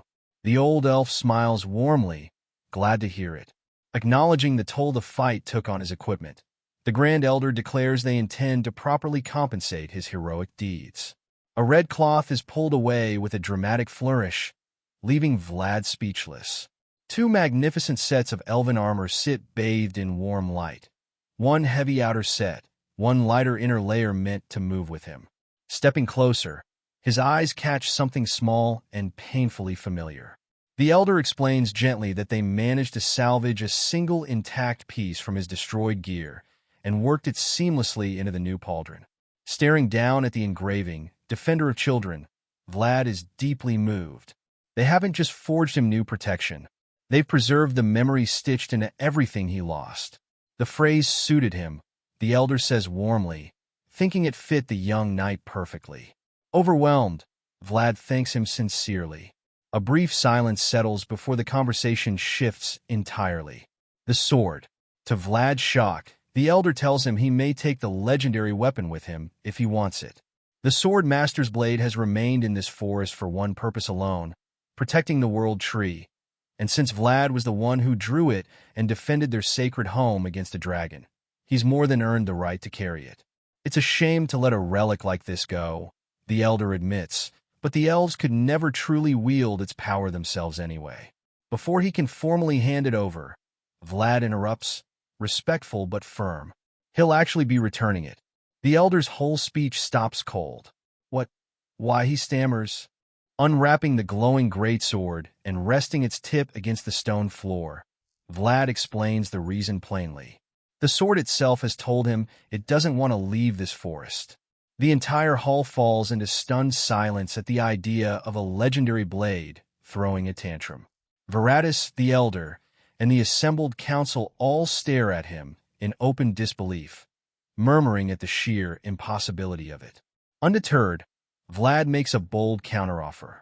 Since they were already planning to gift him a weapon as compensation, could they simply forge him a brand new one instead? His eyes narrow with quiet resolve. He doesn't want to carry the weight of someone else's legacy. He doesn't need the single best sword in existence to prove anything. Bathed in a wash of golden light, he recognizes exactly what he actually wants. Something sturdy enough to hold his own will completely. A sword that belongs to him and no one else. Out in the sunlit elven city, August is loading his gear onto his horse, ready to head out. He double-checks with Vlad first, asking if he really has to stay behind a little longer. Vlad confirms it, a week, apparently, while the elves forge his new blade through some kind of ritual. What that ritual actually involves, he has no idea. He shrugs helplessly, admitting his guess is as good as anyone's. Practical as ever, the old veteran tells him not to question it, just accept whatever powerful gift is coming. Before parting, his expression turns serious. He's been sitting on a question since the fight, genuinely curious about the true identity of Vlad's master. He suggests investigating the historical list of dragon slayers as the clue that might finally crack it open. Intrigued, Vlad asks about it. The record lives in the imperial capital of Brigantes, the old man explains, kept meticulously by House Vayezid, who track anything dragon-related in exhaustive detail. If Vlad's mysterious master really is a dragon slayer, his name and deeds would be sitting in those archives somewhere. He lays out the clues they already have. A warrior who mastered imperial swordsmanship and hunted a dragon in the same lifetime. Officially, history says only one person fits that description, King 𝗏. But there's a loophole. Undocumented figures could easily exist buried outside the official record, and Vlad's own recent, entirely unreported victory is living proof of exactly that. Vlad's eyes widen at the weight of that theory settling in. The old man studies him a beat longer, noting that despite his growing individuality and mastery of imperial swordsmanship, his current position remains precarious. His own name might not carry much weight these days, he admits, but if Vlad ever needs to talk his way out of a worst-case scenario, invoking the title of the former Imperial Enforcer Commander should do the trick. With a flick of his wrist, he tosses something over. Vlad catches it, opening his hand to find a single gleaming ducat resting in his palm. Only then does the old man finally drop the anonymity entirely, giving his true name, August. If anyone ever recognizes that particular swordsmanship in the future, he instructs, offer them this name. Vlad's face softens into a genuine smile. Grateful for everything the old man taught him, he bows respectfully, thanking him. As August mounts up and rides off, leaving Vlad behind to wait on his new sword, the old veteran reflects quietly on his own long road, a life spent entirely in service to the Empire after leaving his past behind. Looking back one last time at the young man standing in the forest's warm light, he finds something close to peace. Through Vlad, he's finally left behind a faint, undeniable trace of his own legacy. Morning light spills through a grand sunlit library, stacks of ancient books towering overhead while playful glowing spirits drift between the shelves. The High Priestess asks our boy if the old mercenary has finally left. When he confirms it, she lets out an obvious sigh of relief.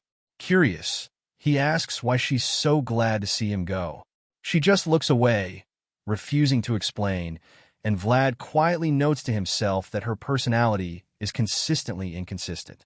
Shifting topics entirely on her own, she brings up a place called Deermar, asking if there's really a white snake living there. Carving idly at a piece of wood, Vlad confirms it, adding, half-joking, that the thing is big enough to swallow every little spirit floating around this library in one bite. Instead of flinching, she smiles, delighted, saying she'd love to see it herself someday. Technically, she points out, the giant snake is basically an uncle to these little spirits, isn't it? Amused, Vlad asks if these spirits even have a family tree. She shrugs, admitting she has no idea. She just really wants to call the snake uncle. Giving up on untangling her logic, Vlad shifts to something more practical, gently trying to talk her out of the whole grand forging ceremony.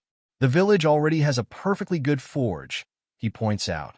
A simple, sturdy longsword is all he actually needs. She shuts him down instantly, slapping her hands flat against the open book in her lap, playfulness gone in a heartbeat. Locking her gaze onto his, she refuses outright. She's forging this sword herself. When he presses, confused, about why she'd go this far out of her way, her expression sinks into something solemn. This ritual is something she has to perform at least once in her lifetime. If she doesn't do it now, the sacred technique dies with her, forgotten entirely. With quiet resolve in her golden eyes, she vows she won't let the next priestess learn everything alone from dusty old books, the way she had to. Understanding, finally, that she's doing this as much for her own people's future as for him, Vlad's eyes widen slightly.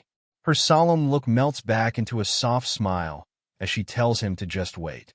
They'll forge him something beautiful. Watching her dive back into her heavy old tome, muttering to herself, something clicks for him. He isn't the only one carrying a duty he has to carve out entirely alone. He no longer protests. Instead, he goes back to his wood carving and tells her gently to take her time. He'll be waiting as long as it takes. A warm, genuine smile answers him, and the library settles into comfortable quiet, the two of them working side by side on their separate burdens. Night falls, and the elven village transforms under a brilliant full moon. The forest silence shatters under the heavy rhythmic pounding of massive drums. What Vlad hoped would be a quiet little forging session has exploded into a full village festival. Armored elven guards standing at attention, musicians hammering out something majestic.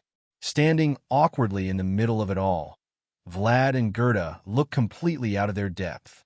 Gerda leans in, sweating, muttering that this is a lot. Vlad shoots back an equally strained look, making it clear he isn't handling it any better. At the center of the spectacle, the High Priestess sits on a radiant ancient altar, dressed in elegant white, hands clasped, radiating a serene mystical calm that pulls every eye in the crowd toward her. Trying to ease his own nerves, Gerda suggests they just treat this like a normal village festival. The elven elder steps forward to guide them, explaining, almost poetically, that while the sun is stern, the moon is endlessly forgiving, and it will momentarily close its eyes to bless the priestess through her ritual. Then he turns practical. Vlad needs to picture, clearly and powerfully, the exact shape of the sword he wants. Is that really all that's required, Vlad asks. The elder confirms it, emphasizing the image needs to be vivid, sharp, undeniable. With a firm nod, Vlad climbs the stone steps, takes his seat at the center of the glowing altar, crosses his legs, breathes deep, and closes his eyes. Watching him, the priestess's golden eyes shimmer under the moonlight. She rises, steps toward him, her white gown and flower crown catching the night breeze as the drums build towards something like a fever pitch. Runes swirl around the elder's hands as the ritual ignites fully. Cutting through it all, her voice rings out with sudden, commanding authority, urging Vlad to sink deep into his own mind, to picture exactly what he truly desires.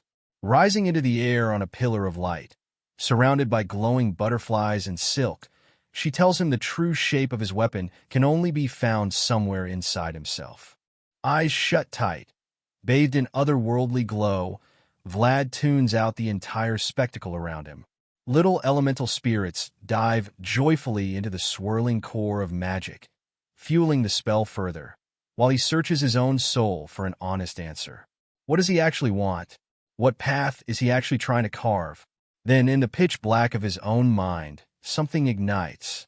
A golden spark, violent and sudden, like a hammer striking a divine anvil. From the flash, the silhouette of a sword takes shape, blinding, brighter than every star in the sky, surrounded by a storm of ethereal butterflies. He doesn't hesitate. He reaches into the void and grabs it. The instant his fingers close around the hilt, gold fire and sparks explode outward, and he claims the weapon, his weapon, as his own star. The light shifts, replaced by the ring of a hammer on steel. Still surrounded by drifting butterflies, he pushes open a familiar wooden door and steps into a soot-stained little shop he'd know anywhere. The blacksmith shop, buried deep in the slums of Schoarra, the exact place he got his very first sword. Standing at the forge, working glowing steel with the same tireless focus Vlad remembers, is the old blacksmith. He turns at the sound of footsteps, and his weathered face breaks into a warm, welcoming smile at the sight of him. A wave of bittersweet nostalgia rolls through Vlad's chest looking at his old friend again. He gets straight to the point. He wants to make a sword. The old man's whole face lights up, laughing at the timing, and pulls out a massive, radiant chunk of shimmering where he's just gotten in. Star metal, he explains, fallen straight out of the sky, hard as anything and completely free of impurities. Looking at the size of it, Vlad suggests something simple, undecorated. Fitting, the old man says, fondly, since that plain, honest style was exactly what tamed him the first time he ever held a blade like this. Chuckling, rubbing the back of his neck, the blacksmith tells him not to worry. A big unadorned blade is honestly the best thing he makes anyway. Then his focus sharpens. He hefts the glowing ore, asks if they're ready, and drops it straight into the crucible. The moment the star metal hits the heat, the whole forge comes alive with magic. Chubby little fire spirits dance inside the roaring flames. Small birds of light flutter around the anvil.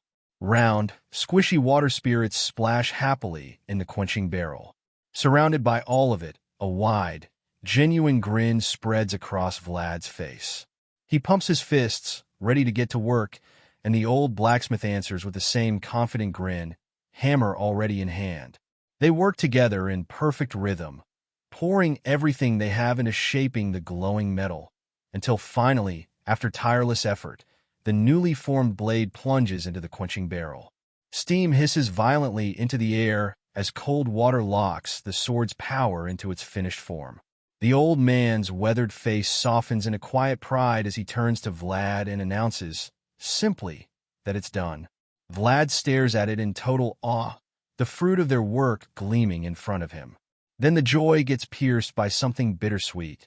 A bead of sweat rolls down his face as he realizes their time together is already running out. The old man understands without needing to be told, closing his eyes, offering a slow, gentle nod, his warm smile never wavering as the butterflies drift softly around him. Vlad's own expression settles into quiet acceptance. He always knew this reunion couldn't last. Reaching out, he wraps both hands around the hilt of the newly forged blade, and even with part of him aching for more time, a real sense of peace settles over him instead. Grounded by the weight of the sword they built together, he takes a slow breath, grateful just to have gotten this one final goodbye. The old blacksmith rests his hands gently over Vlad's on the hilt, sharing one last thought.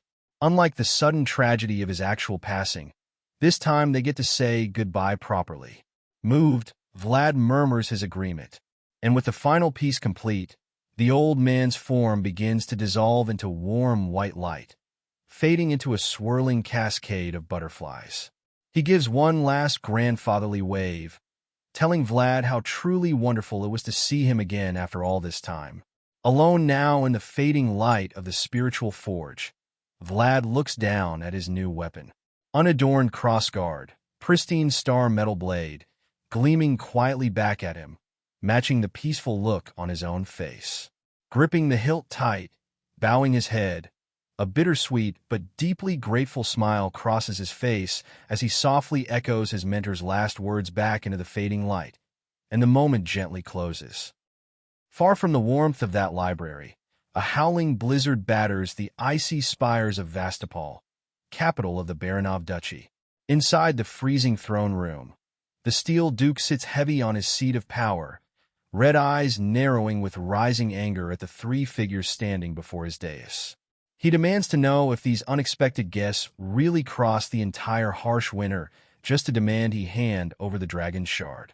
Standing calm before the throne is devious, sharp-featured head butler of the Dragon Slayer Knight Order. Completely unbothered by the Duke's presence, he lays his reasoning out smoothly. A dragon's scattered potential grows closer to perfection the more of it gets gathered together, he explains, and that exact pull is what recently drew a full-grown lindworm to this duchy's own lands. The Duke's expression darkens instantly, silently conceding it's impossible to hide anything dragon-related from this particular order. Devious keeps going, laying out the disaster that comes from hoarding power you can't actually handle, invoking the name of Ravnoma, the fallen house that once ruled the West, as a warning of exactly where that road leads.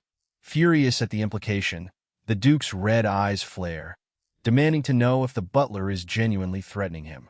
Devious offers an insincere little bow, feigning innocence, insisting the Dragulia family only wants to help share a burden that suddenly landed on the Duke's shoulders.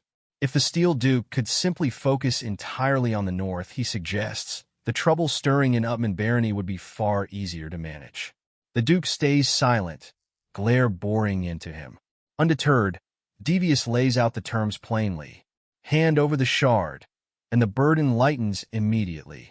The Dragon Slayer Knight Order, currently stationed in the north, can finally go home. The Duke's jaw tightens as the shape of the ultimatum becomes clear. Surrender the shard, or surrender the whole Upman family. Either path costs his duchy something it can't get back.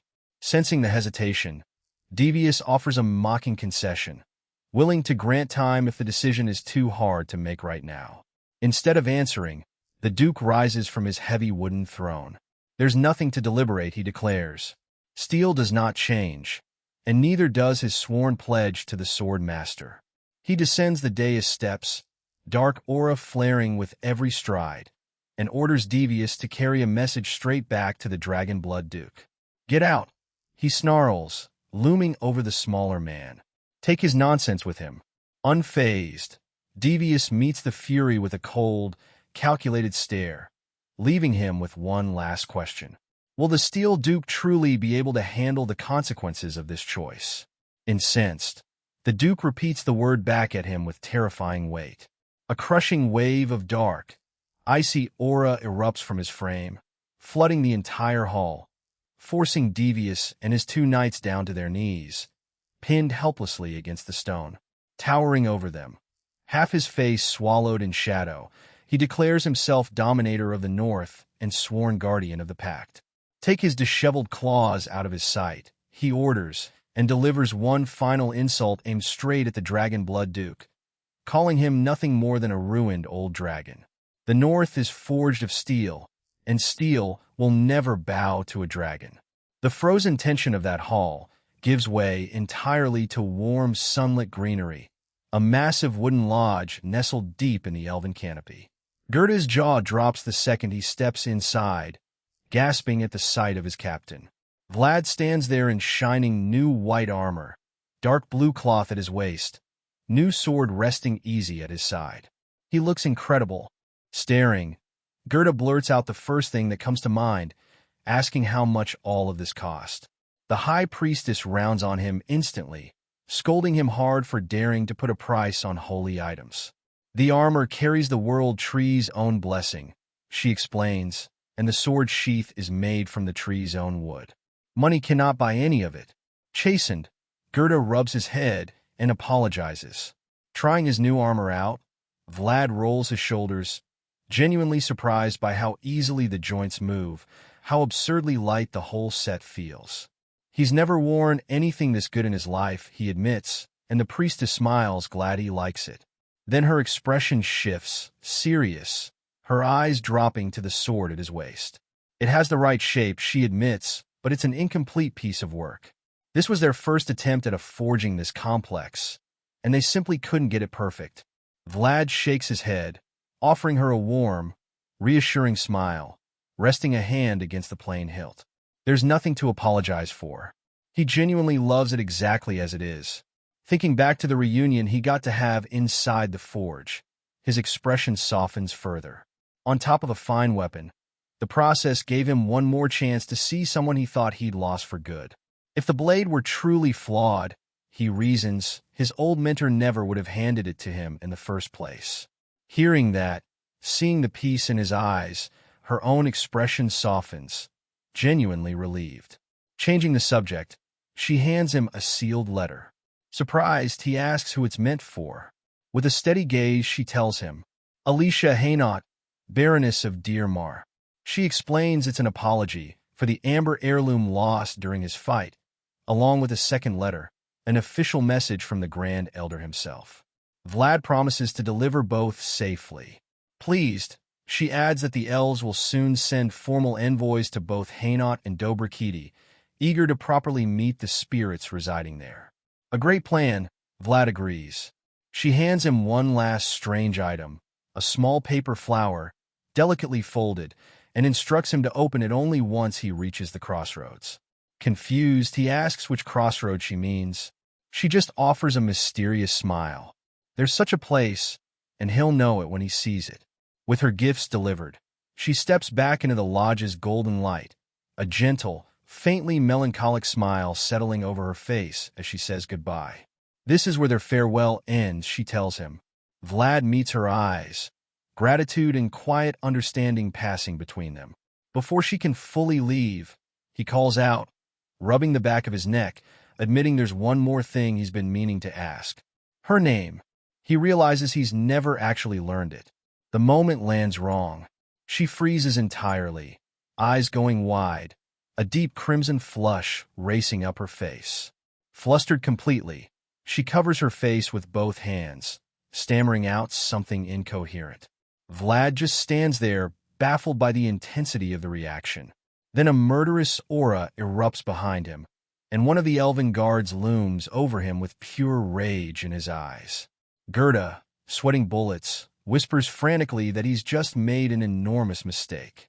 Outside in the forest, Varatus pinches the bridge of his nose, thoroughly exasperated, and lectures the clueless human. To elves, a name is an intensely personal, closely guarded secret. He orders him to be far more careful with their customs going forward. Guilty, Vlad bows his head and offers a sincere apology.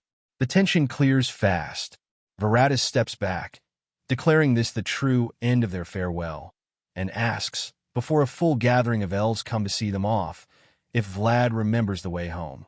Vlad confirms it warmly, thanking him sincerely for everything. A knowing smirk touches Varatus's face. It should be the elves thanking him, he says, placing a hand over his heart, vowing that Ashrina will never forget the grace Vlad showed them. Then his expression turns deadly serious one more time. Whatever the priestess warned him about, he needs to take it seriously, no matter what. Startled by the sudden weight of it, Vlad nods, promising he will. The heaviness lifts again just as fast. Vlad thanking Varatus for worrying about him right up to the end, Varatus thanking him right back for protecting the world tree, promising to wait for the day they meet again. They clasp hands, firm and respectful, and Vlad smiles, ready to finally set off. Mounting up, he and Gerda ride out of the sun-dappled forest, a bright banner fluttering behind them, Varatis and the gathered elves waving them off amid a swirl of colorful spirit lights. They ride in quiet for a long while, the dense trees eventually giving way to open, rolling hills, until the dirt path splits into 3 distinct directions. Staring at the paper puzzle resting in his palm, Vlad wonders if this is the moment she meant. Gerda unfolds a worn map, tracing the routes. The right path loops back toward familiar territory. The middle cuts straight through the central region, their best option, he figures. Curious, Vlad points out he skipped the third path entirely. Where does the left lead? Checking again, Gerda reveals it connects straight to the highway bound for the imperial capital, Brigantes. Something clicks for Vlad at that. His old mentor's parting words about looking for him in the capital. That has to be the road he took. Making a mental note to check the Dragon Slayer records later, Vlad finally turns his attention to the paper flower in his hand. A little pressure, and it unfolds, revealing a hastily scrawled warning in the priestess's own hand. Do not go left. Far from that peaceful forest, the towering dark skyline of Brigantes looms over a gloomy alleyway where a brutal fight has just ended. A lone figure stands amid the fallen, panting hard, drenched in blood that isn't his own. The old veteran. A cold voice cuts through the shadows, remarking it would have been so much easier if he'd simply stayed retired, since that's exactly why he'd been helped into it in the first place. Unbothered, the old man scoffs, sarcastic, thanking him for the concern. Heavy footsteps echo on stone, and a tall man steps into the light, wavy blonde hair, bright white armor, a grand red cape. The captain of the Dragon Slayer Knights. Staring him down, the old veteran notes, dry, how surprising it is to run into someone this well decorated in a dark alley like this one. Standing among a scattering of fallen bodies, the old veteran grips his blood-soaked sword, calm even now. He points out, dry, that the Dragon Slayer went through an awful lot of trouble just to track down a worthless old man. The blonde commander just smirks, insisting he's being far too humble, that hunting him down was hardly a chore at all. Glancing over the bloody scene and the soldiers behind him, he admits, honestly, he's impressed. Even with the old knight's teeth long gone, he still hides some remarkably sharp claws. The veteran stays silent, gripped tight on his sword, glaring back into those cold blue eyes. Regret bleeds into his voice as he mutters, more to himself than anyone, that if he'd just managed one more step, just one, he could have exposed the evils of an organization called Absalom to the entire world. The commander raises a hand, cutting the thought short, announcing casually that the special retirement ceremony he's prepared isn't anything grand. Steel rings out through the alley as the armored knights behind him draw their swords in unison. He hopes the send-off suits him, the commander adds, cold. Refusing to back down, the old veteran tightens his grip, ready to fight to the bitter end. Then he freezes, looking closer at the commander's wavy blonde hair, his glowing blue eyes. Something horrifying clicks into place. That same heavy, suffocating cruelty radiating off him. The old veteran's mind races backward, to the dragon his own young pupil once slew, and a sickening realization settles in. He'd been wrong about the boy this whole time. That terrifying, cruel aura Vlad carried during that fight was never something he'd awakened on his own.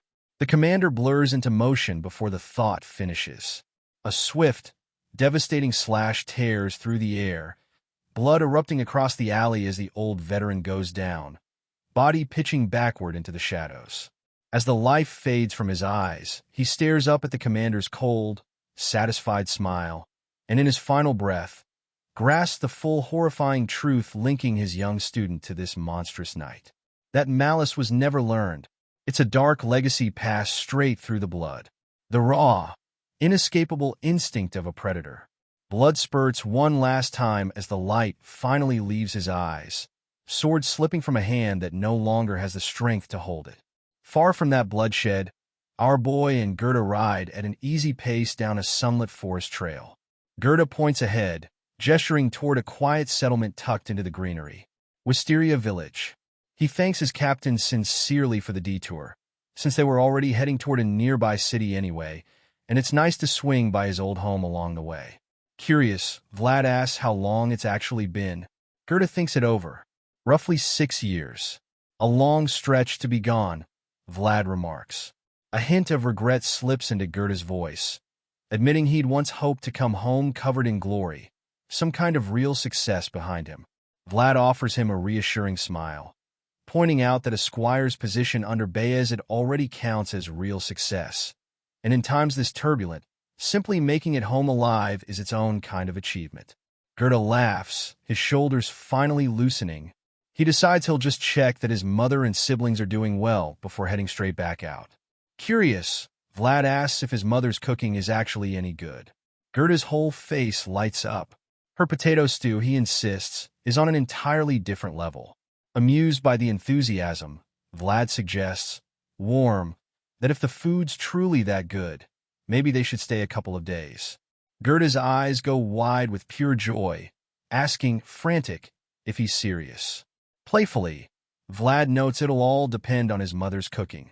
Their banter cuts off as the rustic gates of Wisteria Village come into view. Local militiamen step forward, spears raised, ordering them to halt and demanding to know their business. Gerda ignores the hostility entirely, greeting one guard warmly by name, reminding him he's the boy from the mill house on the hill. Recognition dawns slowly. Astonished, they ask how many years it's been, where he's even been hiding. Gerda gives a vague, modest answer about traveling around. The warm homecoming turns sour fast. The guards lean in, whispering, one struggling to place the face until the other reminds him. Second son from the mill house. The first guard sneers, calling him a half-wit, loud enough to carry. Sitting atop his horse, Vlad watches the exchange, expression unreadable, noting privately that a homecoming after 6 years shouldn't feel this cold. The guard, Thompson, tells Gerda he's glad to see him, sure, but expects him to stay quiet and leave soon. The village has been tense lately, he explains, serious. Sweating, Gerda agrees they'll only stay a day or two. Satisfied, Thompson tells him that's fine, but insists he stop by the village chief's house to pay respects first, adding they can catch up later if there's time. Just as they start forward, Thompson's spear swings toward Vlad instead, ordering him to halt, demanding his name and business. Shocked by the sudden hostility, Gerda steps up fast, reminding Thompson the young knight is his personal guest. Unmoved, Thompson insists being a guest is exactly why he has to check. Gerda yells his name in frustration, entirely ignored, as Thompson's expression turns dark, spear gripped tight, demanding the name one more time. Vlad stares back in total silence, a faint chilling blue light rising in his eye. Disgusted, he clicks his tongue, sharp enough to make Thompson flinch. Wind gusts, his cape snapping, and he finally breaks his silence. His name is Vlad. A brilliant blue light erupts from his body, the massive emblem of his house projecting behind him as he declares his rank, a Knight of Vayezid. His face falls into shadow, one eye blazing with intense blue light, the air around him growing dense and crushing as his aura floods outward. People like them, he warns, should never dare ask for his name again. The pressure slams down like a physical weight. The guards break into cold sweat, eyes wide with primal terror, bodies shaking. Thompson's weapon slips from numb fingers as he clutches his own throat, gasping, unable to breathe. One by one, the arrogant guards collapse to their knees, coughing violently under the suffocating weight of it. Just as fast, the pressure vanishes into the wind. Eyes closed, calm, Vlad looks down at the kneeling men and casually tells them to clear the way if they understand their place now. The guards bow deep, trembling, stammering apologies. Without another glance, Vlad rides through the gates, the militia keeping their heads bowed the whole way. Trailing behind, Gerda looks mortified, rubbing his neck, apologizing for the messy reception, mumbling excuses about how long it's been. Vlad doesn't dwell on it. Instead, He hands 𝗏 a tall banner. Confused, the squire takes the pole, wondering why now. Vlad tells him, serious, not to forget he's no longer a wandering mercenary or a stable hand. Even his smallest actions carry weight now, because he bears the honor of a Vayezid squire. It sinks in fast. The awkwardness drains out of 𝗏's face, replaced by something steady and determined. Gripping the pole, he salutes properly, announcing he'll take the lead. With the banner snapping in the wind, the two of them ride deeper into the village toward a large manor. Inside, the village chief sits back with a drink, reacting with disbelief at the news that the second son from the mill house has come home. His informant confirms it, adding that word says the boys somehow become a squire to a knight. The chief's son bursts into mocking laughter, dismissing the whole idea outright, ridiculing the messenger for believing a known local half-wit. The nervous informant defends himself, stammering that the traveler with him might genuinely be a knight, especially given how the gate militia described a deeply unnatural pressure in the air. The chief grows quiet, stroking his chin. Bringing a knight home during a period this volatile is deeply suspicious, he considers, worrying openly about what chaos the boy might drag into their village this time. The informant suggests using the mercenary group currently stationed in the village, men sent specifically by Baron Rosmith to keep an eye on newcomers. That idea infuriates the chief's son, who snaps that wasting the Baron's elite men on a low-born nobody would look terrible, damaging his father's standing with the noble house. The chief concedes the point, agreeing there's no need to involve the Baron over something this minor. Seizing the moment, the chief's son stands, smirking, telling his father to leave the whole matter in his hands. A malicious, fiery aura flares around him as he steps forward, expression turning sinister. He has a personal score to settle, he thinks to himself, fully intent on taking back what belongs to him from that bastard. At the rustic mill house on the edge of the village, 𝗏 is finally reunited with his family. His mother apologizes to the knight, sheepish, embarrassed to show such an unsightly side of herself right after meeting him. Vlad asks her, dry, why she started crying in the first place. The reunion collapses into loud, comical bawling, mother and son clinging to each other in tears. Watching it all with a deadpan expression, Vlad points out that his squire was actually the one who started crying first. Once the tears dry, the group settles around the wooden table. 𝗏's mother frets over the meal, worried she doesn't have enough to offer.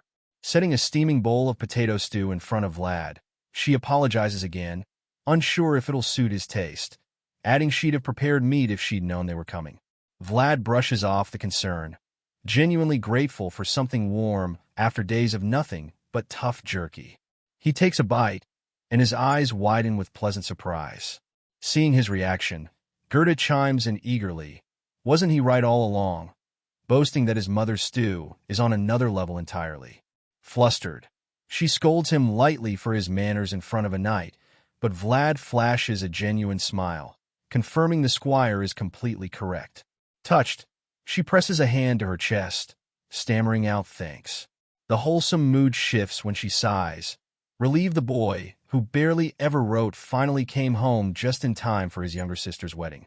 𝗏 freezes mid-bite, eyes bulging, blurting out that Marie is getting married. His mother, still reeling from his shock, asks hopefully if he can at least stay for the ceremony, worrying he might have to leave right away.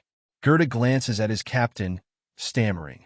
Without missing a beat, Vlad keeps eating, flashing a gentle smile, sparing his squire the hard call by simply remarking he'll get to enjoy this stew a few more days then. Overjoyed, 𝗏 beams, thanking his captain. His mother, hand on her chest, thanks him too, warmly offering more food, insisting there's plenty, which earns an excited request for seconds. Later, on a sunny hill overlooking the settlement, Vlad stands beside his grazing horse, noting to himself how quiet the place seems. The village looks well organized, the people don't seem shady. But his instincts catch on something. The village watch has far too many members for a settlement this size. His mind flashes back to the hostile guards warning about tension in the village lately. Something must have happened here recently, he deduces. His horse snorts, pulling his attention downhill, where a group of local men walk past, casting sideways, distrustful glances. Watching their guarded behavior, Vlad sighs quietly, realizing it seems 𝗀𝗏 has entirely lost their trust. A large, armed group led by the chief's son marches toward the mill house. What an enthusiastic welcome ceremony, Vlad notes to himself, sarcastic. Stopping outside, the chief's son screams 𝗀𝗏's name, demanding to know how he dares show his face after running away in the dead of night to dodge his debts, threatening to drag him out in pieces unless he comes out now. The door creaks open. 𝗀𝗏 steps out completely unbothered, sighing about the noise, mentioning he was just about to nap after finally having a home-cooked meal. Strolling down the walkway, he questions why such a crowd was even necessary when the chief's son could have just waited for him to come find him instead. With an easy smile, he addresses the accusation directly. Running away in the dead of night? He just left while staring at the moon on a fine evening. That's all. The dismissiveness sends the chief's son over the edge, veins popping, screaming that taking his money and vanishing is the exact definition of skipping town in the night. He looms over 𝗀𝗏, trying to intimidate with size and volume alone. 𝗀𝗏 stays completely unfazed, quietly admitting to himself it's almost funny how he used to tremble at threats like this. Child's play now. An image of Vlad's glowing eye and suffocating aura flashes through his mind, and it all makes perfect sense. Of course a guy like this looks like a joke now, considering the actual monster he answers to every day. Arms crossed, calm smile in place. 𝗀𝗏 doesn't flinch at a single empty threat, remarking that the man hasn't changed at all, adding, almost pitying, that he actually feels sorry for him. The armed men trailing behind start whispering among themselves, one asking if 𝗀𝗏 was always this confident, another recalling he used to be too scared to even meet Thomas's eyes. Enraged by the calm defiance, Thomas grits his teeth, demanding to know if the fool's lost his mind. 𝗀𝗏 just advises him to calm down before he pops something, and asks for the exact total of his debt, interest included. Thomas states 1 gold and 50 silver, then rounds it up to 2, out of spite. With a flick of his wrist, 𝗀𝗏 tosses a heavy coin pouch through the air, landing square against Thomas's chest, catching him off guard. He mentions, casual, that he threw in an extra coin just to guarantee their paths never cross again. Humiliated, Thomas clutches the pouch, face darkening, and hurls it back, smashing it against the door frame, demanding 𝗀𝗏 take his money back. Leaning in aggressively, he demands to know how he came up with that kind of sum, accusing him of running some kind of scam. 𝗀𝗏's calm finally cracks when Thomas drags his father into it, mocking him for daring to come home parading a noble banner. Leaning close, 𝗀𝗏 warns him, cold, to keep his mouth shut or regret it. Unintimidated, Thomas fires back, warning him he'll be the one regretting it once his little act gets exposed. He laughs off the threat, mocking the idea that the village bonehead could ever become a real squire, then turns his insults toward the knight himself, sneering that any man who'd take a useless dunce like 𝗀𝗏 as a squire has to be a fraud too. That crosses a line. 𝗀𝗏's calm vanishes entirely, cursing, gripping his hilt. Thomas just smirks, dismissing him as a blustering hooligan, muttering that the display reminds him of something. Before it turns into a real brawl, Vlad strolls down the grassy path, leading his horse. Interrupting the standoff, he remarks, calm, that this kind of familiar hostility almost feels nostalgic, like being back home. Noticing him, Thomas turns his attention away from 𝗀𝗏, rudely demanding if he's the fake knight the fool dragged into their village.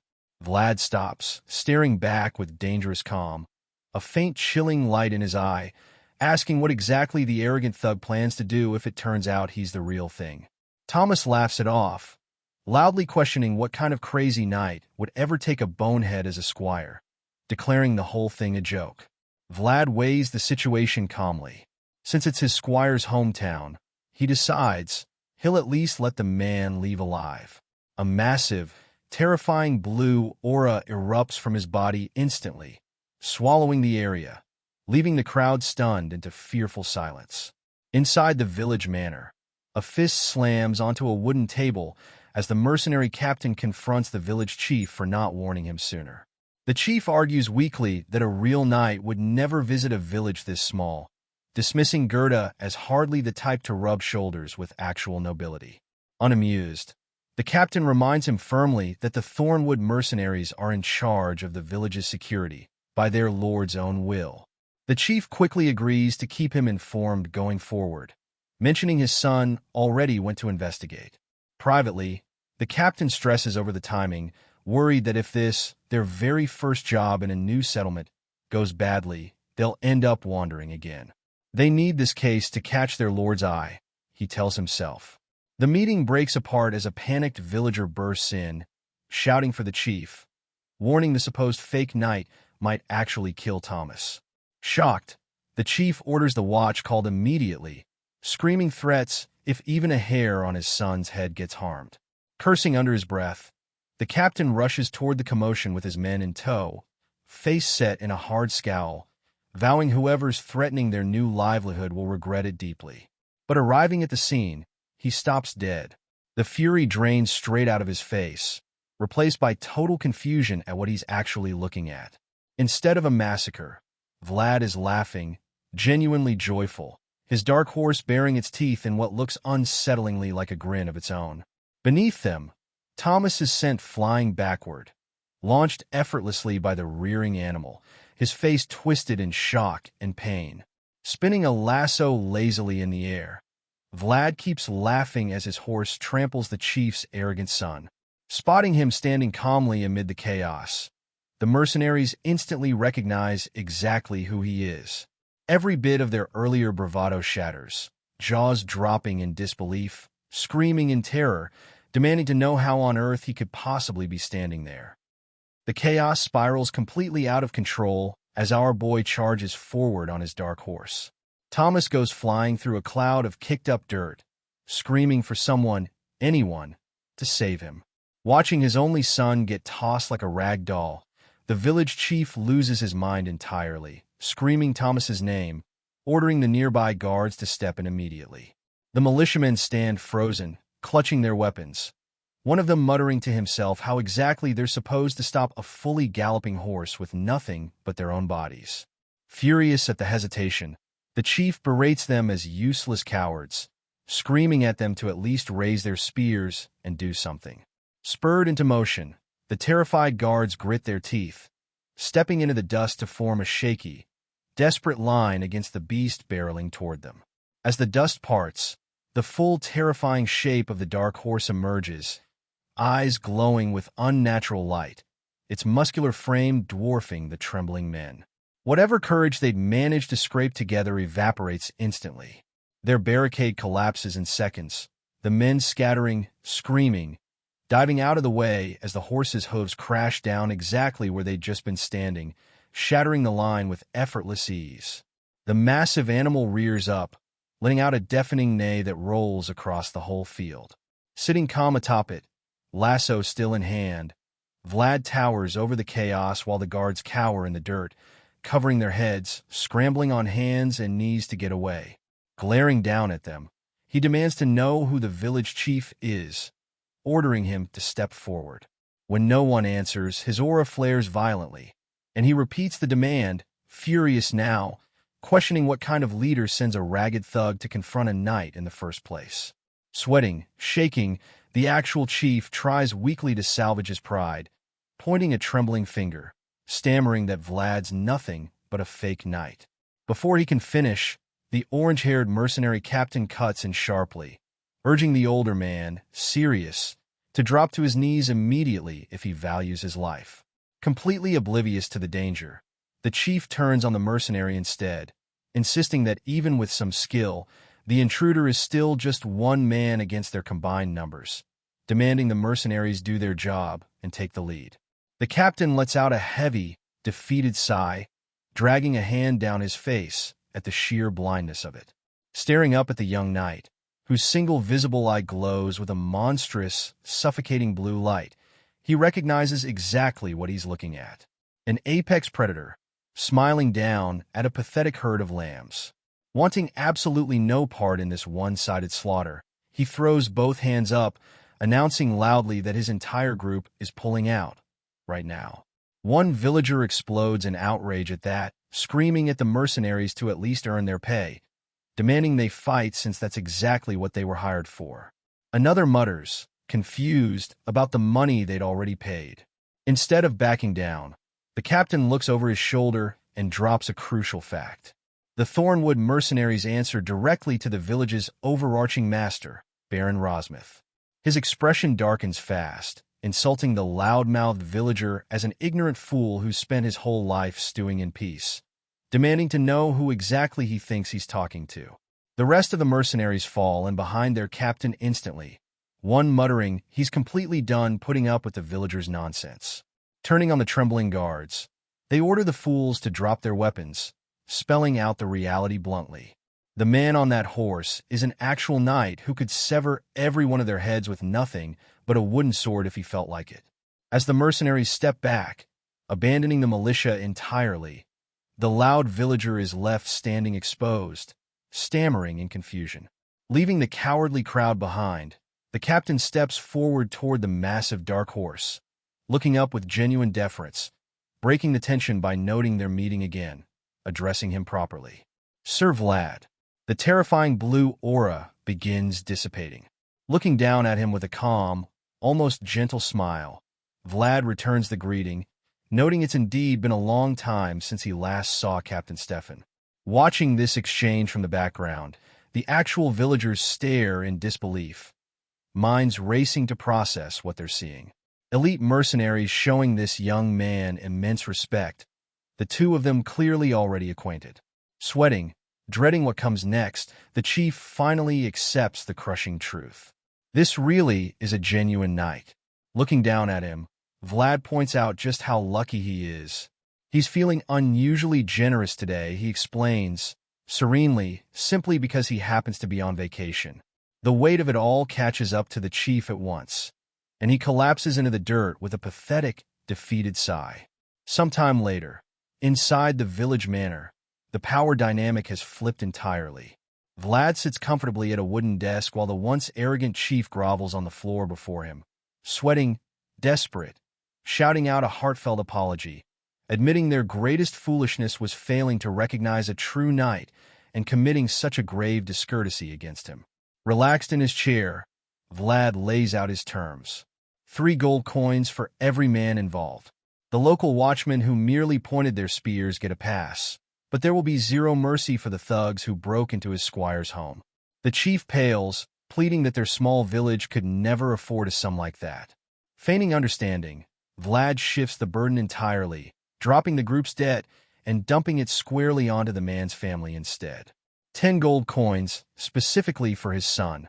As the father freezes in horror, Vlad coldly reminds him that mocking a knight is a severe crime, one even Baron Rosmith would consider 10 gold a fair price for. The arrogant son, he adds, is lucky to still have his head attached at all. Still unable to pay, the desperate man begs for some other way to settle it. Vlad offers a grim alternative. Blood. If they can't pay, he wants the severed left arm of every thug involved, and both arms of the man's son. A chilling blue aura wraps around him, his eye freezing the older man in place as the chief realizes, with absolute dread, he isn't joking. Staring at the figure groveling before his desk, Vlad states flatly that he's already offered 2 acceptable methods of compensation, and there will be no further negotiation. Pressed on whether he has any remaining objections, the broken chief simply bows his head to the floor, accepting the terms without another word. With the ultimatum settled, Vlad dismisses everyone from the room, wanting to speak privately with the captain. Once the door closes, Stefan lets out a tense breath, wiping sweat from his face, admitting that watching all of that gave him the shakes. He had no idea Vlad had a side this intimidating. Vlad's cold demeanor melts instantly into a casual smile. He thanks the captain, admitting things went smoothly precisely because Stefan was there backing him up. Then, casually, he adds he'd genuinely been debating whether to slice someone up as an example. Stefan pales further, pointing out that a threat like that doesn't sound like a joke coming from a knight of his caliber.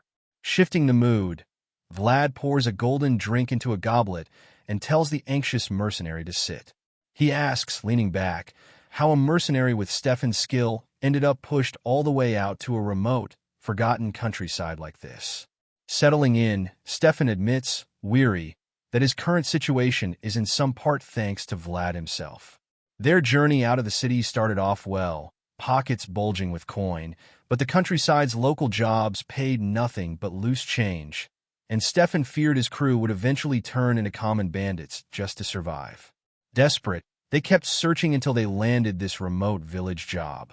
Listening, Vlad takes a sip of his own drink before getting straight to the point, asking about the specific contract that brought them all the way out here. Stefan hesitates, noting it's a strict rule among mercenaries never to disclose an assignment, but brushes past it, admitting the situation is basically an open secret anyway.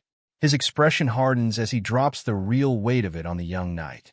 War is about to break out in this region, and soon, the casual mood shatters instantly, leaving Vlad wide-eyed at the sudden revelation. Pointing at a sprawling map covered in tactical markers, Stefan clarifies. A classic territory war, a ruthless land grab by power-hungry nobles. Baron 𝗦𝘁 officially hired the Thornwood mercenaries to protect this village from a band of pillaging bandits. Vlad spots the flaw immediately. Why would a high-ranking noble hire an entire seasoned mercenary company just to handle common thieves? Stefan confirms he's hit the nail on the head. Despite their rugged appearance, the raiders don't act like bandits at all. Their hit-and-run tactics are too clean, too disciplined for outlaws. They move exactly like trained soldiers, he concludes, laying out his theory. These attacks are calculated skirmishes, an attempt to secure a vital entryway into Martia territory before any formal declaration of war even lands. Absorbing the implications of a hidden military operation, Vlad turns the question back to their employer, asking where Baron 𝗦𝘁 fits into all this. Stefan deduces the cold logic of it. The Baron is likely using these exposed border villages as sacrificial pawns, buying time to gather supplies and build a proper defense line somewhere safely out of reach. The brutal reality of territory wars, he adds, bitter, human lives treated as disposable tokens. Unwilling to sacrifice his own men for a doomed cause, Stefan declares the Thornwood mercenaries will stay only until the end of the week before pulling out entirely. They refuse to go down with a sinking ship. Shifting focus, Vlad asks who's actually commanding the enemy force. Baron 𝗏𝗏, Stefan reveals, most likely. At the name, Vlad's eyes narrow in sharp recognition. Stefan notices, asking if he's familiar with the house. Vlad falls in a deep thought, gripping his chin, certain he has some distinct, lingering memory tied to that name. A spark of recognition flashes, the fog in his mind clearing, and he's pulled violently backward into a memory. A massive warrior lunging forward with a furious strike, aimed directly at Jaeger, who stands perfectly still to take the brunt of it. Then the memory darkens, shifting into total devastation. A roaring inferno consuming everything, scorched ground littered with fallen bodies, and standing in the dead center of the wreckage, a hulking, heavily armored figure resting a bloodied greatsword casually on one shoulder, thick mustache catching the firelight. The name surfaces in Vlad's memory at last. The mud boar of Central. A blazing inferno opens the scene, a destroyed settlement burning to the ground. Sitting calmly in the heart of the wreckage, chewing dried meat, is the heavily armored 𝗏𝗏, known across the region as the mud boar of Central. A subordinate approaches, announcing the raid is finished. 𝗏𝗏's gaze drops to a pathetic pile of meager sacks, frowning hard, asking if that's genuinely all they managed to salvage. Feeling the weight of his commander's displeasure, the subordinate hastily explains the village was simply too poor, quickly promising the next target will be different. A village near Martia, he adds, run by a former tax collector. A sinister smirk spreads across 𝗏𝗏's face, eyes gleaming with greed. A former tax collector, he murmurs, must have a massive stash of slush funds just waiting to be plundered. Gripping his massive sword, he chuckles darkly against the firelight, declaring he can already smell the sweet scent of gold coins. The fiery devastation cuts sharply to a bright, sunlit village on the joyous day of Marie's wedding. Villagers cheer in the square, toast drinks, Wipe away happy tears beneath a floral arch, a whole roasted pig turning over a crackling fire. 𝗀 thanks his captain cheerfully for the feast, and Vlad tells him, casual, that the terrified village head offered up the pig himself, in exchange for one generous gold coin. 𝗀 smiles, noting his sister is thrilled, treating the gesture as a true knight's blessing. Vlad mildly waves the praise off. He's no priest, he points out, so it hardly counts as divine. His calm demeanor sharpens fast, though. Glancing over his shoulder, he asks 𝗀 to confirm something. Did the groom have relatives living in the Marsha region? Completely unaware of the looming threat, 𝗀 nods, mentioning the groom's family runs a decent textile shop out there. Vlad's expression turns intensely serious.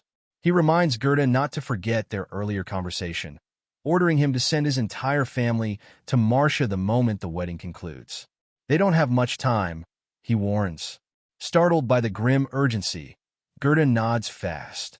The tension eases slightly as Vlad points out the priest has arrived, the ceremony finally starting. Realizing he needs to get back to his family, 𝗀 excuses himself, jogging off toward the celebration. The moment he's out of earshot, the brief illusion of peace shatters. Vlad's face falls into dark, brooding shadow as Captain Stefan quietly approaches. Without turning, Vlad asks if he looked into the matter. Stefan confirms grimly, exactly as ordered, scouts spread wide. A group of unidentified armed forces is heading straight for the village. Vlad's eyes narrow in the shadows, demanding their distance. Tonight, Stefan tells him, heavy, they need to prepare immediately. Vlad stares forward, gaze sharp and deadly, then softens, looking at the joyous wedding still unfolding. They have to protect this moment for the villagers, he says. Hold off on the panic. Notify the village head only once the ceremony officially ends. Stefan nods, understanding. His demeanor shifts back to cold efficiency instantly. He asks about the enemy vanguard, hearing that Stefan's men have already tracked the scouts' exact coordinates. Vlad simply says he'll be right back, and strides off alone into the surrounding forest. Deep in those woods, a small group of enemy scouts huddle around a crackling campfire, one groaning about the endless waiting and the tough beef jerky. Another reassures him it's almost over, 𝗀 arriving soon, Baron Philos promising a massive reward for wiping out the village right before the formal declaration of war. Greedy, they anticipate the raid, gloating over the village's well-maintained farmland and lavish feast, the perfect target for some extra pocket money. One questions why anyone would throw a celebration during a time like this, but the other just drools over the thought of roasted pig. Before they can celebrate further, a shadowed figure emerges at the cave entrance. Vlad. With a cold, emotionless glare, he tells them flatly they won't be eating any of it. Later that night, Colin and his lieutenant arrive at the village outskirts and stop dead. Under the pale moonlight, a horrific warning waits for them. The lifeless bodies of their scouts strung up on tall wooden poles. Trembling, the lieutenant confirms it's their men.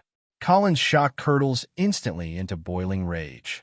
He'd sent elite soldiers, men no village militia should have been able to handle, gritting his teeth, demanding to know how they were wiped out without a single chance to escape, muttering that the cowardly village must have hired skilled mercenaries in secret. Standing outside the fortified gates, the lieutenant nervously asks for their next move. Staring at his crucified men, Colin declares that a warning this blatant demands an equal response, his fury exploding into the night, roaring, demanding to know who dared slaughter his subordinates, threatening to take every one of their heads if the gates don't open immediately. Dead silence answers him. Then, with a heavy, ominous creak, the gates swing open, and a lone cloaked figure strolls out into the moonlight. Stepping forward to meet the army, Vlad remarks that it's been a while, though not exactly a pleasant reunion, addressing the massive commander directly as Sir Colin of House Vayezid. Colin's face twists in total bewilderment, sweating, failing entirely to place the man in front of him, demanding to know who he is. Vlad tells him, simply, that he's a little hurt to be forgotten so easily, asking if the memories of that day really weren't impressive enough to leave a mark.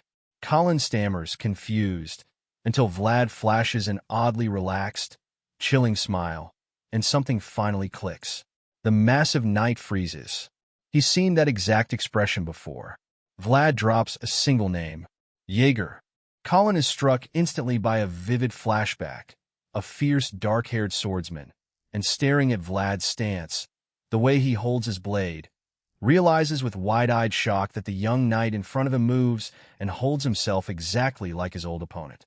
With a cold, piercing gaze, Vlad finally names himself, Vlad of Schoarra, squire of Sir Jaeger. Staring into that gaze, Colin hallucinates the unmistakable, imposing phantom of Jaeger looming right behind him. The resemblance pushes him over the edge entirely, screaming that even Vlad's arrogant, relaxed smirk is exactly like his old master's, roaring in fury about those damn Vayezids, launching himself forward at full speed. The ground shatters beneath his boots. His men scream his name in panic, caught off guard by their commander's reckless charge. Raising his massive blade overhead, Colin brings it crashing down with murderous force, bellowing that he'll kill the northern peasant. Vlad doesn't flinch. He draws his own sword, smooth, ready to meet the fury head-on. The colossal blade crashes down with earth-shattering force, kicking up a massive cloud of dust and debris. As the shockwave clears, Colin's eyes go wide. Vlad hasn't budged an inch, blocking the strike with terrifying ease, eyes glowing cold blue through the clash of steel. He isn't some northern peasant, he corrects calm. He's Vlad of Schoarra. Driven half-mad by the effortless block, Colin unleashes a relentless, blinding flurry of strikes. The giant blade tears through the air, and Vlad stays entirely untouchable, dodging and parrying every earth-rending blow, sparks illuminating the dark forest. Watching their monstrous commander actually struggle against one man, Colin's soldiers stand frozen, whispering, unsure what to even do, until the lieutenant snaps out of his own daze and screams for the men to charge and follow Sir Colin. The soldiers finally move, raising shields, rushing forward with a deafening war cry. As they surge toward the gates, the mercenaries inside retaliate instantly. Archers in the watchtowers rain down arrows, shouting not to let a single soldier near the palisade. Arrows tear through the night, sending several men crashing down screaming. Seeing the volley, the enemy lieutenant roars for a shield wall, and the soldiers lock together into a moving fortress, arrows clattering harmlessly off the wood. Grinning behind the wall, he mocks the defenders, ordering his men to keep formation and press the advance. As they push forward confidently, the lieutenant suddenly steps on something wet and sticky hidden in the tall grass. Looking down, cold sweat breaks across his face at the truth. The ground is completely soaked in black oil. He screams for everyone to fall back, but it's already too late. A single flaming arrow streaks through the sky and buries itself in the oil-soaked earth at their feet. From the watchtower, Captain Stefan remarks, cold, that this is exactly why you always watch your step. The flaming arrow ignites a massive, explosive inferno, roaring flames consuming the entire vanguard, shattering the shield wall, sending soldiers screaming as the trap springs shut around them. Colin snaps his head toward the chaos, eyes widening with pure fury, cursing the ambush as flames surge higher, cutting him off from the rest of the battlefield entirely. Standing composed amid the blazing heat, Vlad remarks, almost pleasant, that they finally have a dueling arena entirely to themselves. With a chilling, relaxed smile, eye glowing with piercing light, he calls out to his trapped opponent, Sir 𝗦𝘁. As flames rage around him, Colin's mind flashes back to the bitter origins of this whole predicament. He'd viewed this assignment as a trivial, insulting task from the start, never wanted it. A proud representative knight of House Vayezid, ordered by his own lord to masquerade as a lowly bandit, a severe blow to his pride under the mocking gazes of every noble watching. He had no choice but to swallow it and obey. His humiliating fall stemmed entirely from one catastrophic duel against Jaeger, an overwhelming, one-sided defeat that left him with no excuses, no political leverage, forced into this degrading mercenary role just to survive. Driven by the desperate need to erase that humiliation, He'd resolved to execute this bloody mission better than anyone else could, coldly admitting to himself he'd slaughter tens, even hundreds of innocent lives without a shred of guilt, if that's what it took to restore his ruined standing. But now, standing amid the fiery wreckage of his own ambitions, covered in dishonorable blood, a familiar, infuriating sight halts him cold. Glaring through the swirling embers at Vlad's calm, unyielding posture, Colin's rage boils over, cursing the cruel irony of yet another northern peasant appearing out of nowhere to block his path to redemption. Seething with murderous intent, he vows to slaughter the young knight and present his severed head as a trophy to his lord. Completely unfazed, Vlad receives the threat with a relaxed, almost mocking demeanor, musing that a promise like that must mean the bounty on his head has grown to an impressive sum. Colin's eyes narrow, catching a chilling shift in the young swordsman's aura. Vlad turns the question back on him instead, asking how much Colin's own head is worth. Shocked, Colin demands to know what he just said. Instead of answering, Vlad slips into a flawless combat stance, drawing his blade in a burst of radiant blue light that cuts through the smoky dark, noting cold that he needs to know the exact value of his own bounty, so he'll know exactly how much his life is worth once he leaves Colin dead on the field. Beyond their isolated standoff, absolute hell breaks loose. Trapped soldiers shriek as the blazing oil trap engulfs them entirely. Mercenary archers raining arrows down from the walls, merciless, loosing at anything that even twitches, making sure not one enemy soldier escapes the flames alive. Amid the slaughter, Captain Stefan shifts his focus fast, barking orders at the local militia to douse the wooden palisades with water before their own trap spreads and consumes the very gates they're protecting. Inside the walls, the militia scrambles, tossing buckets before the encroaching flames can take hold. Outside, the killing winds down as the last enemy soldier collapses under a barrage of arrows. A lieutenant approaches Stefan, confirming the trap wiped out the invading force entirely. Stefan's expression stays grim, staring through the fire at the looming figure of the enemy commander. He warns this massacre is only the beginning. If Vlad falls in that duel, the entire village still gets wiped off the map by the day's end. Back on the dueling grounds, Colin stares in disbelief as a deep, terrifyingly imposing aura erupts from the young knight in front of him. Genuinely shocked that a seemingly lowly peasant could have cultivated a world of power this massive in so little time. He shakes off the hesitation fast, though, eyes hardening. No matter how impressive that aura is, nothing changes the outcome here. Channeling his strength, he launches into a devastating leap, greatsword crashing down with catastrophic force, colliding with Vlad's blade in a blinding shockwave. The two swords lock in a deafening clash as Vlad intercepts the overhead strike. Pushing down with everything he has, Colin insists the sheer gap in their physical strength is an absolute wall that can't be crossed. Yet his weapon just keeps grinding uselessly against an immovable defense. Frustration curdles into genuine shock as he struggles to understand how the young knight keeps withstanding blow after blow, and through the blinding collision, he notices something impossible. Vlad hasn't just coated his blade in aura. He's extended the dense, glowing energy to wrap his entire arm and shoulder.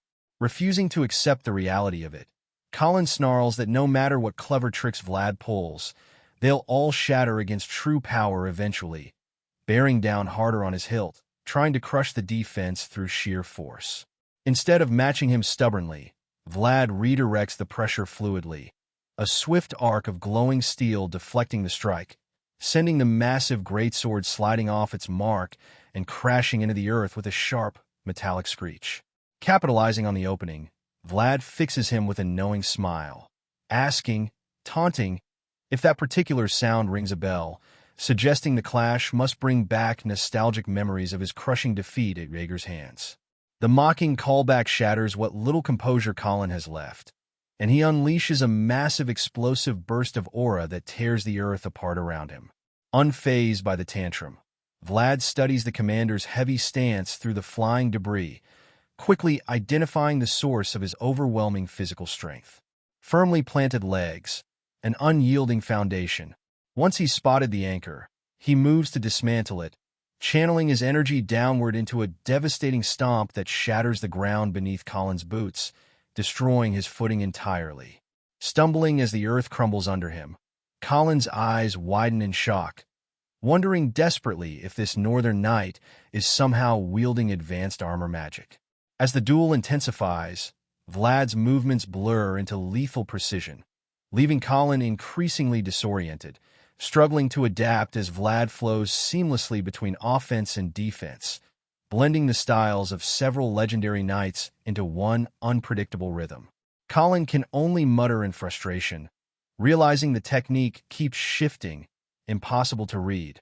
Fighting him feels unnatural, like facing a warrior who's fused several master styles into a single blade. Vlad presses without mercy, blow after blow, forcing Colin fully onto the defensive, sparks bursting with every clash. Their blades suddenly lock, both men face to face. Looking directly into Colin's eyes, Vlad calmly asks where exactly he stands. Colin is completely bewildered by the question. Meanwhile, Vlad reflects inwardly, realizing this whole journey has been about finding that one answer. More than defeating anyone, he simply wants to know where he stands in this vast, endless world. The ground erupts beneath them, dust clouding the air. Hidden inside the haze, Vlad raises his voice, demanding an answer again. Colin roars back that he'll see the answer with his own eyes, gathering every ounce of strength into a devastating overhead strike, proudly declaring this the true power of Colin of House Vayezid. A deafening explosion echoes as their swords collide once more, the dust swallowing the area whole, sparks flashing violently inside the haze. Neither man gives an inch, the struggle continuing, every clash sending another shower of sparks as both push toward their absolute limits. Consumed by determination, Colin swings a massive horizontal slash, screaming for Vlad to die. Instead of reacting instantly, Vlad calmly tracks the blade's movement, waiting until the very last possible instant. In that brief silence, he quietly thanks Colin of House Vayezid from the bottom of his heart. Then he unleashes an overwhelming counterattack, pouring everything into his sword, crashing against Colin's blade. Colin grits his teeth, straining every muscle to hold his weapon in place, but Vlad's power keeps building, and with one final explosive surge, he forces Colin's sword backward entirely, shattering his stance in a single motion. Looking calmly at his defeated opponent, Vlad thanks him once more for giving him the answer he'd been searching for, and drives forward with a decisive thrust. Colin watches in horror as his sword is thrown completely out of position, unable to defend, unable to escape, realizing the duel has already been decided. Vlad's blade pierces straight through his chest, ending the battle and sealing his victory. Silence falls slowly over the battlefield. Standing alone beneath the glowing moonlight, Vlad raises his eyes to the sky, whispering quietly that he only needs to go a little further. If he can climb just a little higher, he believes he'll finally reach the destination he's been chasing all this time. Far away, inside a magnificent hall, a soldier approaches his superior, reporting that the long-awaited moment has finally arrived. Sitting confidently in his chair, the commander asks whether the Dragon Blood Duke has officially granted his permission. Confirmed, the soldier says. Hearing that, the commander bursts in a loud laughter, delighted, declaring they can finally break the curse-like hunger that's plagued the western lands for so long. Without hesitation, he starts issuing orders, commanding Godin to ride out at once and drag before him the woman who dares to call herself the gatekeeper of the North. Then, with a cold, murderous expression, he delivers one final command. Bring him the severed head of the brat who dared to steal his son's sword. Far from the battlefield where our boy had already carved out his victory, a massive military camp sprawls across a sunlit valley. Outside a command tent, a red banner marked with a dragon's crest snaps in the wind. Inside, the air is thick enough to choke on. An elderly bishop glares across the tent at the man seated comfortably before him. 2 months. That is how long the army has sat here doing nothing but watching and waiting, and the bishop wants to know why. The man across from him swirls a glass of red wine, like he has nowhere else to be. His name is Radu, a red-haired noble the soldiers address as Sir. When a bishop warns him that God would not approve of such half-hearted conduct, the red-haired noble simply smiles and says God would approve just fine. They never set a deadline, he reminds the old man. They are only waiting for the right moment. The bishop pushes harder. He wants a date. He wants a sword drawn. Radu's expression shifts. His eyes catch a cold blue light, and he answers plainly. He moves when his father allows it. Nothing more, nothing less. The dragon blood duke. The bishop feels the floor drop out from under him. He has been played, and he knows it now with total clarity. Somewhere beyond the tent, he can feel the shadow of an unleashed dragon already stretching toward the Vatican itself. He begs the young lord not to tangle the will of men with the will of God. Radu only takes another sip of wine and tells him not to worry. The wait, he says, will not last much longer. Outside, alone among the tents, the bishop looks up at the banner raised in God's name and understands the truth of it. This holy war was never holy. It was bait. The church marched in believing it carried a righteous cause, when really it had been herded, step by step, into a trap laid by a duke who never cared about wiping out evil at all. The real target was never evil. It was the North. Plant something monstrous on its doorstep, and the Iron Duke and the entire Northern Alliance freeze in place, too afraid to move. The bishop can only pray the final order comes before it's too late, even as something dark and suffocating begins creeping toward the holy city itself. Meanwhile, at the border village, panic has already won. Villagers pour down the dirt roads with whatever they can carry, fleeing before the war arrives. The village chief screams after them, furious, demanding to know how they can abandon the home he built for them. He threatens that there will be no place for them here when they crawl back. Nobody stops walking. One of the men simply tells him to pack his own bags. A war is already standing at their door, and the only reason they survived the last attack was a knight and a handful of mercenaries who happened to be nearby. Ordinary people with no blade and no army don't get to gamble twice. The chief keeps shouting.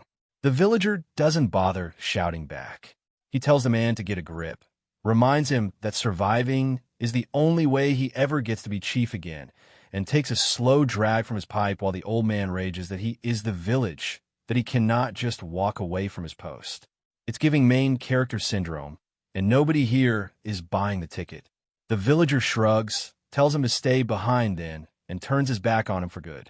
Not far off, a family shares a tearful goodbye before joining the refugees. Among them is a young squire named 𝗏𝗏, and he's losing the battle to hold himself together, sniffling quietly as he wipes at his eyes. His captain catches it immediately and leans in, asking if he's crying. The boy denies it on reflex, the way anyone does when they've clearly been caught. He doesn't buy it for a second, and the squire stops pretending. He stares out at the displaced villagers, at his own family among them, and admits the truth. 6 years apart, and the moment they're finally back together, the war rips them apart again. What kind of joke is that supposed to be? Vlad lets the silence sit for a moment before he answers with an order nobody expected. His squire is going with the refugees. The boy's face goes from confusion to panic in half a second. Is he being fired? Vlad huffs out a laugh and calls him a crazy bastard. Not fired. On vacation. His voice softens as he explains it properly. Right now, this kid's place isn't on a battlefield standing behind his captain. It's with his family. Help them get settled. Keep them safe. That's the job now. He reaches into his cloak and tosses over a heavy pouch of coin, telling the squire to use it well, because prices are about to skyrocket with half the region flooding into the same overcrowded towns. The boy can barely get a word out. Our boy doesn't wait for one. Go, he says, and adds one condition. The second a telegram comes in from the Martia territory, he comes running back. Then he turns his horse and rides off alone to meet whatever is coming. 𝗏𝗏 grips the pouch and calls after him, promising to wait for that telegram and to send his regards when it comes. His captain just smirks to himself and mutters something about the kid, clearly not knowing that a long-distance telegram runs a gold coin per character. Some things you learn the expensive way. He reins in and turns to the armored men waiting on a ridge nearby. Their captain, A scarred veteran named Stefan sits comfortably on a rock surrounded by his fully geared mercenaries. He asks if they're really certain about this. Stefan gestures at the gear like the answer is obvious. "Ready to move," he says. Our boy warns him it's going to be colder than he thinks. The veteran mercenary laughs it off. It's nearly summer. How cold can mountain possibly get? He only smiles and tells him he'll find out soon enough. With that, they set out for the land of Schoarra. The mountain pass changes everything. One minute it's a forest. The next it's a wall of freezing wind cutting straight through pine trees and southern mercenaries alike. It's basically Elsa moved in overnight and nobody sent out a warning. Stefan wraps his cloak tighter, shivering, muttering in disbelief at how fast the weather turned on them. Our boy points out, with the faintest smirk, that they haven't even crossed into the north yet. He tells the captain he was free to stay behind in the warmth if this was already too much, then asks, half serious, whether the mercenaries really need a foothold in the north badly enough to suffer through this. Stefan answers honestly. With the world sliding into chaos, a man in his line of work has to be careful who he sells his sword to. Desperate nobles and merchants are already scraping together whatever cheap muscle they can find to throw at problems they don't want to face themselves, and any mercenary blinded by gold right now is one bad contract away from grave. He figures the North will be different. When asked why he's so sure, the veteran just credits it to instinct, the kind you build after enough years of staying alive by the sword. He isn't impressed by the answer, but Stefan's own thoughts are already somewhere else. He's been watching this kid. Cold mouth, colder attitude, but the way he treated his squire, the respect he showed the mercenaries without needing to. That's not something you fake. The captain decides that even if the boy were miserable company, his raw talent alone would be worth following. And he's not miserable company. Skilled, decent, backed by a major northern house. Stefan's eyes practically gleam at the math. This is exactly the kind of rising star a smart man hitches his wagon to early. The mercenary captain asks, almost casually, whether his new employer expects an official mission the moment they reach Schoarra. His confidence slips for just a second. He looks out into the snow and admits he doesn't actually know if he's allowed back at all. No summons from Lord Joseph means he's still technically in exile. He catches himself and narrows his eyes at Stefan, asking why the mercenary is suddenly so curious about his personal business. Stefan laughs it off a little too quickly, waving it away and complaining that the boy's still so cold to him even after everything, and that they aren't exactly strangers at this point. They keep riding. The captain tries to lighten things up, throwing out the idea of grabbing a drink together once they reach Schoarra. He doesn't get to finish the thought. A hand shoots up, sharp and sudden, and the whole group stops cold.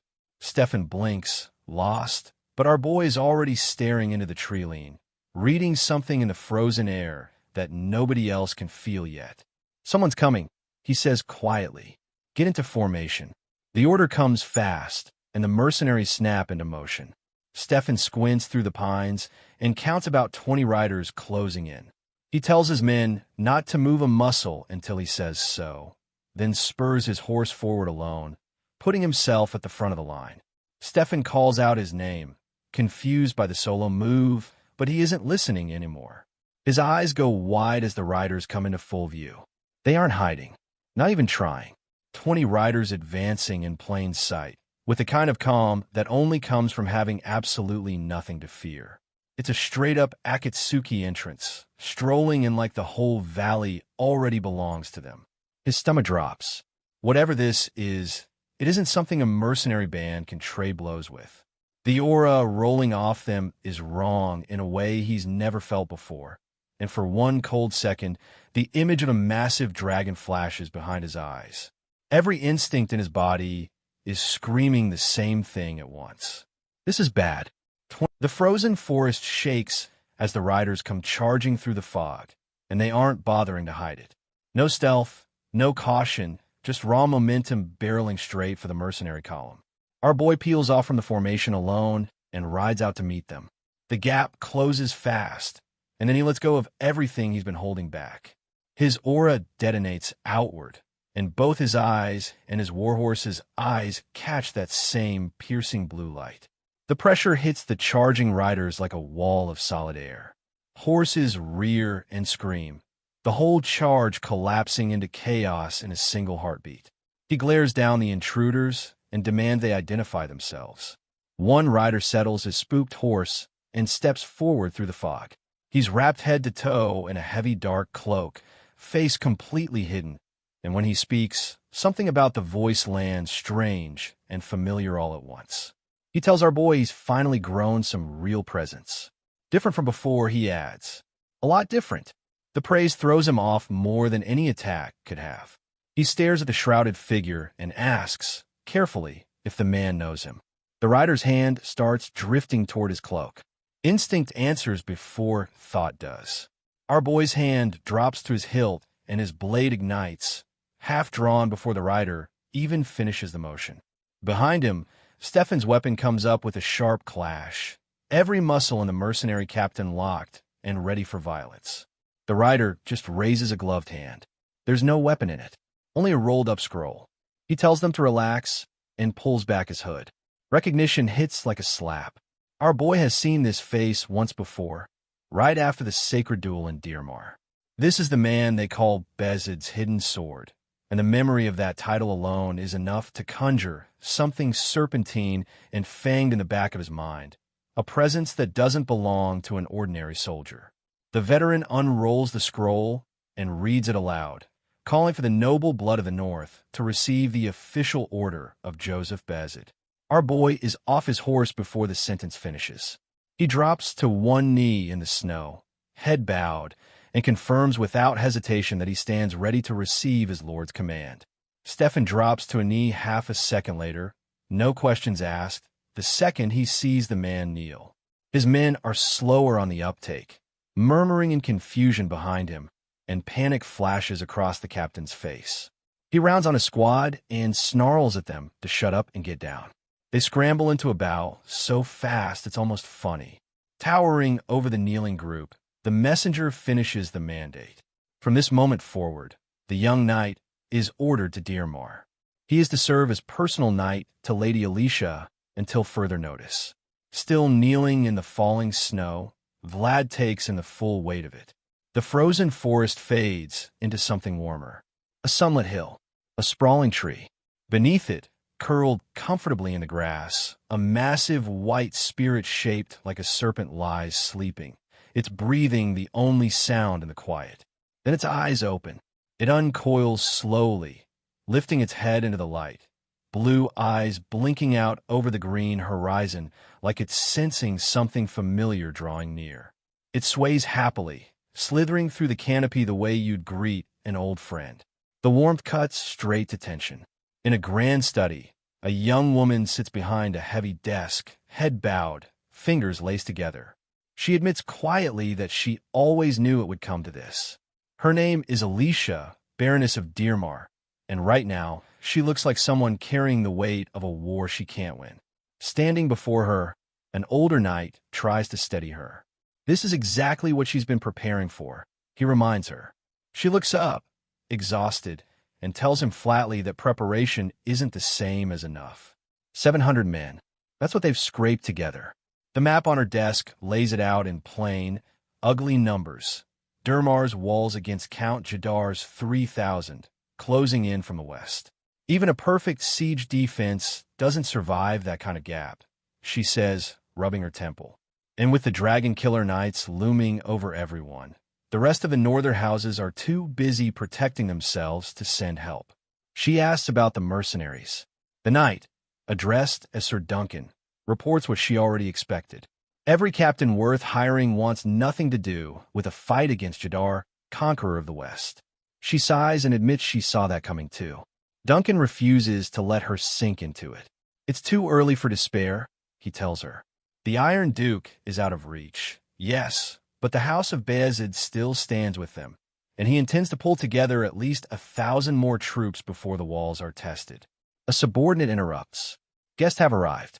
Alicia asks who would possibly show up in the middle of a crisis like this, and the answer lands like sunlight through a cracked door. They've come for Vayezid. She's on her feet instantly, ordering them brought in without delay. Duncan notes, almost amused, that Lord Joseph must be watching their situation closer than they realize to send help this fast. Alicia presses a hand to her chest and lets out a long breath of relief. And then the thought arrives, quiet and hopeful. If the reinforcements are really from Vayezid, it has to be him. The night she's been waiting for. Her whole posture changes. Panic replaces relief in about 2 seconds flat. She spins toward Duncan and demands a mirror. Immediate, no explanation. The poor man just blinks at her until she repeats herself louder. He scrambles off and comes back holding up an ornate hand mirror while she checks her reflection like her life depends on it, asking if she looks too worn down from the stress. Duncan assures her she looks fine. She groans anyway, complaining that whoever this is should have sent a telegram first instead of just showing up. Classic main character energy, fully unprepared for her own scene. Duncan laughs, genuinely glad to see her flustered and alive again instead of drowning in the war map. Smoothing her hair, she agrees, cheered by the thought that reliable help has finally arrived. It's always like this, she thinks. At her lowest, help shows up like it was never really in question. Heavy boots echo into the room. Her face lights up before she even sees who it is. Then she does see, and the light goes out just as fast. A middle-aged knight steps in, orange cape, thick mustache, helmet tucked respectfully under his arm. He greets her warmly, says it's been a while. Alicia's expression collapses in real time. Record scratch. Wrong knight entirely. She mutters his name under her breath, deflated. Vorden, every bit of that hopeful energy draining straight out of her. Back on the road, the sunset stretches wide and gold over the plains, and our boy rides beside the scarred veteran at an easy pace. He asks, politely, how he's supposed to address him. The older man waves off any formal title. Better if they act like strangers, he says. A common name would keep his cover clean. When asked for something real to call him, the veteran goes quiet, humming to himself for a beat too long before landing on an answer. Marcus. That's the name now. Vlad stares at him flatly and points out that the man was definitely not named Marcus 5 seconds ago. Unbothered, the newly christened Marcus shrugs it off, admitting that coming up with a good alias on the spot is always the hardest part. It's giving world's least convincing undercover agent, and somehow it works anyway. Marcus shifts the conversation, praising the young knight for thinking to bring the mercenary company along. He promises the funding to formally hire them for what's coming, glancing back at Stefan's shivering men with something close to approval. Skilled, reliable completion rate, he notes. A knight fights for honor, he says, but a mercenary runs on trust, and that makes the Thorntree Company worth every coin. Turning the word trust over in his mind, our boy realizes something quietly worth respecting. Through every terrifying aura and impossible odds they've stumbled into, Stefan's men haven't once turned and run. A crow calls out overhead, cutting the moment short. Marcus's whole demeanor shifts at the sound. He announces they part ways here, pulling his hood back up and vanishing in a shadow as he goes. His final instruction is simple. Ride straight for Dearmar and become Lady Alicia's knight, exactly as ordered. Vlad presses a fist to his chest in salute and wishes him luck. From beneath the hood, the hidden sword tells him he expects the same discipline in return. And with that, the two paths split. The mercenary company gallops on into the fire of the setting sun, dust kicking up behind them, the walled silhouette of Dearmar waiting somewhere past the horizon. Vlad rides hard against the clock only he can hear, because somewhere ahead, a sky is already starting to fall, and Alicia doesn't have long left to wait for it. The stone gates of Dearmar rise beneath a warm, dying sun, and the moment the company rides through them, Stefan goes completely still. Rows of armed guards snap to attention in one motion, spear but striking stone in a single thunderous beat, and a formal greeting booms out across the courtyard, welcoming their knight home. For a moment, the seasoned mercenary captain doesn't say a word. He just stares. He turns to the young swordsman beside him, admitting with something close to disbelief that he had absolutely no idea, this entire time, that he'd signed on with one of the most famous knights in the North. Our boy keeps his composure, stoic as ever, though a bead of sweat betrays exactly how flustered he actually is underneath it. He brushes the whole thing off, insisting quietly that it isn't that big a deal. The streets have other plans. The moment they push into the cobblestone roads, townsfolk spot him, and the word spreads like wildfire, one voice catching another until the whole street knows their knight has returned. A crowd swells around the procession within minutes, cheering, calling out, telling him over and over what an honor it is just to see him home safe. Stefan can't resist needling him about it, dryly noting that no matter how you look at it, this sure seems like a very big deal after all. Cornered and thoroughly embarrassed, he snaps at the captain to shut up, though it does nothing to slow the wide-eyed children now swarming the horses, pointing him out as the legendary knight of the sacred duel and begging him, hands raised, to teach them swordsmanship. Behind them, Stefan's hardened men look around like they've wandered into someone else's dream. One of them mutters, half in awe, that the town is treating this kid exactly like a returning general. Another agrees without a shred of hesitation. In his whole life on the road, he's never once felt a welcome like this. Stefan tells him warmly that the kids really do love him. Our boy just mutters back, quietly bewildered, that it was never quite this much before. Something in the moment settles into the old mercenary.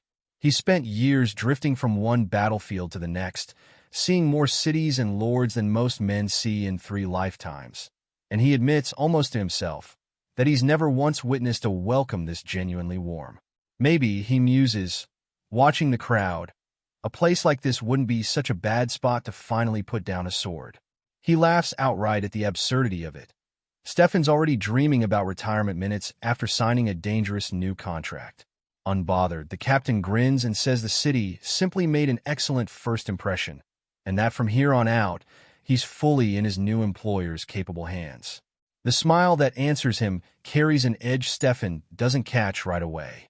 He tells the captain to enjoy the laughing while he still can, voice dropping into something quieter. Every single time he sets foot in this city, he says something catastrophic follows. Stefan's laugh dies somewhere in his throat. He touches his chin, silent for a moment, caught somewhere between confusion and dread. Our boy wonders aloud, almost thoughtfully, whether he's the actual cause of it, or whether disaster simply happens to already be waiting whenever he arrives. Either way, the pattern hasn't broken yet. A cold sweat rolls down Stefan's face as he tries to laugh the tension off, insisting weakly that surely, it won't happen again this time. All he gets back is a flat, silent stare, and somehow that silence lands heavier than any answer could have. Inside the castle, the mood has already collapsed on its own, no theatrics required. Alicia sits frozen over a cup of tea gone cold in her hands, color drained from her face, repeating the number like saying it twice might change it. 5,000. Vorden confirms it without softening a single word. That is exactly how large the force bearing down on them has grown. She reminds him, almost desperately, that his own telegram said 3,000, not 5. He explains calmly, the way a man explains something he's already made peace with, that Jadar's loyal banner houses have joined the march. This, he says, is precisely what makes rulers so terrifying. The sheer speed with which their influence can summon an army out of thin air and rewrite the entire battlefield overnight. She asks what Vayezid actually intends to do about it. 500 reinforcements, he answers, already moving toward them. The number lands like a cruel joke set against 5,000 marching soldiers, and despair spreads openly across her face before she can stop it. Vorden takes an unhurried sip of his tea before dropping the rest of it on her. Those 500, he says, are only the vanguard. A general mobilization order has already gone out towards Schoarra, pulling soldiers even from the deep north, because Dronzer itself is simply too small to house thousands of troops within its own walls. The Count intends to camp the gathered forces outside the city entirely, moving them with total flexibility to wherever the fighting actually demands it. Her worry jumps immediately to the next hole in the plan. If the northern soldiers are pulled south, what stops the barbarians beyond the border from tearing into an undefended frontier the moment their backs are turned? Already accounted for, Vorden says, entirely unfazed, taking another slow sip. Lord Joseph secured an agreement with the dominant tribe of the Northwest, enough to guarantee at least some restraint from that direction while the West burns through its own war.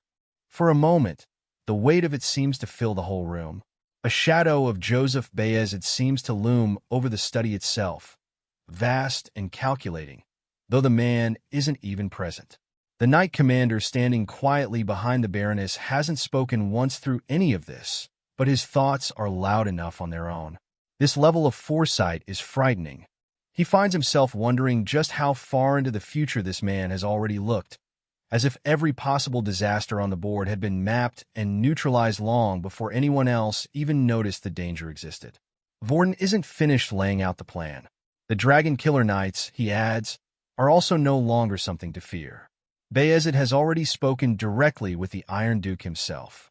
For a flickering moment, the frost-pale image of that towering duke seems to stand beside the stoic figure of Lord Vayezid in the room's cold air, two immovable pillars side by side. The two great houses of the north, Vorden says, intend to throw their full strength behind resolving it. Overwhelmed by the sheer scope of what she's just been told, Alicia admits quietly that she had no idea their preparations ran this deep.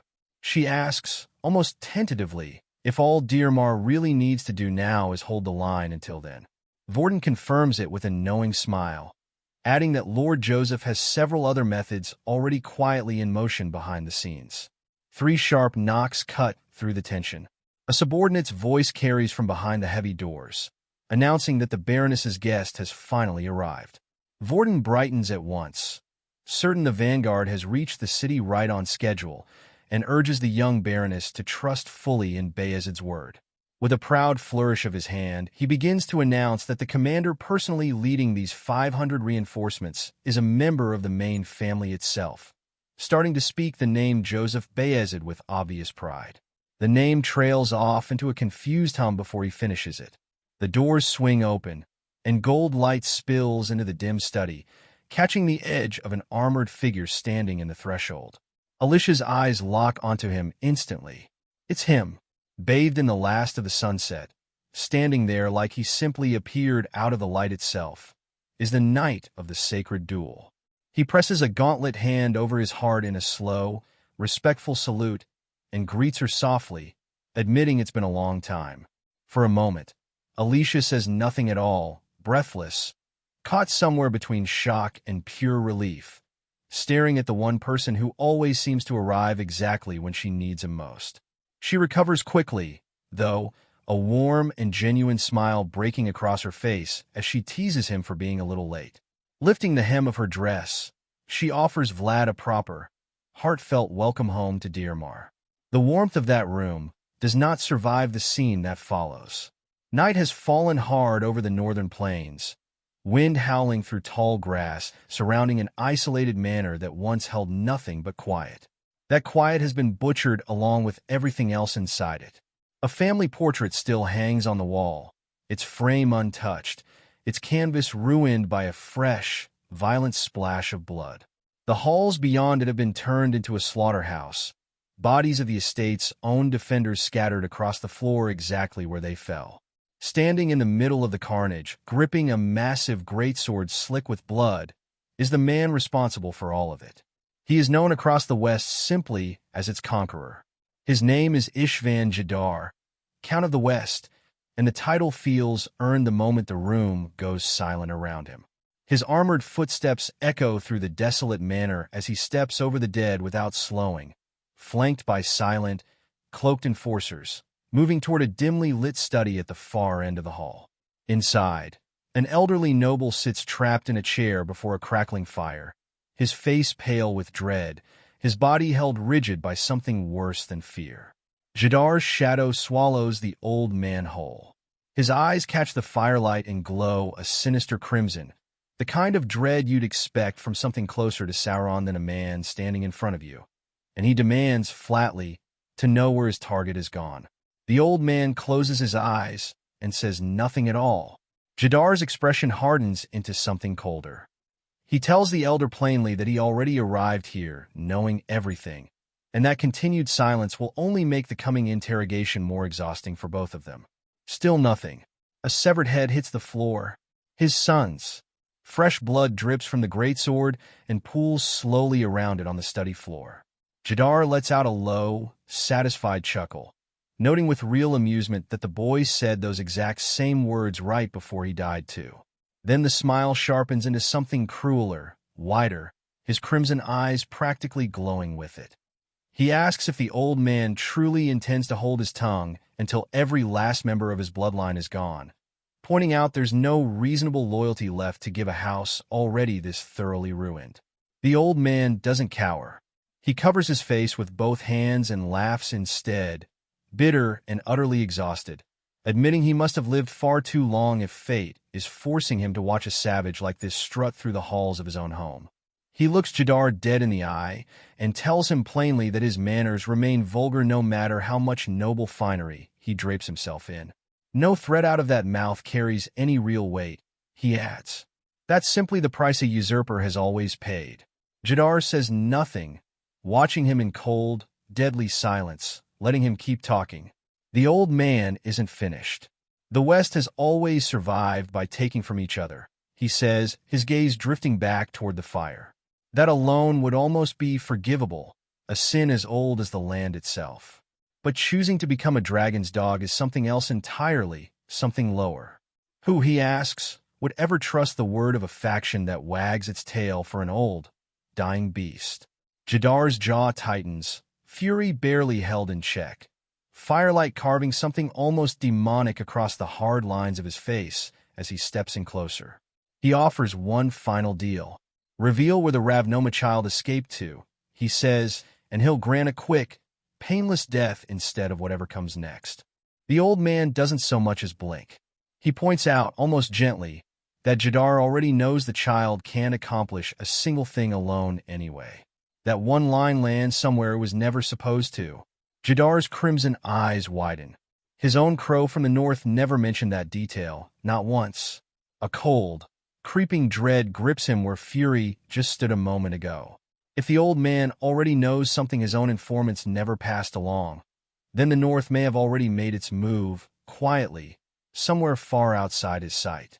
The old man throws his head back and laughs, triumphant despite the blade over him, despite the blood already spilled around his feet.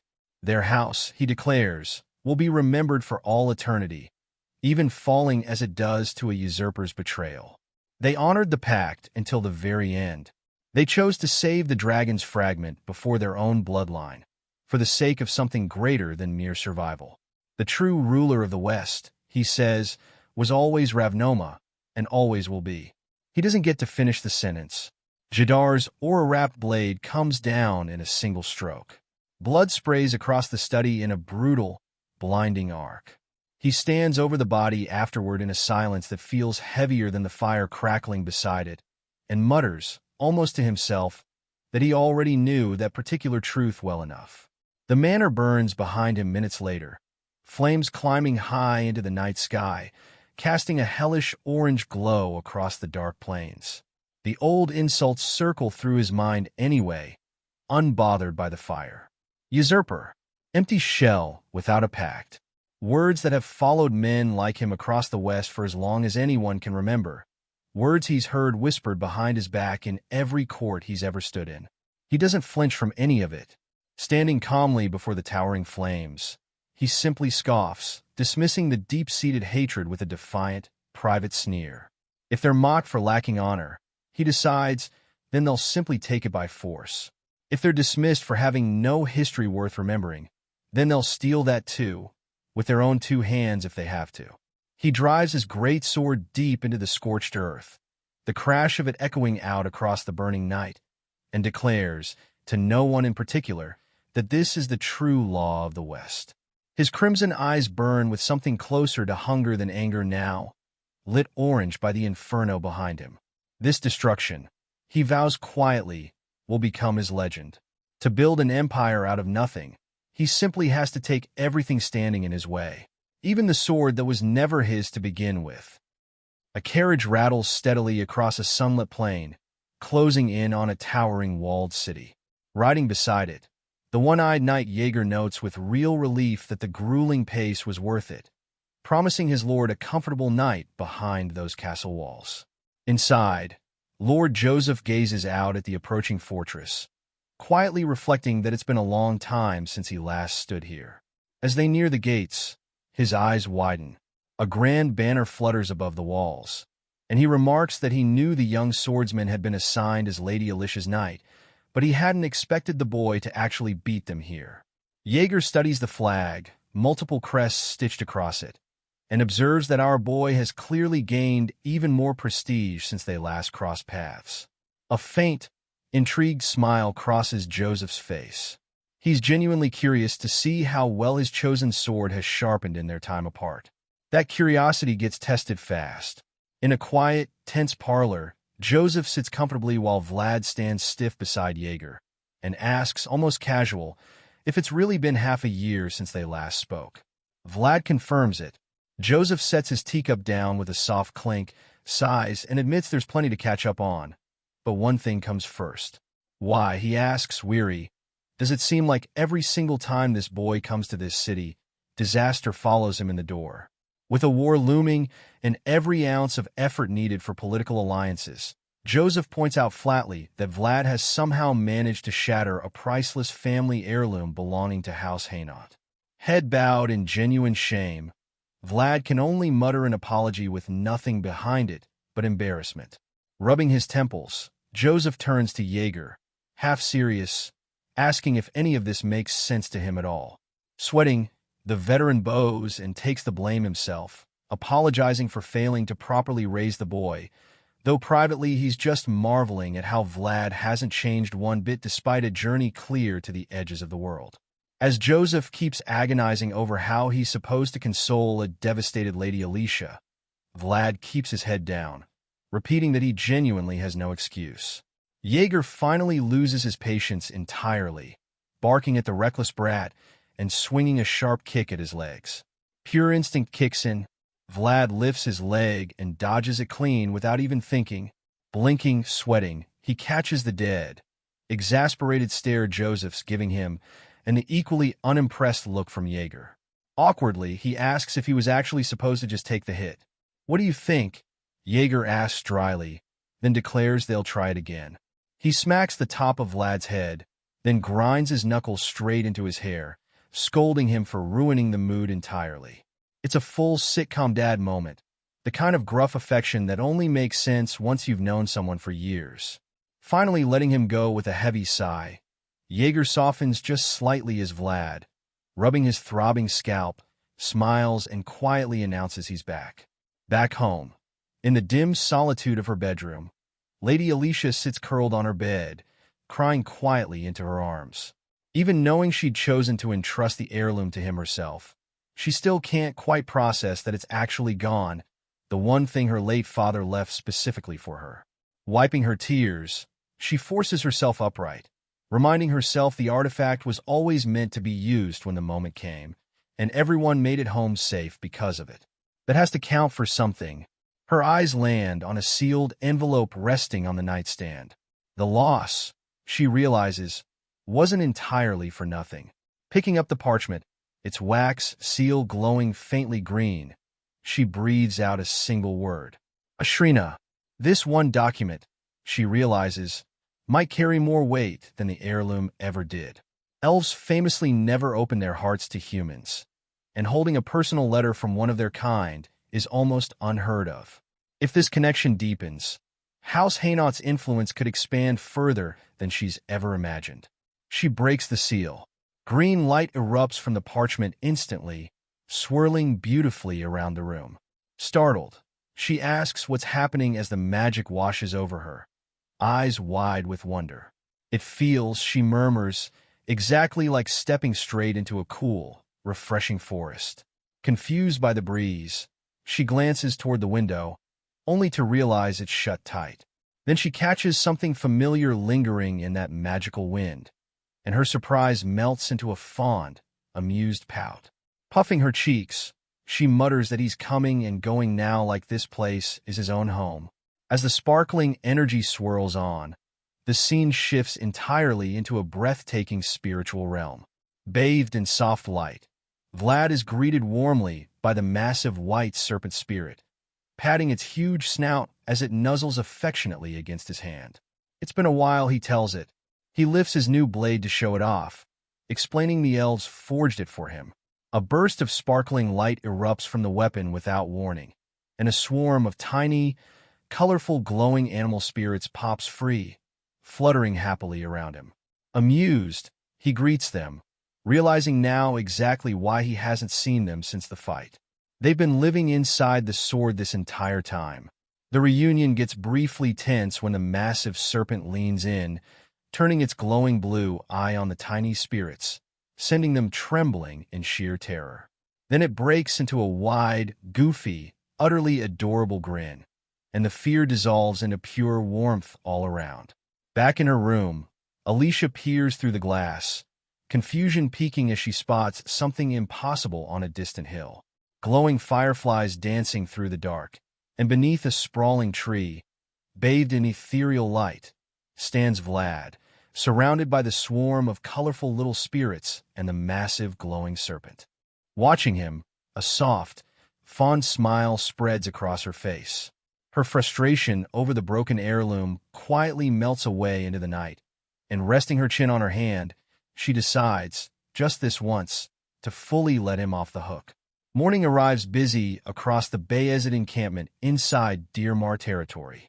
Walking through rows of soldiers and white tents, Joseph informs Vlad that the Baroness has graciously agreed to overlook the whole disaster, instructing him firmly to be deeply grateful for that leniency.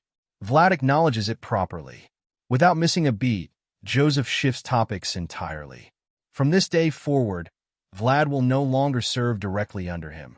He'll act as Lady Alicia's personal knight in full. Caught off guard, Vlad asks why. A blood-red image of Bishop Pierre flickers through Joseph's mind as he explains, grim. The papacy's fanatical forces are already deeply entrenched across the north, and the bishop remains highly suspicious of Vlad's true nature. It never hurts, Joseph says, to be careful in a climate this dangerous.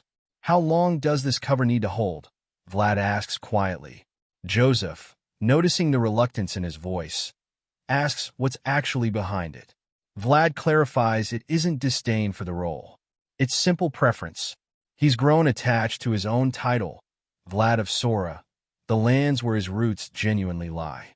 Joseph hums in agreement, acknowledging that a knight's chosen title carries real weight, a reflection of identity as much as allegiance. Still, he gently urges the boy to grow a little more attached to 𝗬𝗪. With a knowing look, he reminds Vlad that Alicia agreed to keep the heirloom's destruction quiet. She never promised to simply let it slide for free. A bead of cold sweat rolls down Vlad's face as Joseph points out the artifact was priceless, passed down from the family's founding ancestor itself. Regardless of the life debt 𝗬𝗪 owes him, Joseph declares he's taking full responsibility for breaking it. Thoroughly chastened, Vlad bows his head and accepts it without a word of complaint. Shifting gears just as fast, Joseph asks casually if the notoriously stubborn horse is still doing well. Vlad's face lights up instantly, realizing he means Noir. His loyal steed is doing almost too well, he admits, growing restless from a serious lack of battlefield to stretch his legs on. A sharp, calculating smirk crosses Joseph's face. Most of the troops here will hold the walls, sure, but sitting back and simply waiting for the enemy would be a tactical mistake. He's already prepared a stage, he says, for that restless warhorse to run wild on. Curious, Vlad asks what he means by a stage. Their walk leads to a large, oddly shaped, white pavilion tucked into the camp. Vlad eyes it, remarking he's never seen a tent built quite like this one. Before they reach it, a rough, familiar voice calls out from the shadows nearby. Resting outside the tent is a band of heavily tattooed warriors, led by a fierce northern barbarian named Aggie, who smirks and notes it's been a while since their paths crossed. Vlad stares, utterly bewildered as to why border warriors this wild are lounging comfortably in the middle of a noble military camp. Joseph clears it up calmly. Their presence has been part of the overarching plan from the very start. Then he drops the real bombshell. Since they already know each other, They might as well reintroduce themselves properly, because from this point forward, they'll be fighting side by side as sworn comrades. Before Vlad can stammer out any kind of protest, Aggie heaves himself up, grinning with pure bloodthirsty enthusiasm, suggesting they go completely wild together on the coming battlefield. Looking Vlad up and down, he addresses him, mocking, as their new strike captain. Vlad freezes entirely, face locked in a perfect, shell-shocked stare. It's a full new recruit just got drafted into the rowdiest crew on base energy, and there's no walking it back now. Hours of tents stretch out under a gray morning sky, the camp already loud with hammering, shouted orders, and the low rumble of men getting ready for a war that hasn't started yet. Our boy sits on a bench among it all, Stefan beside him, his mind clearly somewhere else entirely. It's already extraordinary, Stefan says, watching him, for anyone to climb rank this fast. Then he asks the question that's been sitting behind his eyes. Is this genuinely his first war, just like he claimed before? Vlad confirms it, calm on the surface even with everything weighing on him underneath. This really is a pretty good opportunity, Stefan presses, since he's responsible for an entire squad now. And it's not like it's just a patrol unit either. It's a strike squad. You seem excited, Vlad notes back, half amused. Stefan grins wide at that, admitting he got promoted to adjutant himself the moment he got hired. Behind him, the rest of the mercenaries erupt into cheers, laughing, celebrating what feels like a stable future finally landing in their laps under a sponsor with real power behind his name. Vlad doesn't share the mood. His worry only deepens the longer he sits with it. The 𝗦𝘗 tribe isn't going to just fall in line, not the way these mercenaries think they will. This isn't some alley brawl where a bad decision costs a handful of bruises. On a real battlefield, one mistake doesn't just hurt the man who made it. It can doom the whole operation. If those barbarians start acting on their own halfway through a mission, the entire strike squad ends up exposed. Somehow, before they ever march together, he needs to get them to actually listen. As if summoned by the thought itself, Aggie strolls over, arrogance written across his face, asking why he's sighing so hard. If he doesn't want the captain's seat, Aggie offers he's welcome to just hand it over to him. Then he explains himself properly. Back in Schoarra, he made a contract of his own, which is exactly why he personally followed Vlad's orders. But things are different now. The child of the plains leads the 𝗦𝘗 tribe. That's the law of the plains, plain and simple, and no personal contract changes it once the whole tribe is standing behind him. Vlad and the mercenaries let the words sit in silence.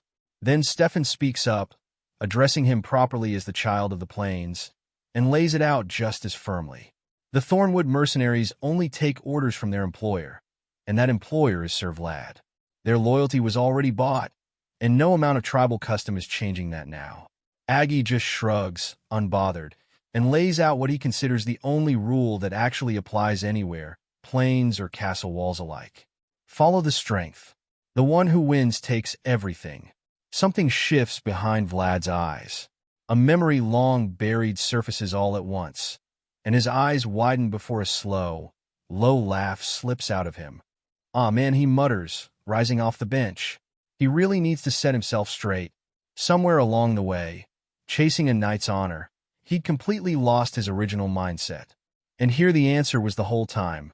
Something this simple. The air around him changes fast. Still smiling, he thinks it through, calm and cold at the same time. Whether you're standing in the plains or inside castle walls, there's one law that's common everywhere. And the pressure radiating off him shifts hard enough that the mercenaries standing nearby instinctively stop talking mid-sentence. Elsewhere, deep in the castle, Baroness Alicia walks the corridors beside Lord Joseph, discussing the newly formed strike squad. Will he really do well? She wonders aloud. It might be too early for Sir Vlad, she says. Watching and learning beside the other veteran knights, a while longer might serve him better than command over men like this. Joseph doesn't dismiss the concern. That should be more than enough, he says of the idea, but from the moment he first met the boy, Sir Vlad was already the head of a team. It's simply where he's always ended up standing. Still, she presses, there are only rough people in that unit. Calling barbarians and mercenaries his subordinates feels like a bit much for someone who isn't even 20. Uncontrollable, vicious barbarians, and worn-out, shrewd mercenaries, she adds. Certainly people who'd be too much for a knight his age. I understand your worries well, Joseph tells her gently. However, Sir Vlad has proven himself too many times now to keep receiving that same doubt. And if they're judging by roughness alone, he adds, with the faintest smile, Sir Vlad isn't exactly someone to treat too lightly himself. As they keep walking, both of them catch sight of something through a wide glass window. A crowd has already gathered around the distant training grounds, and at the center of it, Vlad and Aggie are squaring off. Smack him down, someone shouts. Try your best, Knight of Dearmar, comes the taunt right back. Excitement ripples through the onlookers fast, cheering breaking out from both sides at once. Mercenaries and barbarians alike crowding in around the field. Show him how it is, young master, one of the tribesmen calls out. Give him a proper smack. Come in, Vlad answers simply. Both men already stripped to the waist, well-trained muscle on clear display, standing opposite each other in a way that makes the shape of this fight obvious immediately. No swords here, just strength against strength. How fun, Aggie grins, stretching his arms out. No take-backsies, all right, Vlad answers, casual, before his whole expression drops ice cold in an instant. If he feels like he's about to die getting beat up, he warns he'd better raise his right hand now. What kind of glare is that? Aggie thinks, something uneasy creeping in. It's only been half a year or so, but it's almost like he's become a completely different person. Vlad doesn't wait for an answer. He explodes forward. Aggie has the bigger frame by a wide margin, but Vlad has speed, closing the distance in a blink and throwing a lightning-fast punch. Aggie barely blocks it, forearms crossed at the last possible second, but there's no room to recover before the kick comes in right behind it. Convinced he has to catch it, Aggie reaches out, above, I'll grab it, only to realize far too late that it was a feint the whole time. The real target was the leg holding him up, and the strike lands clean, a pained groan tearing out of him. That's why you should have kept your eyes wide open, Vlad tells him flat. Somehow keeping his footing, Aggie snarls back, demanding to know who exactly he thinks he's pulling these tricks against, before charging in to grab him properly this time, betting everything on brute strength. It doesn't work. Vlad plants his feet and simply stops him cold, size difference or not. Before Aggie can process it, a kick drives into his stomach and throws him backward, and Vlad closes the gap again immediately, refusing to let him catch a single breath, striking his gut a second time. Hurl, Aggie chokes out, gasping. And my breath. He grits through it anyway, swinging back with genuine power behind his fists, but every punch is too slow to matter. Vlad slips past each one like it's nothing, circles around to his blind side, and drives a crushing punch straight into his back. The air gets knocked clean out of Aggie's lungs. He collapses, gasping, fighting for breath on the packed dirt. Looking down at him, cold, Vlad tells him he went lightly since they still need to complete the mission. But if he wants, he'll play with him properly from now on.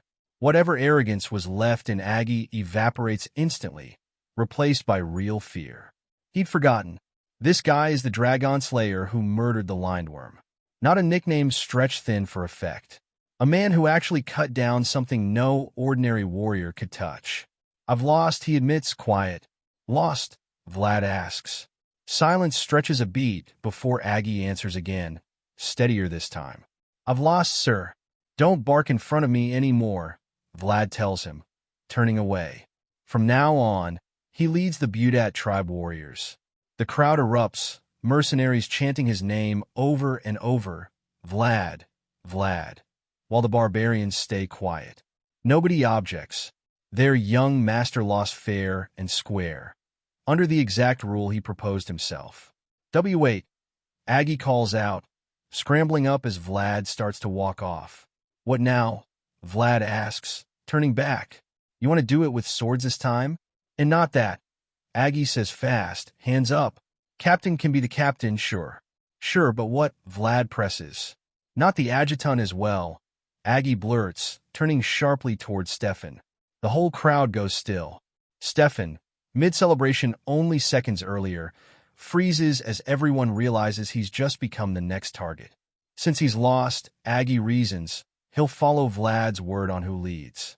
But he never agreed to hand over the seat of second-in-command willingly too, did he? Precisely, he adds, jabbing a finger toward Stefan. That guy isn't even a northerner. Grinning, Vlad turns to Stefan and innocently asks if that's true, already knowing full well it is. Stefan just stands there, speechless, watching the target land squarely on his own back. That's what he says, Stefan, Vlad tells him later, unable to hide the smile. Ah, Stefan groans, rubbing his face. I'm gonna go insane. That afternoon, under a sky bleeding orange into the castle towers, Stefan and Aggie stand in Joseph's office, both visibly bruised. Stefan clearly took the worst beating, his face swollen enough to answer the question before it's even asked. So, cleaning up the hierarchy, Joseph says, seems to have ended.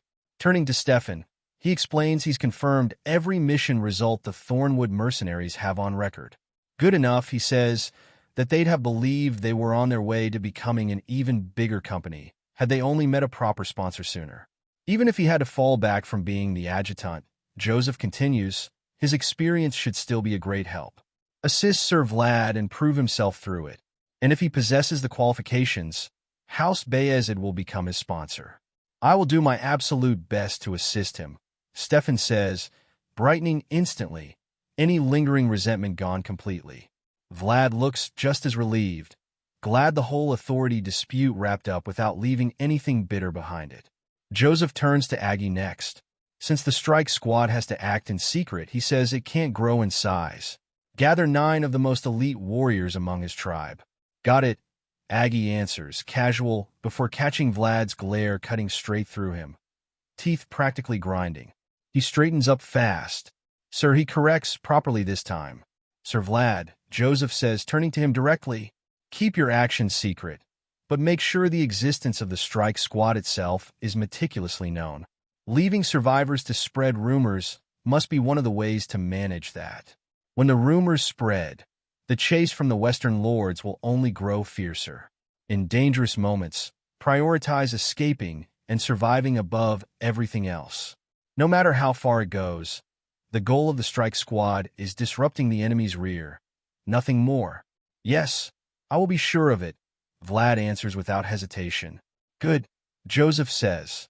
The 21 members of the strike squad will be deployed tomorrow at dawn. With that, everything is finally settled. The chain of command holds. In the western port city of Nassau, a knight captain stands before Baron Isnik delivering news that lands like a slap. Every last supply meant for the Count's forces has been looted. What the hell is that supposed to mean? The Baron screams, half out of his chair. Who in their right mind would loot supplies meant for the Count? Hesitating, the captain answers. Troops from House Vayezid. The Baron's fury only climbs higher. Is that information reliable? He demands. Does the man have any idea how far it is from here to Vayezid territory? 10 days on horseback, minimum, without rest, and they're already stretched thin preparing for a siege. Would anyone actually send troops that deep into enemy land? The captain admits he found it strange too, confirmed it again and again just to be sure. But the survivors were consistent. Whoever led the attack called himself Lady Alicia's Knight. The Baron's grip crushes the report in his fist, shaking with rage now. It's impossible, he insists. Are they seriously saying this was Vayezid soldiers, all the way out here? How? The captain has no answer. The enemy struck like wind, burned everything, and vanished without a trace. Where did they go? The Baron presses. They don't know that either. Whoever this was covered their tracks with real skill, leaving almost nothing behind to follow. The whole attack happened so fast the soldiers barely understood what was happening before the supplies were already ash and the attackers were gone. The Baron hurls the scroll straight at the captain's head, cursing. Lady Alicia's Knight is the only clue they have. He orders every house, every mercenary band, every bandit crew still willing to take coin brought into the search. Use everything. Find these bastards by any means necessary. The captain leaves fast, knowing full well the Baron won't tolerate a second failure. Alone, the Baron's mind spirals. They've been played. Of all the houses in the north, 𝗦𝘁 was the first to light the beacon of war, using her own knight to do it. He's been tracking every scrap of intelligence on that house without pause, and still this happened right under his nose, deep in Western territory, without a single warning sign. Was there someone like this all along, he wonders? How does a knight from 𝗦𝘁 slip this far south without anyone noticing? And why, more than anything, would Lady Alicia's own personal knight lead a raid like this himself? Miles away, on a winding mountain road, a war supply convoy moves carefully through the pass, soldiers and knights flanking the wagons on all sides. The mountains sit unnervingly quiet, no sign of another soul anywhere on the road. Two soldiers trade rumors as they walk. There's talk going around. One of them says that supply convoys headed for Dronzer keep getting raided. The other scoffs, telling him to at least make his nonsense believable. Mountain bandits, hitting a war convoy during an actual war? Even the criminals stupid enough to risk it are lying low right now. Think about it, the first one presses. Has he seen so much as a single hair of a bandit anywhere on this road? The other falls quiet, unable to answer right away. No abandoned camps. No footprints. No one trailing them. The road has been clean the entire trip, which honestly makes the rumor feel even more ridiculous. Then a light catches on a distant peak. It flares brighter, climbing into the sky, hanging there as a clear, unmistakable signal. Every soldier's head turns at once. What is that? Someone mutters, nobody quite sure what they're looking at. Even the knights guarding the convoy get pulled in, trying to decide if it's a warning or something worse. While every eye in the convoy is locked on that light, a rope gets cut somewhere in the trees. A massive tree, carefully positioned above the road, snaps free and crashes straight down onto the soldiers below before a single one of them can react. As the whole convoy scatters to avoid it, the real horror lands. Both ends of the road are already blocked. Giant trunks sealed off front and back, boxing the entire convoy into the narrow pass with nowhere left to run. Panic breaks out instantly. This is an ambush. The knight commanding the convoy shouts over the chaos, telling everyone to hold steady. Just a ragtag band of bandits, he insists, keeping his voice level. Reform the line and they can handle this. He orders two of his knights, Juan and Marco, to fall back and cover the rear, barking for the rest to form up fast. He never finishes giving the order. Our boy charges in from behind him and cuts him down before the man can even turn around. The body drops. Every soldier nearby freezes in place, having seen absolutely nothing until it was already over. That's strange, Vlad says, almost genuinely curious, looking down at the fallen knight. They couldn't even react. Weren't these supposed to be knights? He'd heard the Western knights carried a real reputation. What's standing in front of him now doesn't match a word of it. Cursing him, the remaining knights snap into formation, weapons drawn, no longer treating this like a bandit skirmish. One demands to know who he is. His sword wraps in a star-like aura as he answers calm. One entrusted with rightful authority by a noble lady. The light gathering around his blade tells them everything words wouldn't. Lady Alicia's knight, Vlad. Juan and Marco go pale at the sight of it. This isn't bandits. This is a trained knight, wielding real power, openly claiming Alicia's name. Before either of them can process it, the rest of Vlad's squad breaks from the tree line on both sides at once, and the ambush collapses into total slaughter. Boxed in by fallen trees, with no room to reorganize, the convoy soldiers barely manage to fight back at all. Marco tries anyway, shouting for the survivors to reform, reminding them the enemy's numbers are small enough to hold off if they just keep formation. He keeps giving orders even as the chaos swallows every attempt to follow them. From behind him, Vlad asks for his name. He should know who he's cutting down, he says, calm as ever. Aren't you knights, he adds, almost taunting, looking between Juan and Marco. Fury flashes across both their faces. It isn't just an insult. Standing there with total confidence, questioning them like this, it's a direct challenge to everything their title is supposed to mean. Raising his blade, still wrapped in starlight, Vlad repeats himself. Say your names. He's already asked once. Far from that mountain pass, in the dim halls of the county capital, Sterma, Count Vayezid sits with his eldest son, Rudiger Vayezid, and a military advisor, a map spread across the table between them, marked with the shifting lines of a war already underway. Their combined forces with 𝗦𝘄cie sit around 3,000, Rudiger reports. 𝗦𝘄dar's army numbers roughly 5,000, backed directly and indirectly by 6 Western houses. The Count agrees grimly. At this point, the army marching north might as well be called the Western Allied Forces. Rudiger asks about the Iron Duke's position. His father tells him plainly. The Duke will guard against unforeseen threats, but direct participation isn't happening. Not with the Dragon Killer Knights still an open question in Utman Barony. As expected, Rudiger says, resolving that has to come first. Nobody knows what those knights might do next. On the surface, the Count continues, this reads as a war between Dronzer and 𝗦𝗏dar. Outside of Vayezid and 𝗦𝘄cie's direct alliance, no other northern house has any real justification to step in. 7 western houses against 2 northern ones. Not a favorable split, and it looks arranged that way on purpose. His finger drifts across the map, away from the main battlefield entirely, landing on a region still uncommitted to either side. Rudiger studies it. Isn't that where the western houses who haven't chosen a side yet are located, he asks. 𝗦𝗏dar isn't the true ruler of the West. Not yet, his father answers. That alliance of 7 houses is a bundle of straw held together with a loose cord. Looks solid from a distance. Won't hold under real pressure from every direction at once. Which is exactly why they strike there first. The Count hands Rudiger 8,000 soldiers, ordering him south to Schoarra to requisition ships, then down the river out to open sea.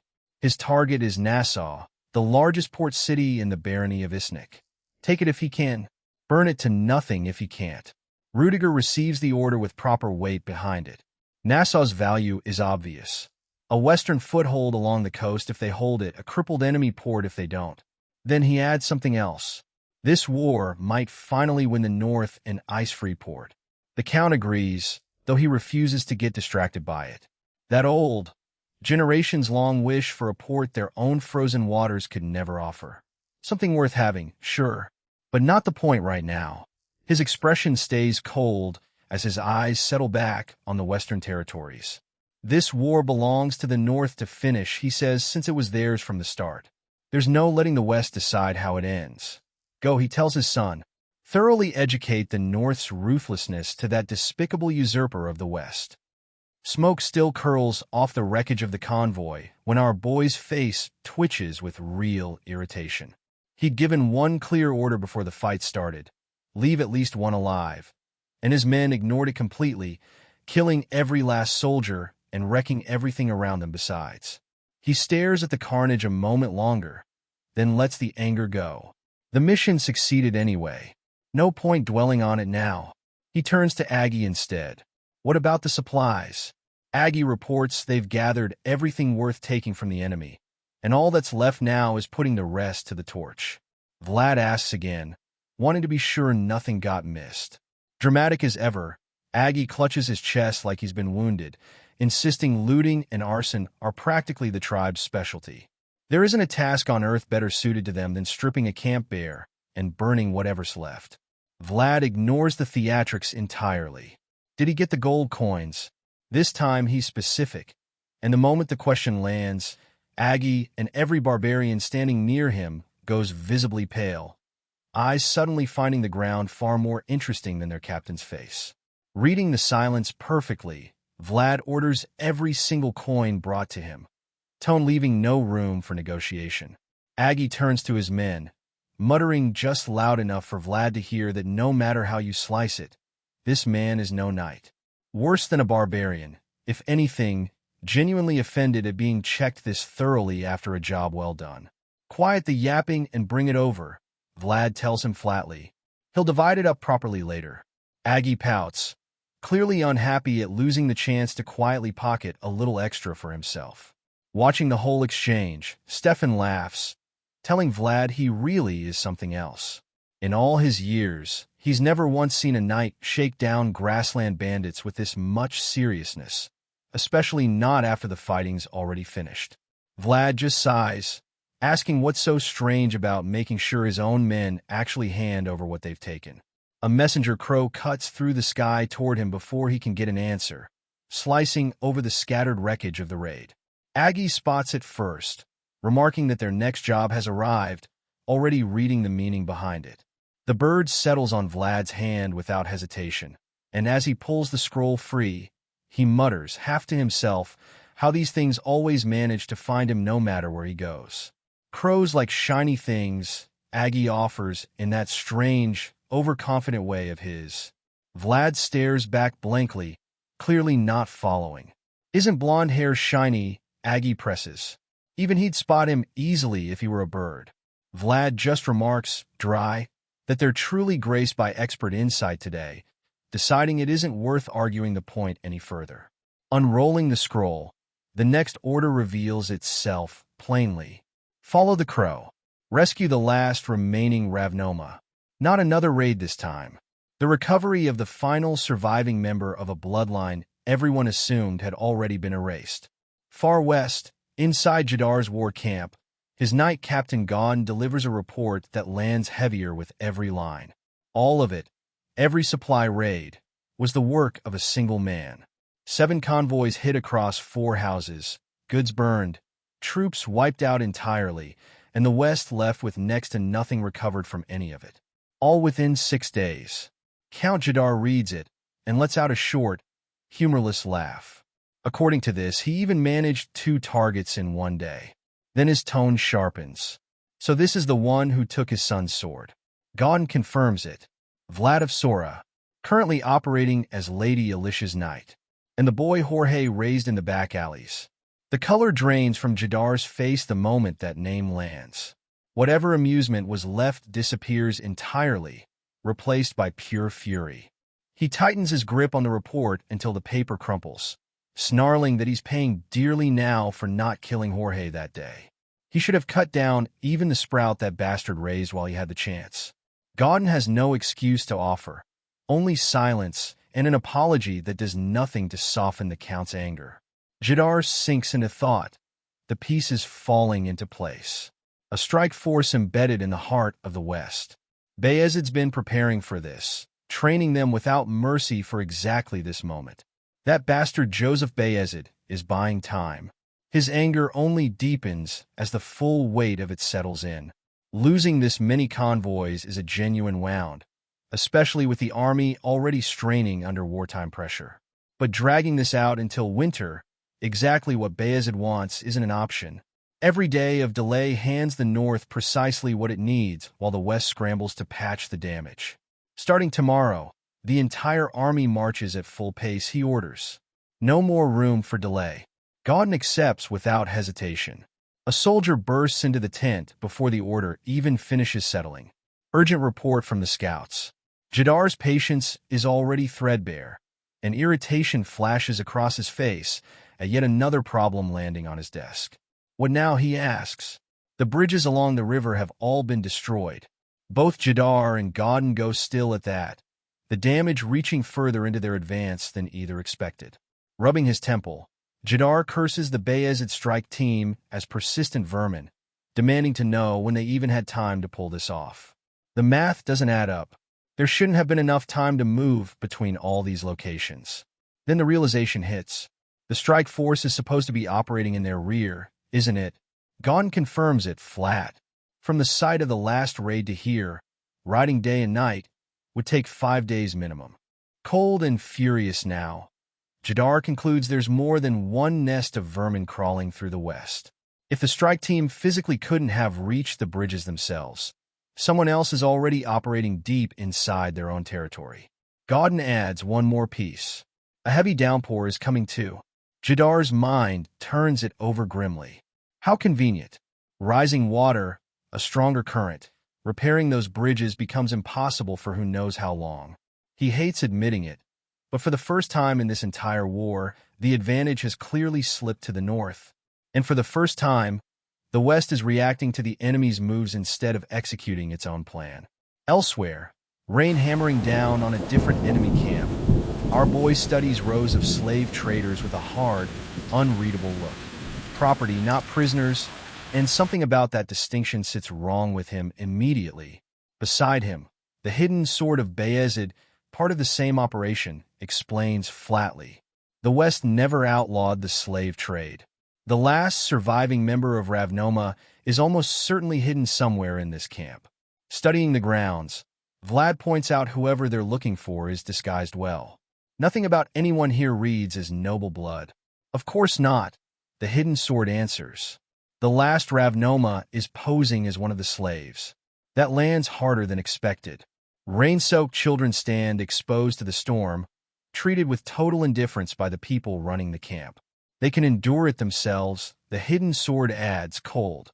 In the West, slaves are treated as livestock, nothing more. Something in Vlad's expression darkens at that. A flicker of real sadness breaking through the mission focus he's been holding onto. The secret unit will handle the wagons and pull Ravnoma's descendant free, the hidden sword continues. Vlad's job is simple. Draw the merchant's attention from the front. Open the gap they need. How much combat is permitted? Vlad asks. As much as his heart desires. If it comes to that, the hidden sword answers. Nice and simple, Vlad says, already turning to leave for the front of the camp. Once he's gone, one of the secret unit members voices a doubt to their leader. Can they really trust this to the strike team? They aren't even bothering to hide themselves. From the way Vlad and his men are moving, it looks less like infiltration and more like an announcement. He said, draw attention, not charge straight through the front door, the operative presses. The hidden sword doesn't argue the point. They just have to trust him. He's the best there is at pulling a crowd's full attention onto himself. And if anyone can manufacture the exact distraction they need, it's him. Inside the camp, 2 guards sit through the misery of their shift. One on a log, one standing with a spear. It's pouring like hell. The seated one grumbles. Looks like it'll keep going straight through tomorrow. The other adds, eyeing the black sky. He glances toward the slaves. Those things won't get sick from a little rain, will they? Mild concern, though clearly not for the children themselves. Leave them, the other answers. If a little rain's enough to make them sick, they weren't worth much to begin with. The first one curses his luck, stuck on watch of all nights. Quit whining and keep watch properly, the other snaps back. What is there even to watch for in weather like this? The first mutters, scanning the rain and dark, thoroughly convinced nobody's foolish enough to attack in conditions like these. Thunder cracks across the sky the instant he finishes the thought. In the flash of light behind him stands Vlad. He's there and gone in the same breath, cutting both guards down before either one has time to understand what's happening, let alone raise an alarm. He turns and signals Aggie. The next phase begins. Aggie doesn't hold back, shouting that they're under attack, over and over, deliberately as loud as he can make it, until every soldier in the camp is awake and scrambling for weapons. Where one of them shouts, spinning through the dark, searching for a target that hasn't shown itself yet. Thunder cracks again, and in that flash of white light, they see it. Vlad's entire strike team already standing in the dead center of the camp. Terror ripples through every soldier at once. The attackers didn't sneak past the outer defenses. They walked straight through them. Looks like everyone's finally come outside. Vlad remarks, calm, watching the crowd of panicked soldiers gather exactly the way the plan needed them to. Kill them all, he orders. The strike team moves as one. Rain hammers down from a black sky. Thunder rolling across the muddy battlefield as our boy and his battle-hardened men cut through the helpless slave traders without a shred of mercy. Steel flashes through the downpour, enemies falling one after another as easily as parting soft tofu. Step by step, moving through the torrents with deadly precision, Vlad leaves a mountain of bodies behind him as he closes in on the main tent at the heart of the enemy camp. He stops cold at the dark entrance. Instinct already warns him something dangerous is waiting just inside. In the dim light, 4 heavily armored men stand in silence, weapons ready, waiting for him to walk through. The moment he does, all 4 charge at once. He blocks the first 2 strikes without effort, and as the remaining pair close in with full force, he ends all 4 of them in a single, lightning-fast motion. Not a scratch on him. The silence afterward feels almost awkward as he pushes deeper into the camp. stepping into the tent's private inner chamber, taking in the luxurious furnishings around him. He wonders quietly if the last surviving member of House Ravnoma is genuinely hidden somewhere inside this traveling entourage. Then he sees it. A man lies dying on the floor, blood pooling beneath him, while a young child stands over him gripping a blood-soaked dagger in one small, trembling hand. Beside the boy, a woman shakes in shock, arms wrapped tight around him. Vlad understands exactly what happened here the instant he takes it in. His expression darkens. This, he thinks, is exactly why he can't stand the rain. The damp air always drags up smells and memories he's buried deep, ones he'd rather leave there. Irritated, he turns and asks Stefan if the boy is still staring at him like that, glancing back at the small child riding behind him on the horse, pressed close to the silent woman. Stefan confirms it. Yes, staring at him directly, with the kind of hatred that looks like it genuinely wants him dead. Vlad shakes his head, frustrated, wondering what exactly he did to deserve a look like that from a child. That's when the hidden sword of Vayezid walks up beside him, asking casually why he doesn't just go over and talk to the kid face to face. Vlad scoffs. The kid's got a knife hidden under his clothes. Gently, the hidden sword corrects him. This isn't just some boy. This is Karl Ravnoma. And from the look of things, he seems to genuinely like the warm cloak Vlad lent him earlier. Vlad sighs, exhausted, insisting he only lent it so the boy wouldn't freeze in the rain. And since the cloak means something to him too, he fully intends to take it back later. The hidden sword's expression turns serious. Whatever happens, handle Karl with real care. There's no upside in souring things with the sole surviving son of a powerful count's bloodline, especially one who will prove useful down the road. Reluctant, Vlad agrees. Fine, he'll do it. He walks over to where Karl rests against the horse, and just as he opens his mouth to speak, Karl glares at him, snarling for him to get lost. A little thrown, Vlad points out he hasn't even said anything yet. Karl yanks the small hidden dagger free from inside the cloak, hands shaking, pointing it straight at Vlad's chest, warning him to stay back, to stay away from Marta. Genuinely caught off guard by the child's life-threatening defiance, Vlad breaks into a faint, amused smile, letting out a soft sigh. Even so, he tells the boy he's already doing better than Vlad ever did at his age. Keep that fierce, brave attitude going. Karl looks utterly confused by the encouragement, clearly not understanding what Vlad means by it. Vlad reaches into his bag and hands over some wrapped food instead, telling him to eat, casually mentioning he's traveled through both the central region and the east, and as expected, northern meat is still the best there is. Karl opens the cloth cautiously to find 2 thick, savory sausages packed inside. As Vlad turns to leave him alone, he adds, over his shoulder, that it's a well-earned reward. Privately, he thinks, because despite his size, despite his fear, this kid actually managed to protect her. Night falls fully over the wilderness, and Vlad's party sets up camp in a wide clearing ringed by trees. Vlad sits alone on a flat rock some distance from the noise of the main camp, quietly working through his portion of dried meat in the dim moonlight. The hidden sword joins him, sitting down beside him without a word at first. Watching the boy across the flickering fire, the hidden sword notes that Karl hasn't taken his eyes off that exact spot all day. Seems he's genuinely interested in Vlad after everything that happened. Chewing, Vlad shrugs it off, pointing out he gave the ungrateful brat his own cape and an expensive Canner family sausage on top of it. Privately, though, the hidden sword thinks it doesn't look like interest born from food and a cloak alone. Whatever Vlad's done, he's built something real with the boy, and it isn't half bad. Looking up at the dark sky, Vlad wonders aloud if a real alliance is even possible with someone this stubborn and hostile, pointing out the entire western region has already fallen under Count Jadar's control. The hidden sword's expression turns resolute. They simply have to make it possible. Several noble families in the west still remain strictly neutral in this conflict, and if Jadar's momentum can be diminished even slightly, that whole western alliance will shake to its core. The royal Ravnoma blood running through Karl's veins could become the West's new rallying point for resistance. His very existence alone becomes a political headache Jadar can't easily solve. Then his tone shifts, cold and sharp. Now they just need to get home safely. Catching the change, Vlad asks if there's a problem. Quite the opposite, the hidden sword tells him.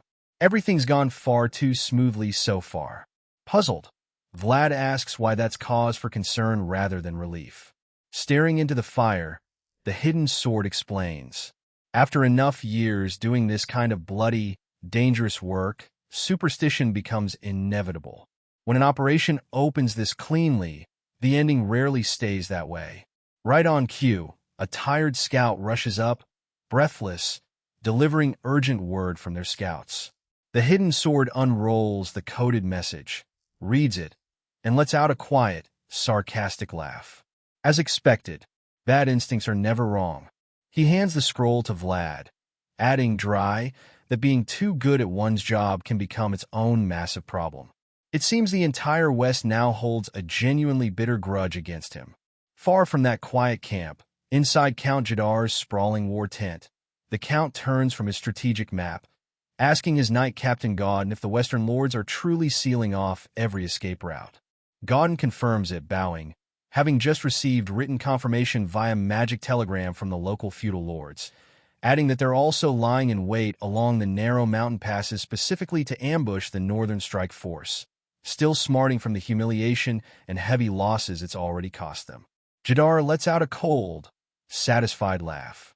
A low-born scoundrel stays a scoundrel, he remarks, a sly smile spreading as he marvels at how much resentment this one man has managed to stir up across the entire West in so little time. Vlad of Schoarra, he says, the time has finally come to pay for acting so fearlessly. He turns to Gauden, ordering the elite 3rd Cavalry sent after the brat without delay. Far across the region, inside the grand estate of Isnik Barony, Baron Isnik sits behind his heavy desk, hand pressed to his forehead, worry curdling into fury. Damn those merciless northerners, he curses, muttering that they've exploited and pushed him to the absolute limit. As expected of their reputation, he thinks, dangerous people nobody should ever befriend, savages with barbarian blood running through their veins. His rant cuts off at a burst of chaotic noise echoing from the hallway outside. What's that awful racket? He wonders aloud, nervous. His office door flies open. His own knight captain stumbling in, pale, voice cracking with panic, warning of a massive catastrophe. Without even looking up, the Baron asks, irritated, what now? The captain opens his mouth to say the word attack. He doesn't get to finish it. An unidentified man flashes past the doorway and cuts him down in a single blinding motion. The Baron drops his quill, staring in horror at the blood pooling across his own floor. Stepping cleanly over the body, the intruder asks, cold, if he's Baron Isnik. Shaking, cowering behind his desk, the Baron asks who he is. With a fierce, burning intensity, the man steps into the candlelight and introduces himself plainly. 𝗦𝘄cie𝗿-𝗀,